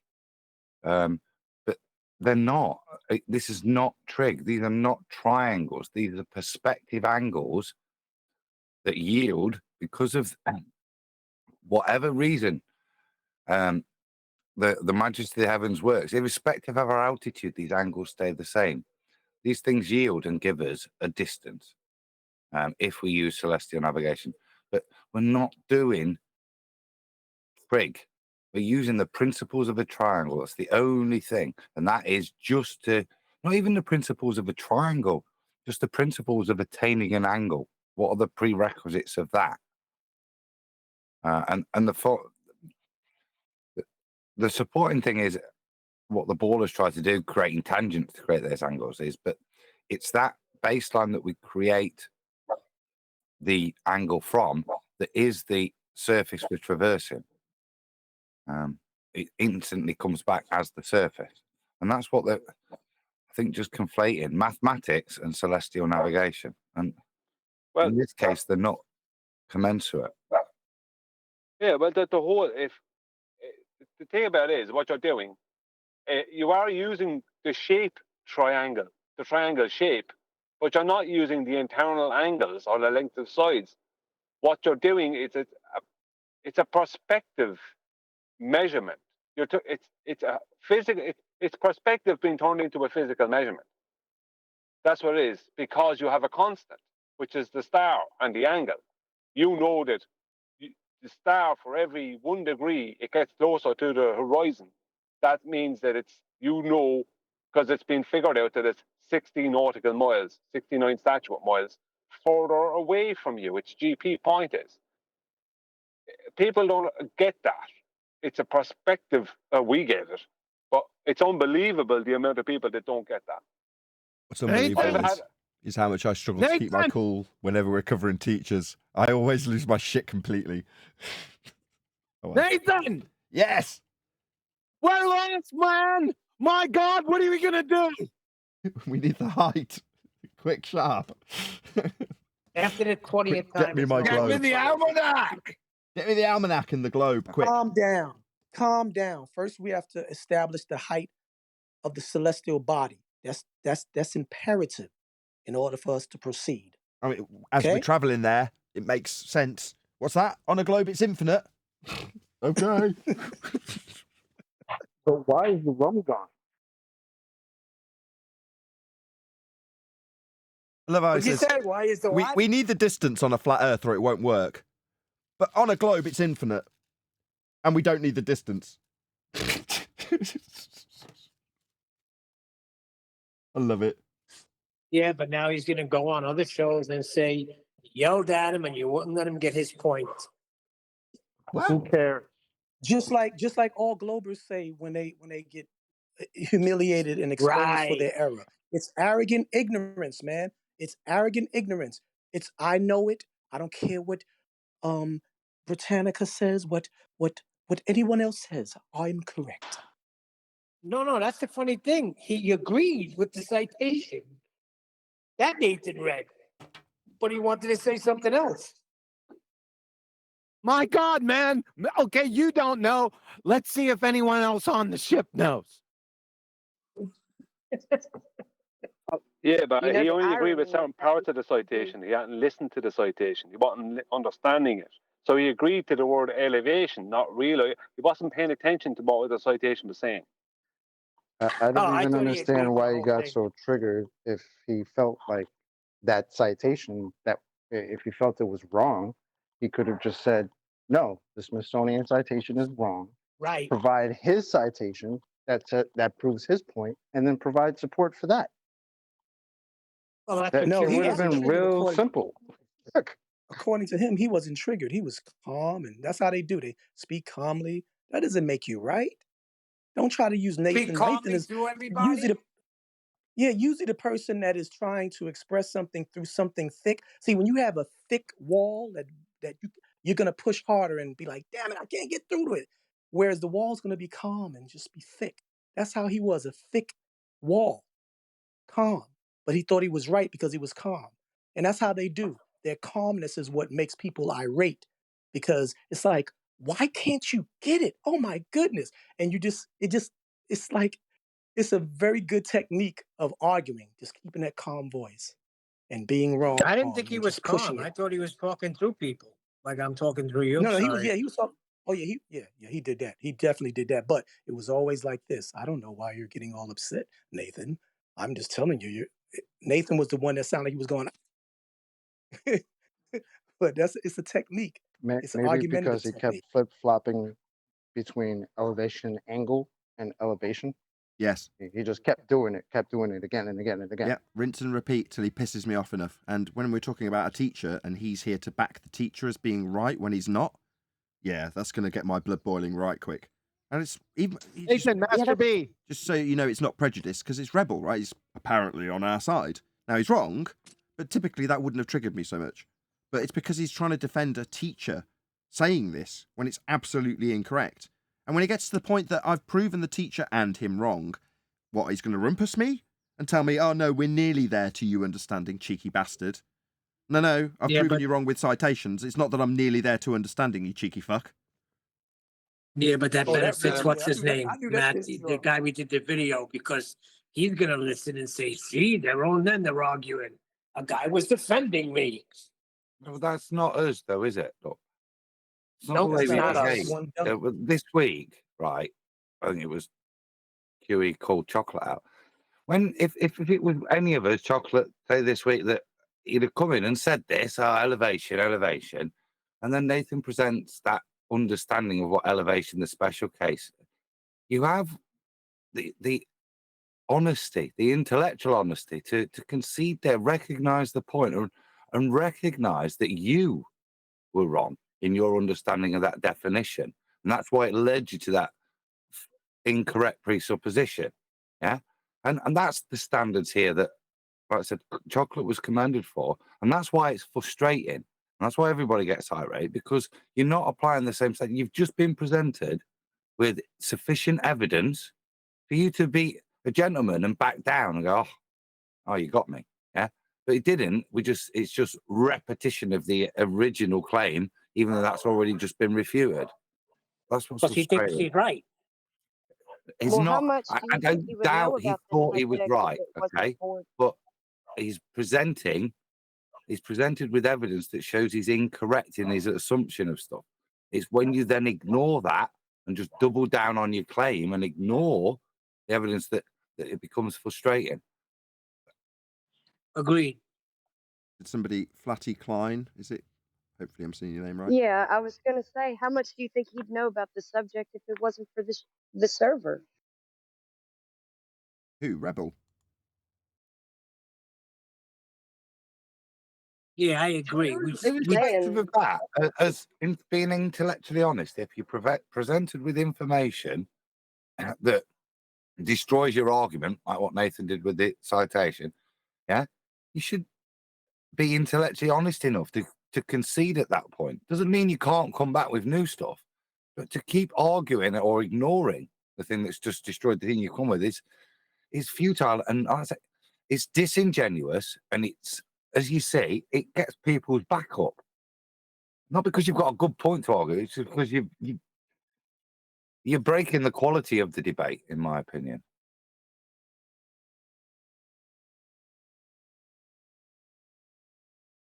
Maybe that was the purpose, you know, just put a stick in the cogs while we're pointing out how wrong Matthew is. Well, if there's some air of doubt that he could be right, and that isn't let go ever, then we're stuck on that point indefinitely. Well, that's where Rebel was keeping us. Indefinitely on the same point that's been proven wrong. If in relation to angles, stuff, you think that elevation is height, that is when you're going to step in the middle of this video analysis and say, no, he's right here. Yeah, because if you understand that as elevation being elevation, as opposed to the disclaimer, the citation you gave, you will step in at that point. And there's nothing wrong with that. But when an explanation and one you can't rebut destroys your argument, you should have the grace to just go, fair point, you got me. Fair. I've learned something actually today. I've learned that in this context, elevation is actually just a reference to an angle, not a height. So move forward with that knowledge. But that's not what we had this afternoon. I don't want to see my arse. I don't want to be embarrassed. So I'll just destroy the conversation. Where was that citation from again, Nathan? Smithsonian. Smithsonian, okay. It was over well before. It was over well before that. As soon as I whittled it down and asked him, does he think celestial navigation's mission is to solve right triangles? He hesitated and then said yes. As soon as that happened, it was over. I remember he did say that. The point he stepped in was we made the point. You are conflating trigonometry and celestial navigation. The second you do, it doesn't matter what you do next. You can't do that. Yep, it's all over. I thought you explained it well, Adam. Well, based on the chat, the audience didn't seem to mind me losing my shit. But there we go. It takes it out of me, though. I don't like covering teachers. Point. I just don't like covering teachers because at the end of it, I'm sweaty and agitated and really angry. I can't lie. That's how I feel about it. Yeah, but you lost it at the right point. It was only when we got to the teacher bit and he said, yeah. The rest of it I thought was a really decent analysis of the vid. Thought it was with decent points in that destroyed his credibility, contradicted him.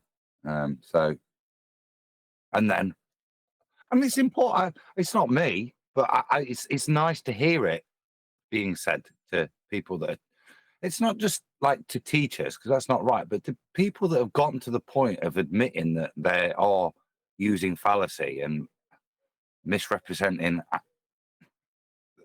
what a straight line is.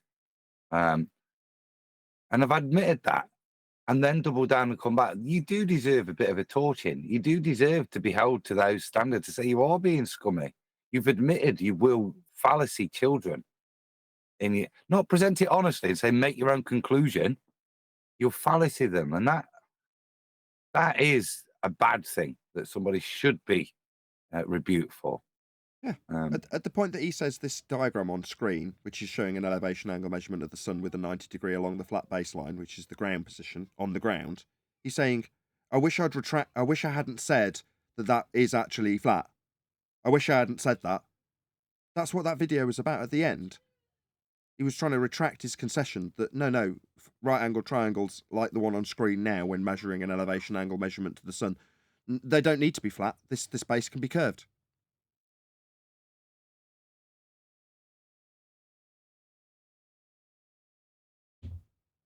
But that's why I said, he said something about that's not how it's done on a globe, right? Presuming it's a globe, and then didn't say how it was done on a globe. He didn't go detailing how it's done on a globe. Adam said, or someone said he tried to make a load of little triangles. It's like, no, that is not how it's done. Well, what the worst thing was, he tried to purport how it was done on a globe, right? Which would have meant invoking a equatorial plane and going to hell, which is what I tried to call early on. He didn't even do that, which shows he doesn't even know what celestial navigation is on a globe, how you reconcile it on a globe. Yeah, doesn't even understand that. He came up with his own Matthew in his how to, and I said right at the beginning, he was doing it on the surface, bro.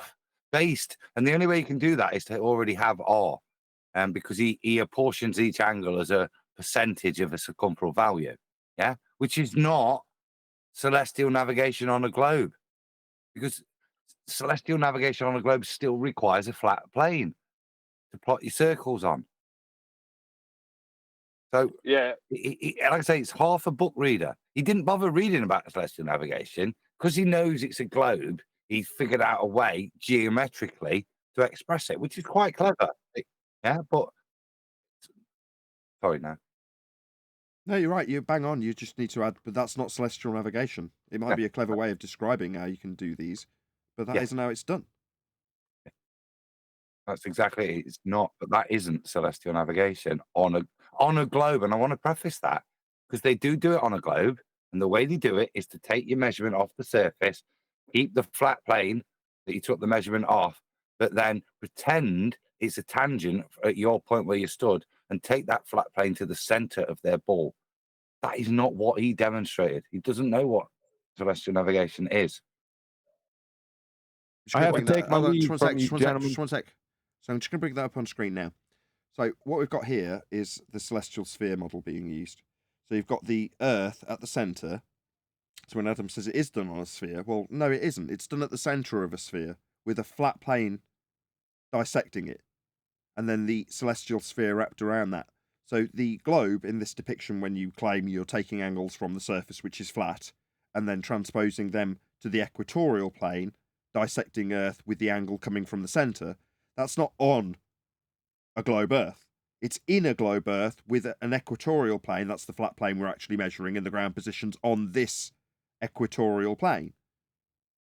That's how it would be done. That's not what Matthew showed.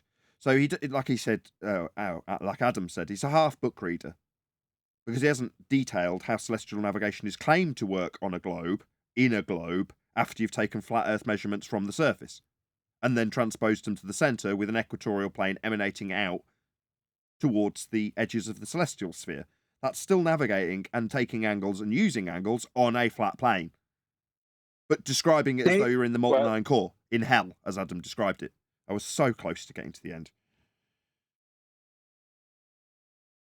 Well, what I would, just if it makes you feel any better, Nathan, the other night I made a video, and although I didn't title it Charles Globe Earth Math, it was based around his claims.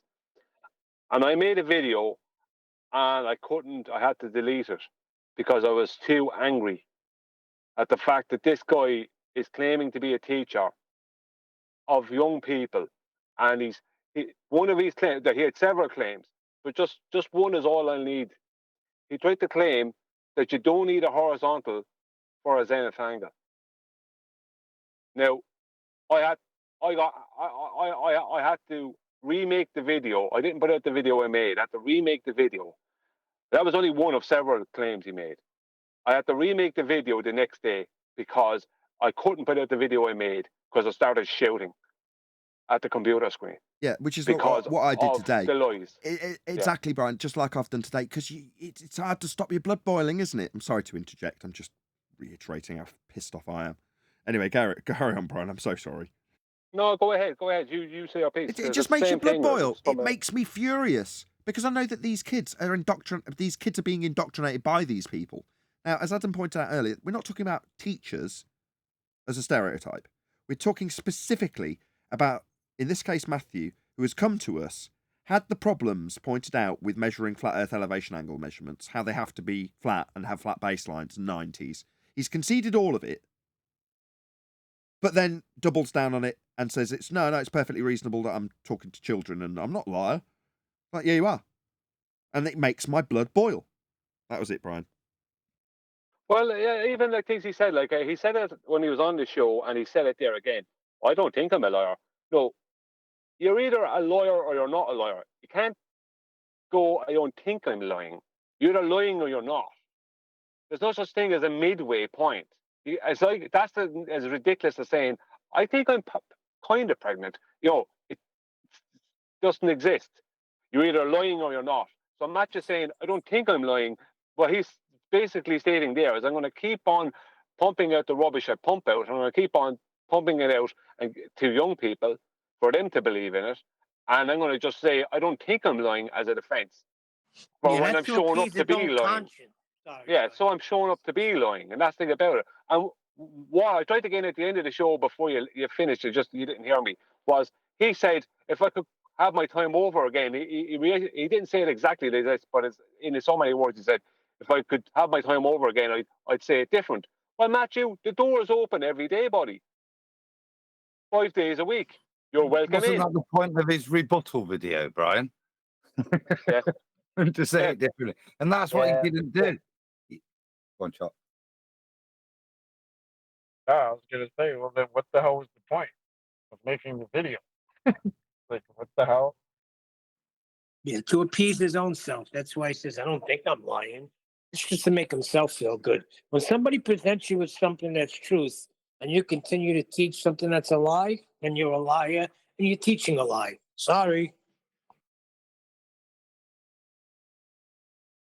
And it could be understand what you said. I don't think I'm mistaken. I don't believe I'm mistaken. That's one thing. But to say I don't think I'm lying. A couple of days ago, someone said, I think it might have been QE, Matthew Learns has just vanished, and we all joked and started to speculate because the show is about not speculating. So for humorous effect, we were all like, "Oh, he's so devastated with the position that he had handed his ass to him here." Well, that was absolutely spot on because he's disappeared, and then when he's resurfaced, it's with a video that he can, set his mind at ease that he's squared all those circles that were a problem after he came here by just saying, "I wish I hadn't said that," and then doubling down on curve angles and doubling down on focus on the slow speed. Unreal. So Brian, we were right. Was it you and Brian? Is it a bit like Ball Earth confession? You go to confess, you say, I wish I hadn't said that, Father. Right. Repeat your mantra 15 times on a YouTube video. It's like 400 Hail Marys. It is round. Or does exist. Brian did say they'll respawn again like they all do. Well, I'll give an example. There's a video put up by Taboo Conspiracy recently, and it showed a 700-mile observation. There's a guy, I told you about this yesterday, a guy made from a high altitude in Wales to the Alps, right? Now, this guy asked Taboo Conspiracy to take down the video because he said he didn't want him using his photograph. And so out of respect, he didn't have to do it. Out of respect, Taboo Conspiracy took down the video. Why did this guy need to take down the video? Because all of the Globers got in contact with him and started poisoning his mind and telling him, this guy is using your photograph and you're proving the earth is flat and not a globe and blah, blah, blah, blah, blah, right? And I made videos about what their response has to be before they got a chance to respond. So I'm preempting their response and showing how ridiculous their response, the only response they could have. And I showed what it was. So all they could do was claim it was clouds. So what they did was get the guy to take down the photograph. So I guarantee you, anyone, including Dave McKeegan, Matthew Lawrence, they're all getting this down the banks off of all the Globers, saying, don't say this when you're talking to them. Don't say that when you're talking to them.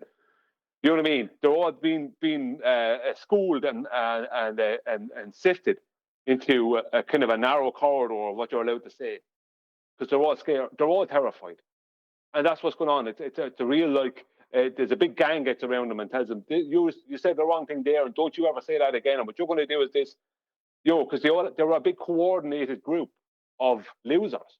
Unfortunately for them, that's what's wrong. They were losers. They've lost. So they're a big uncoordinated group who are doing their best to hold on to the tiny little bit of something they still have left.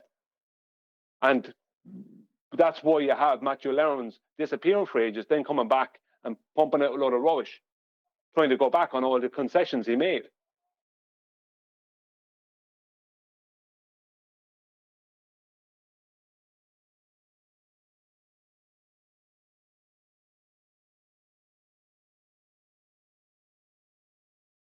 Yeah, they're running scared.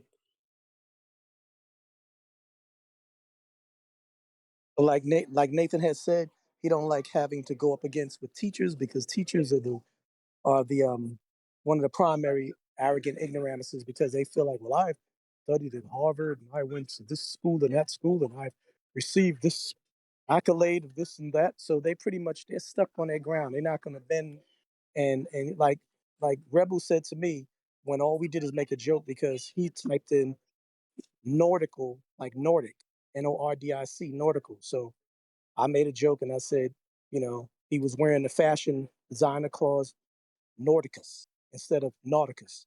And he made it clear to me that I'm a specialty in English, as if to say, you're ad hominem. I'm not ad hominem.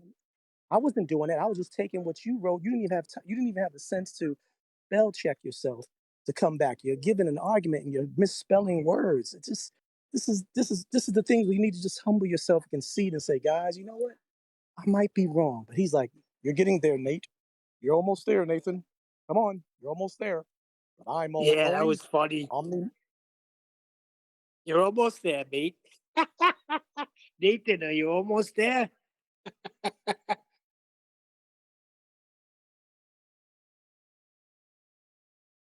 That's funny. They jumped on me with spelling one day too. I thought I spelled vertex, but when you hit it, it's gonna go to whatever the middle word is, and the middle word must have been vortex. So that's what went up, and they hammered me for that. I was in a text chat with, it doesn't matter who it was, a number of people that are degree educated, and I think the person I'm going to rebuke it isn't. And they're a lot of the other people towards the end of the conversation, this is just so childish behavior. And my comment was, this is not how postgraduate people talk and interact.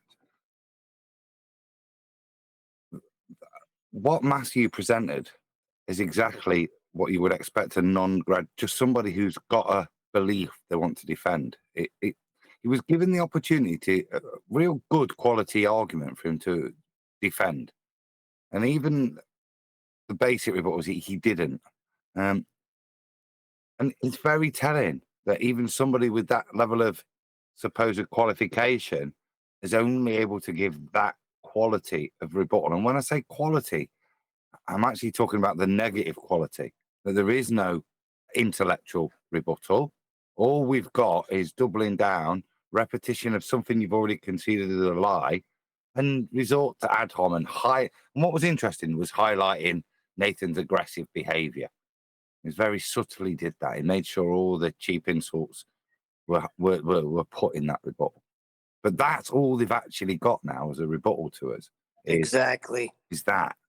And I make the listener think Nathan's point should be ignored because he said, suck my nutsack, you piece of scum, because you lie to children. And the good thing is, I think, is that he's doubled down on it. And if you were just listening to his video and trying to come to a conclusion that Nathan's a bad man, he's not. It's hard to hear that and think, yeah, because you're using the children narrative. So people listen when you use children, yeah? And so you will think, hold up, he's admitted he's happy to use fallacy with a child he's teaching. Is that what I want? Yeah? Whether it's, so you're happy to use fallacy on the ball. So with regards to gender, are you happy to use fallacy to children on that? Yeah, to prove your point. Teachers are being held to account on that. And I think people will listen to this rebuttal, hopefully, or even his video. That's the point. Even his video, he didn't provide, even to a baller, to me, anything whatsoever, and just showed he is genuinely not a very nice person by admitting he'll just continue to lie to kids. That's that's everything about him lied, even his hand gestures, right? When he makes the 90-degree thing with his hand, and his hand is flat. So even through his hand gestures, he's admitting the truth by outright lying. So A could it be question I this? asked. Could it be? Sorry. Good. Yeah. No, you go ahead, D Rose. I'll talk in a minute. No. I was going to ask. Could it be the? I'm speaking as a layman. I'm like the understudy of all you guys. I honor you guys with your knowledge. I'm learning a lot from you guys. You guys are kind of reifying things that I learned in school that's kind of raising red flags. I'm like, oh, okay, cool, yeah. Could it be that with the angle argument as far as the zenith and the plumb line dropping down to the ground surface, making the difference between the GP from one end to the other with the distance of your destination? Could it be regarding that angle, making that times 60, whatever, to make it the distance that may not be accurate from your point to the point where you're going? Could it be like someone that's interpreting that as when you write down a right angle or you write down an angle and you have a point on the paper from the zenith to the angle, to the angular um, distance, as what he was trying to say regarding the sky and the star, like the actual 90 had to touch the zillion light years away light to be able to determine, and that these celestial bodies have different distances, like one may be 1 zillion light years away, the other one might be 10 zillion light years away. I don't understand what the argument is as far as the distance is determined by the height of the celestial bodies, which vary in distances from ground level. I'll explain it to you why the ones who are confused, and why the ones who are just lying and straw manning are straw manning. In celestial navigation, right, you're using two right-angled triangles, one on top of the other. As soon as you take your angle, once your angle has got the dip correction done, right, you have then parallel zeniths. So the zenith from the GP point of the celestial body is parallel to the zenith from the observer. So it's two parallel zeniths, and that they can't exist because that means they're two parallel verticals. They can't exist without a horizontal baseline. But this parallel zenith also has a horizontal roof, and that's the line across the sky, and that's what the zenith angle measures across. So you are using a right-angled triangle, but it's a right-angled triangle because you need parallel zeniths, because it's a horizontal measurement between two parallel zeniths. That's what it actually is. The angle gives you, the initial elevation angle gives you, once subtracted from 90 degrees, gives you the horizontal length of your adjacent distance. So this is the problem. This is what the globers can't take on, and this is what a lot of flat earthers don't understand. It's a right-angled triangle because there is a vertical, but the vertical is not the opposite. You're not using it as the opposite of a right-angled triangle. It has to be parallel with your zenith. That's two verticals that are parallel to each other, and it's the horizontal distance between them. There's a system used in surveying. It's not the same as it, but it's similar, where a thing called rise over run or differential leveling. Now, it's not the same, but it's similar because they're using parallel verticals and measuring the distance in horizontal distance between those verticals. That's what they do. It's the same thing with celestial navigation. The description of it makes it seem different, right? There's a few things people don't understand about the celestial navigation. I can understand that some things are a little bit tricky to get, but they don't understand it's the parallel verticals and the horizontal. You're measuring the horizontal distance between those two parallel verticals. That's actually all you're doing, and that's what they can't get. Thank you. And those Thank do you, get Brian. it. Straw man as such. Go on. No, I'm saying Sorry, thank go you, on. and that's why I triggered you. I pushed the button for you to say that because that's what I assumed it was.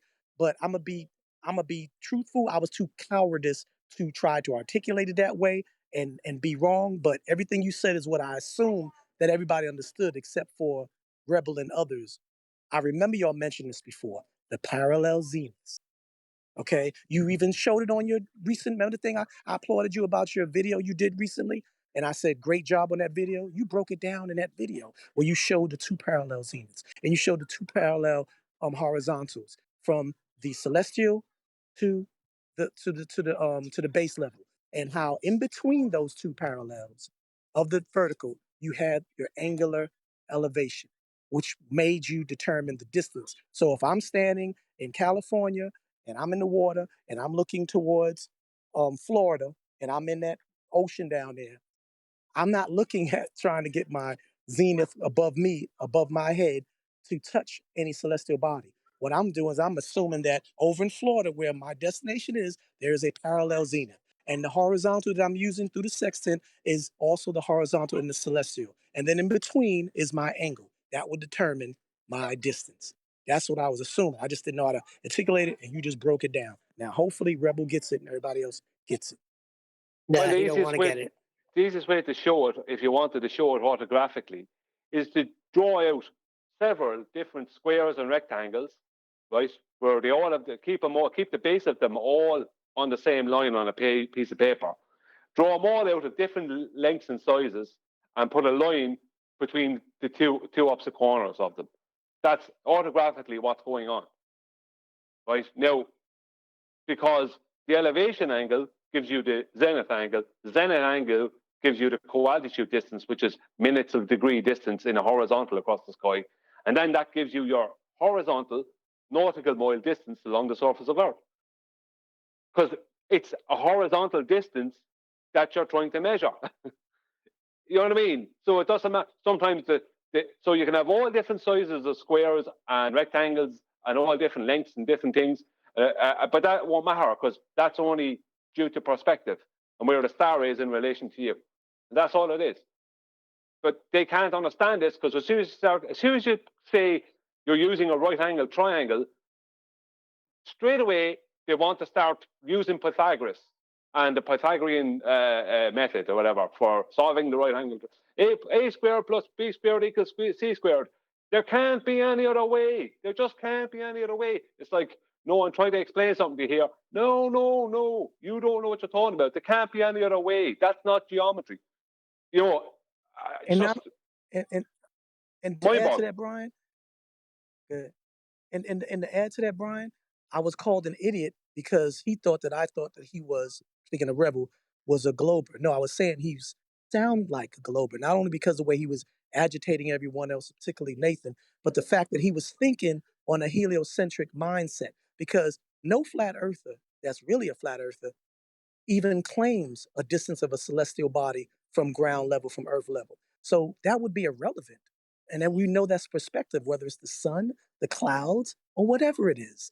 So that's what I meant by he sound like a glober. He sound like he was doing the Baldwin from Arwen. I didn't know where he was coming from. Maybe he was doing that better than Baldwin, aka Arwen, ever did.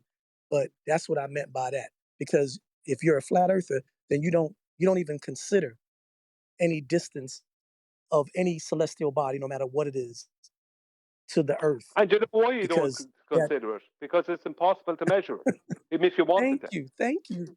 Exactly. That's why I'm so devastated when they talk about this. It's meaningless. Right, Neil. So for him to be adamant to push that purpose, to push that only way that you can properly celestial navigate, that right there, that's like, you sound like a baller, bro. But you know what happens, D-Rose? I think what happens to a lot of people is they end up spending time on Discord servers and at different hangouts, and they end up interacting with flat earthers, end up interacting too much with other people, mostly are ballers, who have these other ideas, who, as Adam says, only read half the book, haven't actually understood the topic, or a baller who does understand the topic but is very good at manipulating it and selling it to somebody who doesn't understand the topic. So let's say Ruhif could sell the topic of globe celestial navigation to someone who's a flat earther and doesn't understand how it's actually done. So Ruhif would be good enough. He knows how it's actually done, but he's good enough of let's say a grifter to be able to, let's say, intimidate someone intellectually and sway them, because Ruhif will stay calm and he showed them the maths and someone will go, well, he must know what he's talking about, right? Now, I'm not just specifically pointing at Ruhif, but I'm just saying he's really very good at it. It's not ballers, but there's also that's the problem. Yeah. It's not when ballers are in the room that it's the problem, is it? It's when flat earthers are chatting shit amongst themselves. And what they don't do is when some plum decides to use the term structural support, yeah, holding each other to account and not listen. It's not an attack on Brian. They don't hold each other to account and not allow the conversation to move forward until that point's been done. And if you don't, then you get to these etheric realms where we're discussing all these things that aren't supported with anything, but we've already accepted them. And that's what we're getting coming in to us at Flat Earth Debate, is this stuff that's been allowed to ferment in a pool of just flat earthers, where it's not really properly challenged. And then we've got this stinky pile of nonsense to deal with. And we're now arguing with flat earthers that realistically should have challenged it in their own forum, and should have taken it apart before it comes to and this isn't being egotistical, because it's not me that wants to present it to me and the Flat Earth Debate. It's these guys that think we've got something. Where should I seek approval from? It's us. And we're getting this kind of nonsense and crap. I'm getting shit on germ theory, all sorts of bollocks, you know? And this, I think, is where the biggest issue is, and that goes back to QE 5 years ago. Biggest harm we're going to do ourselves is what we say, that we can't substantiate. Yeah, well, I agree totally with that, 100%. Because flat earthers are brilliant at reading half the book, and not understanding things. Thinking they understand things, and then deciding that some other flat earthers don't know, and that they know better all of a sudden. And before you know it, you have all this craziness going on, where you have a lot of people who want to challenge other people, when it's obvious to anyone who's learned that the people challenging don't know what they're talking about. I still have now. I'm not attacking Bev. Hang on. I'm not attacking Bev and the Tri-Thinking server. They're doing great things over there as far as against the borders go. There are certain things they'd say that I can show are is completely wrong, but that's not the point. The point is, I even have up to this week one of the members of the group over there. Right, he's the only one that does this to me, trying to attack me on geometry, saying I have no business talking about geometry because he schooled me on it when he didn't understand celestial navigation elevation angles. He thinks he schooled me on it, so he's telling me, he came into a video I made recently where I was pointing out Charles Flatter globe earth maps fallacies and showing where he was wrong with evidence. Right. And I'm getting attacked. Well, just 1 second. I'm getting attacked by someone who's claiming I don't know geometry and I have no business talking about it. That's the point. Yeah. Right. Go on. When D-Rose said earlier, it's a bit ballerish. We stand there and say, it doesn't matter your qualifications. You can come and talk about something. Now we've got other flat earthers that to keep winning arguments, whether they're right or wrong, and probably because they know they're wrong, they'll invoke stuff like this. I schooled you once. Nathan doesn't know between kilometers and meters. Yeah, it's the same shit. D-Rose said it. You sounded like a baller. I described Rebel's behaviour as not beneficial to the debate. Yeah, but it is this. This is creeping in our behaviour amongst ourselves here.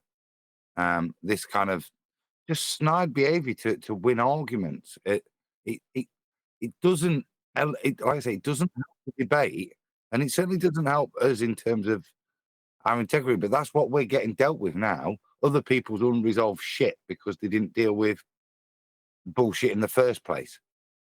Yeah, well, the guy who came in attacking me, the guy who attacked me, I was on Bev's, I don't know, sometime last year, and I tried to do, it was my last time trying to do a small presentation on the celestial navigation elevation angle. And the guy didn't know, he claimed he listened to all of the presentation. I said, did you listen to all of it? He said, yeah. I said, okay, what's your problem?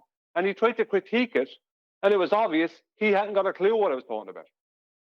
And now this guy is telling me I have no business talking about geometry when I'm taking apart all these false geometric claims from a supposed geometry teacher.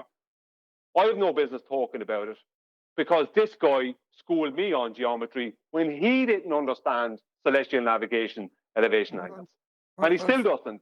The people who don't know what they're talking about going around trying to tell other people that you don't know what you're talking about. That's what I'm saying. It's the attitude.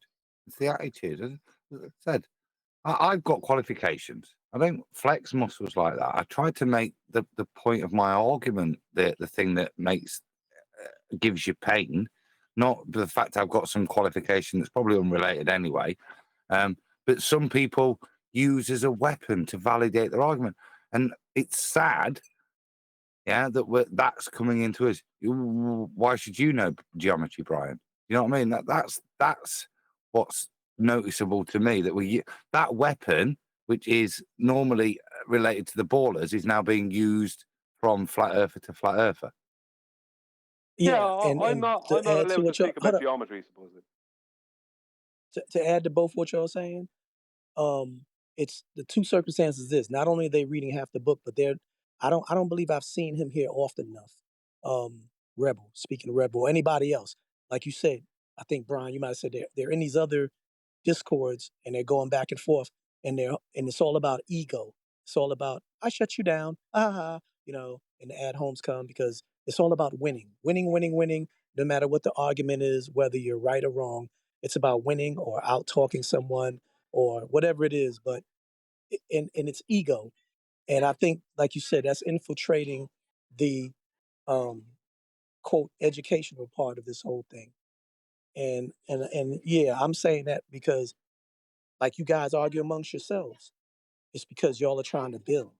Y'all are building, and no, you correct one another because you and those who really want to learn, they humbly listen, no matter what the topic is or whatever the argument is, and that's how you build. But it seems like they don't want to lose, and he just exemplified arrogant ignorance or cognitive dissonance to a level that I've never seen any flat earther ever do.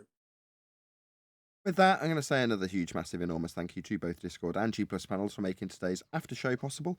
And of course, a massive thank you to all of you in either Nathan Oakley 1980 or Nathan Oakley premiering streams for hopefully smashing the super chat, liking, commenting, sharing, subscribing, joining as a Nathan Oakley 1980 channel member, and all that good stuff. I've been Nathan Oakley, and I will see you all in the next video.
What a lovely day!